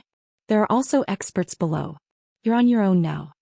The wind whistled past Lu Yin's ears as he was thrown towards the central realm by the Adventure King. He struggled to move his body and looked down. This was truly an inescapable trap. There were half-progenitors, emissaries, remnants of the Lu family and various experts protecting him, but there was still no hope of escape. This was the power of the four-way scales. They had too many experts. Lu Yin had lost his universal armor and armed doll, so any third-stage tribulation origin emissary could easily deal with him. In the distance, the might of a half-progenitor descended. Wang Xi walked out looking somewhat pathetic, but her gaze was extremely cruel. You can't escape, you little bastard. She then raised a hand and the old man appeared in front of Lu Yin. He looked just as miserable as a beggar. You can't shake me off, old woman. Wang Xi was furious.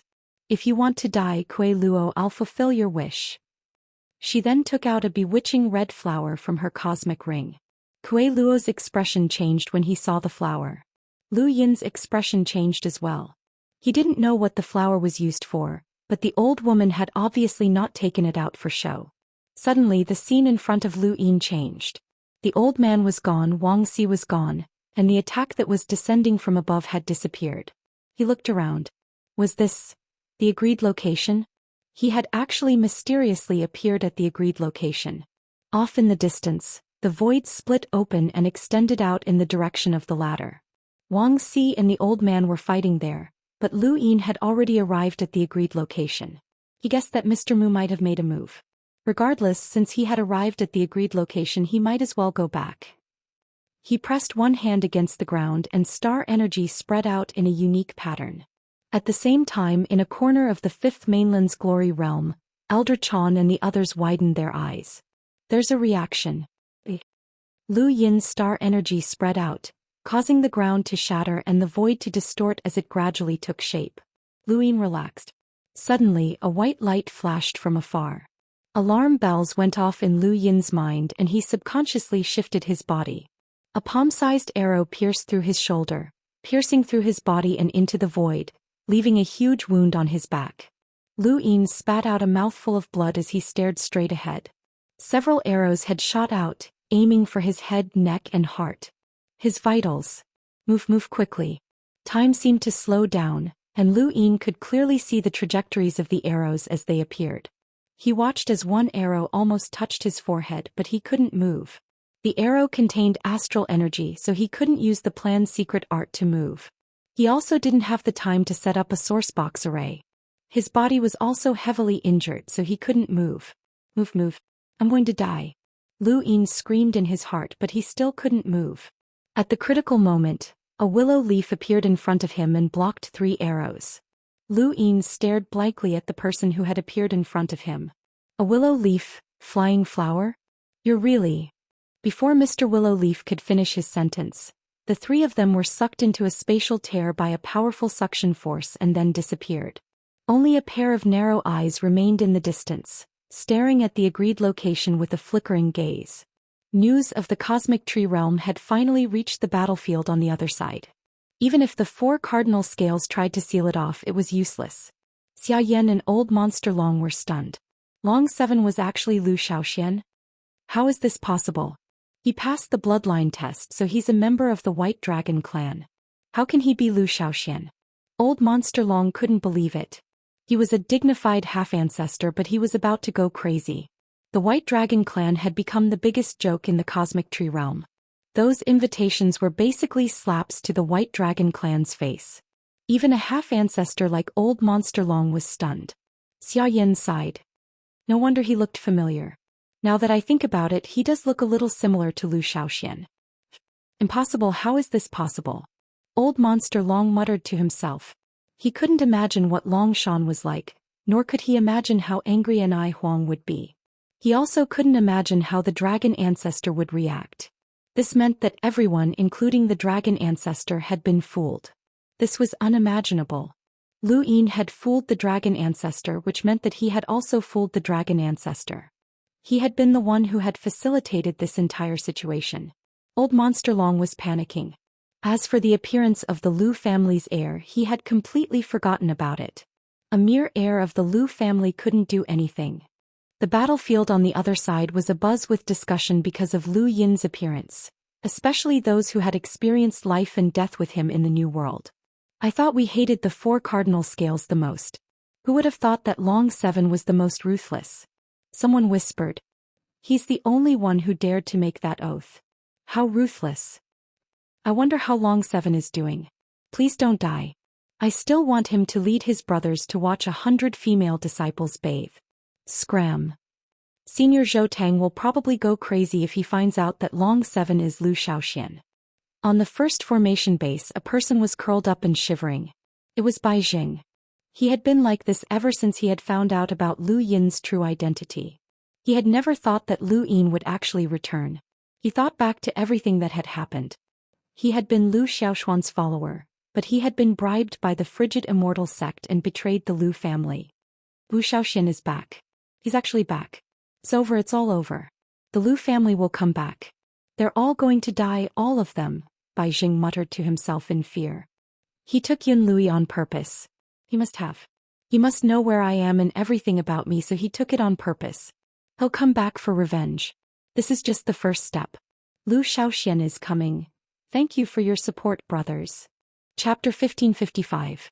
In the Central Plain realm at the meeting place, Wang Si and the other elites of the 4 directions balance scale appeared one after another, their expressions ugly. It's the same scene again. Every time the origin wheel ritual ends to explore the sovereign realm, those stowaways will use the source box array that progenitor Hui gave them to escape. How hateful. Wang Si was furious. An Huang stared at the ground. Out of everyone present, she hated Lu Yin the most. Lu Yin had tricked the White Dragon tribe and turned them into a laughingstock. Quickly rescue Shen Fei and the others. Ask them what happened in the meditative ruins, Xia Xing said. Bai Ting said in a low voice, Xiaohong was killed by that bastard from the Lu clan. Since he's been chosen as a general, I'll definitely get my revenge. Revenge? How? He fled back to the abandoned land. Wang Si said angrily. Bai Ting continued, Xian is currently in seclusion. Once she comes out and learns that Lu Xiaoxian is still alive and has killed Xiaohong, she definitely won't let this matter rest. Everyone, would you rather keep your promise or would you rather eliminate this scourge? Don't forget, if Lu Xiaoxian has a child in the abandoned lands, it's not impossible for him to inherit the general stage innate gift. With that kind of innate gift, even an idiot can become a peerless powerhouse. Once Lu Xiaoxian takes root in the abandoned place, he'll become the master of the abandoned place. An Huang looked up. We can't let him go. Let's report this to the ancestor. Only the ancestor can decide this, said Xiaxing. Wang Si said coldly. Kue Luo can't be let off either. The remaining officials of the Lu clan and some of the people in the Star Alliance can't be let off either. Xiaxing frowned and glanced at Wang Si but didn't say anything. Off in the distance, the old man lay on the ground, exhausted. He had finally gotten rid of that crazy old woman Wang Si and had been fighting the entire time. Now that he thought about it, he realized that the brat was actually Zhou Xian. I hope what you said is true. No, I have to go to the abandoned land. But how do I get there? He thought of Wang Yun. If this woman could go to the abandoned land, he could too. In a corner of the fifth mainland's glory world, Lu Yin, willow leaves and flying flowers all fell down. Lu Yin's various injuries were too severe, and he was unable to withstand the strength of the source box array that had pulled him back, causing him to faint. The flying willow leaves, on the other hand, were fine. The moment they appeared in the glory realm, they immediately felt that something was amiss. This void was too fragile. In the cosmic tree realm, only envoys and above could tear through the void. On the fifth mainland, hunters were able to do so, and that was only because of the heavenly shift. Before that, even explorers could tear through the void and travel through it. Even if the space in the glory realm was stable, an attack with a power level of over 300,000 would still be able to tear through the void, which was a far cry from the cosmic tree realm. To the flying willow leaves, this part of the starry sky was too fragile. This was their first impression of this starry sky. Immediately after, their attention was drawn to the 5 people around them. Where is this? Big Sister Fei Hua shouted sternly as she stared at an old man who seemed to have experienced many vicissitudes of life. The old man's eyes were half closed and he looked like he was about to die. It's actually that little fellow? No one paid any attention to Fei Hua, and all 5 of them looked at Lu Yin. Looks like this brat went there ahead of time and even ran into the top 10. He must have been seriously injured and needs to be treated, another person said. There's no rush. Look, he's using a very strange cultivation technique, causing his body to wither. Looks familiar. Brother Xia, what do you think? It's similar to the Ku family's cultivation technique. When Fei Hua saw that no one was paying any attention to her, she was instantly enraged. Her temper was not good to begin with. I'm asking you guys a question. She was about to attack when the surrounding stars suddenly revolved and appeared one after another. At the same time, a vast power descended, and Fei Hua was unable to withstand it and almost fell to her knees. Mr. Lu Yi hurriedly supported her, his face deathly pale. Half-ancestor. Kid, there's no rush. Speak slowly. The old man who looked like he was about to die spoke up with a faint smile. Fei Hua's face paled. There were actually 5 half-ancestors. He suddenly remembered something about Lu Yin. This is an abandoned land. On a desolate plain, there were only a few pieces of withered grass that grew tenaciously, swaying as the wind blew past. Some people said that they did not want to be fence-sitters and swayed with the wind, while others liked the tenacity of fence-sitters. As the wind blew past, dust filled the sky and swept across the ground. There was a wooden house that was all alone in the wasteland, and it made a soft sound as if it could disintegrate at any moment. Within the wooden house, a youth suddenly opened his eyes and stood up. He looked around vigilantly, his eyes filled with confusion. Where was this? He was Lu Yin, who had returned to the 5th mainland from the astral tree domain. Because he had just woken up, he was unfamiliar with his surroundings, and he subconsciously released his domain to sense his surroundings. At that moment, the door to the wooden house was pushed open, and an old man walked in and looked at Lu Yin kindly. Lu Yin was delighted to see the old man. Chan, Elder Chan, you're awake. Elder Chan smiled. Lu Yin hurriedly stood up and bowed. Junior Lu Yin greets Elder Chan. Elder Chan sighed. No need to be so polite. It's good that you're back. You've recovered quite quickly. Lu Yin's injuries had mainly come from the 5th tribulation origin tribulation expert who had been guarding the ladder, as well as the arrow that had ambushed him at the agreed location. However, those injuries had been caused by an emissary, and the vitality released by the origin item at Shanghui Pass was enough to heal him. Furthermore, he also had the healing saint technique, which allowed him to recover from his injuries. Lu Yin was excited as he had finally returned. This was the 5th mainland and he raised his hand to sense his surroundings. This was the glory realm. Elder Chan looked at Lu Yin. You've changed. Lu Yin replied, my cultivation has increased quite a bit. Elder Chan nodded. I didn't think that you'd be one step ahead of them. How are they? Lu Yin remembered and hurriedly took out Mount Supreme, releasing Xianxia and the others. Elder Chan was shocked, but then he was delighted. The agreed location could only be used once, which meant that if Lu Yin returned alone, Xianxia and the others would either die or remain in that space forever. Since ancient times, There had been no lack of people who had remained in that space until they died of old age. Elder Chan and the others had already given up, but Lu Yin had given them a pleasant surprise. There were a total of 11 people in Mount Supreme.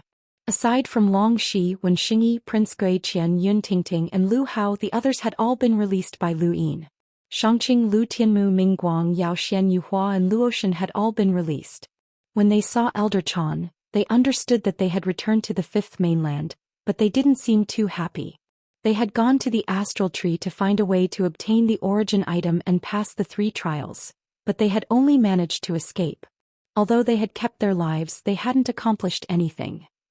Outside the wooden house, Heavenly Master Shangqing and the others heaved sighs of relief when they saw Shangqing and the others return safely. The old man who looked like he could die at any moment asked, "Did Qiushi not return?"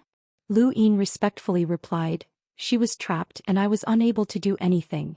The old man was serious. Elder Zonggong, one of the fifth mainland's 7 half-ancestors. Elder Gong shook his head, feeling that it was a pity, but he didn't say anything. He didn't need to know what had trapped Qiushi. Even if he did, no one would be able to save her in the astral tree. Xiao Luo didn't return either? Xiaji asked, staring at Lu Yin with a burning gaze. Lu Yin helplessly replied, "I didn't see him." Xiaji was different from Elder Gong. He was more scheming and obviously didn't believe Lu Yin, but it was useless. Jiao Hao didn't return either. Lu Yin replied, "I didn't see Jiao Hao or Ziyi, only Wu Tai-bai." Elder Chan and the others looked at Lu Yin. Lu Yin glanced at Shangqing and the rest. He had to tell them about Wu Tai-bai's situation. Even if he didn't, they wouldn't be able to hide it. Wu Tai-bai is from Xinwu Plain. Elder Chan was shocked. Xinwu Plain? That's one of the top powers in the astral tree? Lu Yin's eyes flashed. The astral tree has completely changed. Now Xinwu Plain is one of the 4 scales. Lu Yin then slowly explained the current situation in the astral tree.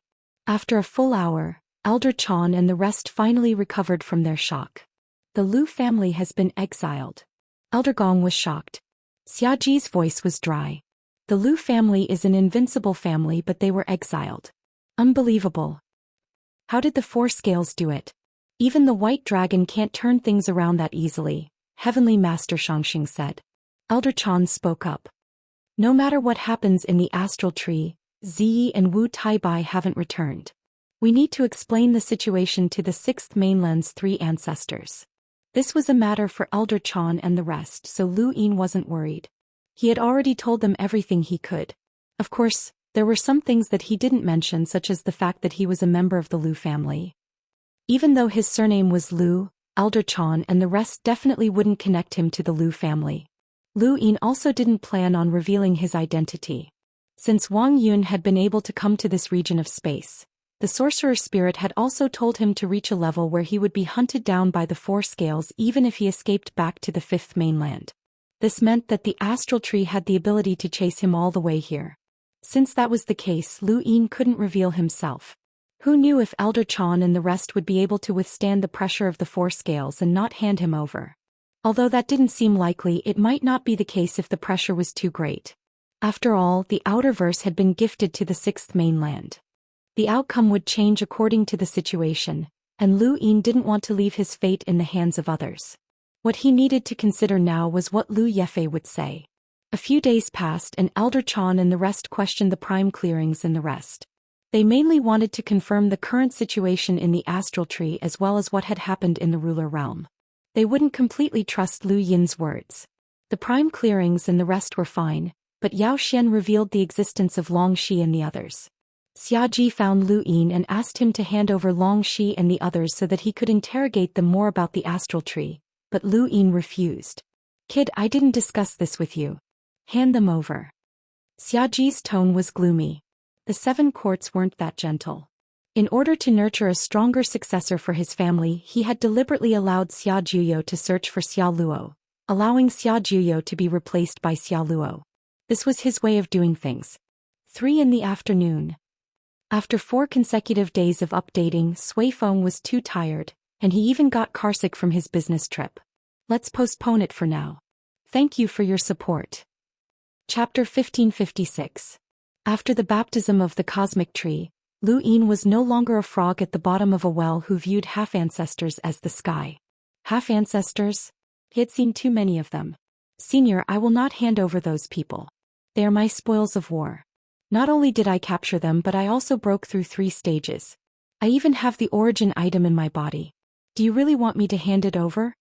Lu Yin countered. Xiaji was shocked. You broke through 3 stages?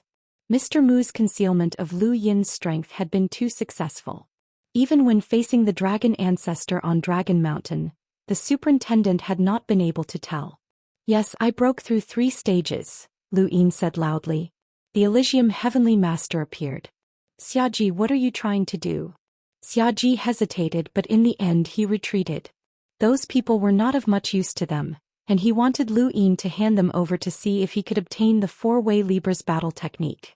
However, Lu Yin had broken through 3 stages and he was the only person in the 5th mainland to do so.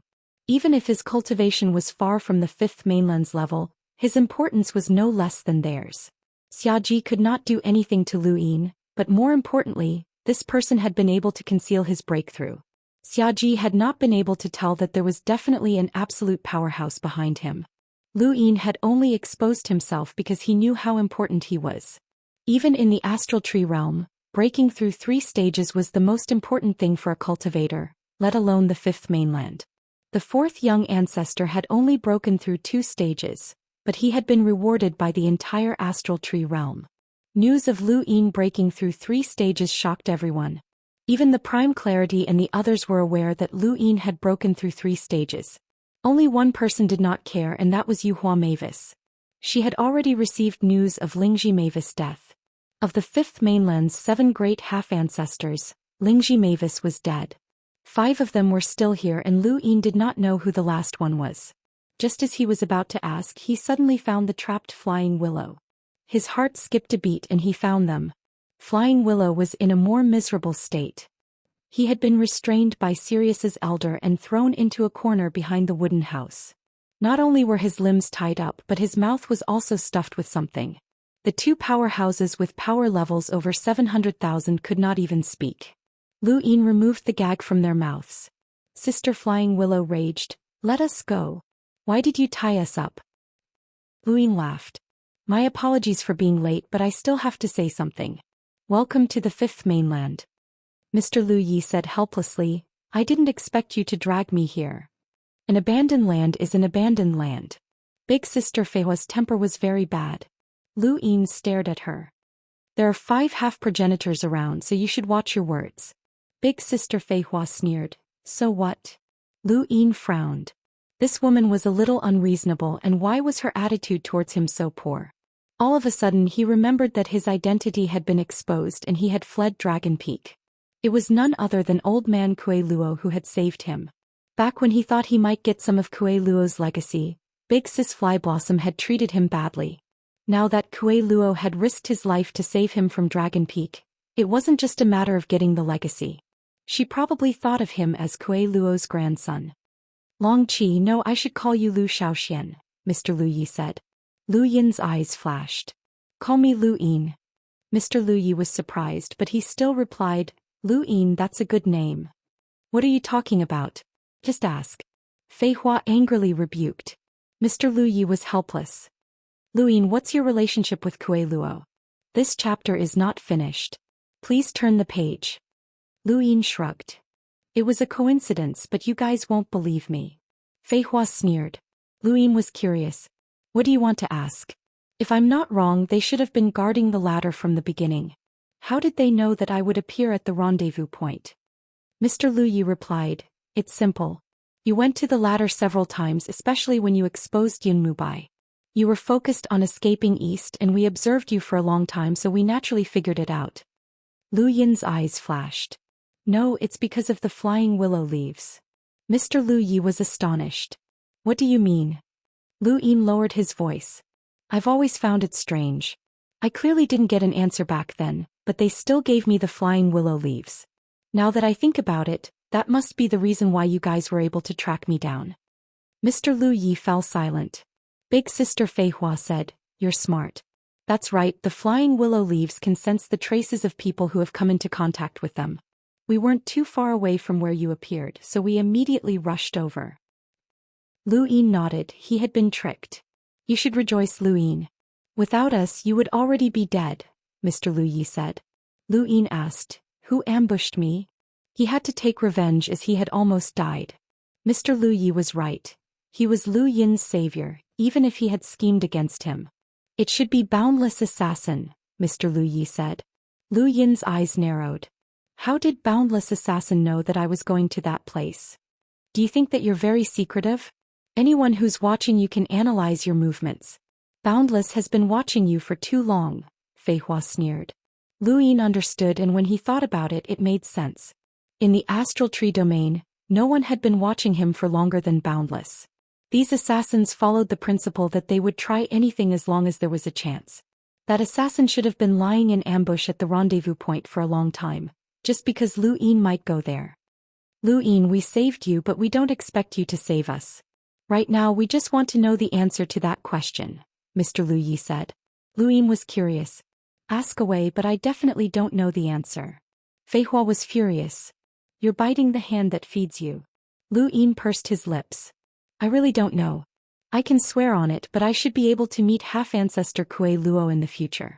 If you have any questions, just ask. Mr. Lu Yi was bitter. If we die now, what's the point of knowing the answer? Lu Yin looked at them deeply. Actually, I can try to save you, but you come from the astral tree domain and you can't be free on the fifth mainland. Do you understand what I mean? Fei Hua stared at Lu Yin coldly. You want us to follow you? Dream on. Lu Yin seriously replied, not follow me, but wait for half-ancestor Kuei Luo. Fei Hua was stunned. Lu Yin continued, I have an agreement with half-ancestor Kuei Luo to meet in the fifth mainland. If you follow me, you'll be able to meet him. If you don't, you might die. After all, those half-ancestors won't let news of the astral tree domain spread throughout the fifth mainland. Fei Hua fell silent and looked at Mr. Lu Yi. Mr. Lu Yi looked at Lu Yin deeply. Right, we agree. Lu Yin smiled. Deal. The information that Lu Yi had on the astral tree domain was very valuable to the fifth mainland, and Lu Yin wanted to take them away. This chapter is not finished. Please turn the page. That was unlikely, but that was only if they were willing to talk about it. When Xiaji had threatened to die if they didn't talk, and Lu Yi hadn't complied, they had been put in a difficult position. Based on this situation, Lu Yin's suggestion to take Lu Yifei away wasn't that difficult. The dead have no value. If that's the case, then let Lu Yin take them away if they're willing to follow him, Elder Chan said. Xiaji said, the astral tree domain's existence is a secret to the fifth mainland. What if news of it gets out? Elder Gong replied, who can tell if it's true or not? Xiaji frowned. The gravekeeper, who had been silent all this time, spoke up. The astral tree domain will not remain indifferent to the changes in the fifth mainland. Wu Taibai's appearance at Mount Supreme is the best proof. Right, there's also that Wang Yi. You mean that the astral tree domain will come into contact with us soon? Elder Chan asked. The gravekeeper fell silent. If that's the case, then these two will become even more insignificant. Let Lu Yin take them away. After all, this child brought Shangqing and the others back. No matter what, he's preserving the elites for us, the Heavenly Master said. Xiaji no longer objected. Even though Lu Yifei could be taken away by Lu Yin, they didn't think that Lu Yin would be able to suppress these two. Thus, the Heavenly Master had placed a source box array in their bodies, and with Lu Yin's current lock-breaking ability, he could activate it with a single thought. Sorry, I didn't ask for this, Lu Yin said. Mr. Lu Yi remained calm as he didn't seem to mind. This was all within his expectations, but Sister Fei Hua's expression turned ugly. If they know that you made an agreement with us beforehand, then we'd rather die than say anything. I wonder what those half-ancestors' expressions will be like. Lu Yin smiled. I, Lu Yin, have broken through 3 stages. What kind of status do you think I have here? Sister Fei Hua was speechless, as even an idiot would understand what it meant to have broken through 3 stages. This young man had been in the astral tree domain, and no one had known that he had broken through 3 stages. That was because the White Dragon clan had sent out invitations to show off. Now, in the even more backward fifth mainland, this young man was definitely above everyone else. He was practically equivalent to a future progenitor. Lu Yin had brought Lu Yifei Hua with him for 2 reasons. First, he had found a pair of bodyguards, and second, he didn't want them to reveal that he was a descendant of the Lu family. He didn't want this matter to be exposed until he had absolute confidence. Zi and Wu Taibai had yet to return to the top 10 of the sovereign competition, so Elder Chan and the others urgently needed to explain things to the 6th mainland's 3 ancestors. Elder Chan didn't delay, and he brought Lu Yin back to Glory Mountain before heading to the Innerverse Starfall Sea with the Heavenly Master and the others. Glory Mountain was still as shocking as ever, even if it was far from being comparable to the Mother Tree. Lu Yin suddenly wondered if the Mother Tree had once taken root in the huge Glory Mountain. It looked like it. When he arrived at Glory Mountain, the first thing he did was to settle Luo Shen down. Luo Shen was too easily satisfied, and all she had to do was follow Lu Yin. She had even mentioned that she wanted to stay at Mount Supreme, but how could Lu Yin agree? After settling Luo Shen down, Lu Yin repeatedly reminded Lu Yifei Hua not to leave his residence. He then left for the Starlink Major World. News of Lu Yin's return hadn't been spread, but he didn't hide it either. He simply headed for the Starlink Major World. Thank you brothers for your support. I'll be updating at 3 p.m. End of chapter.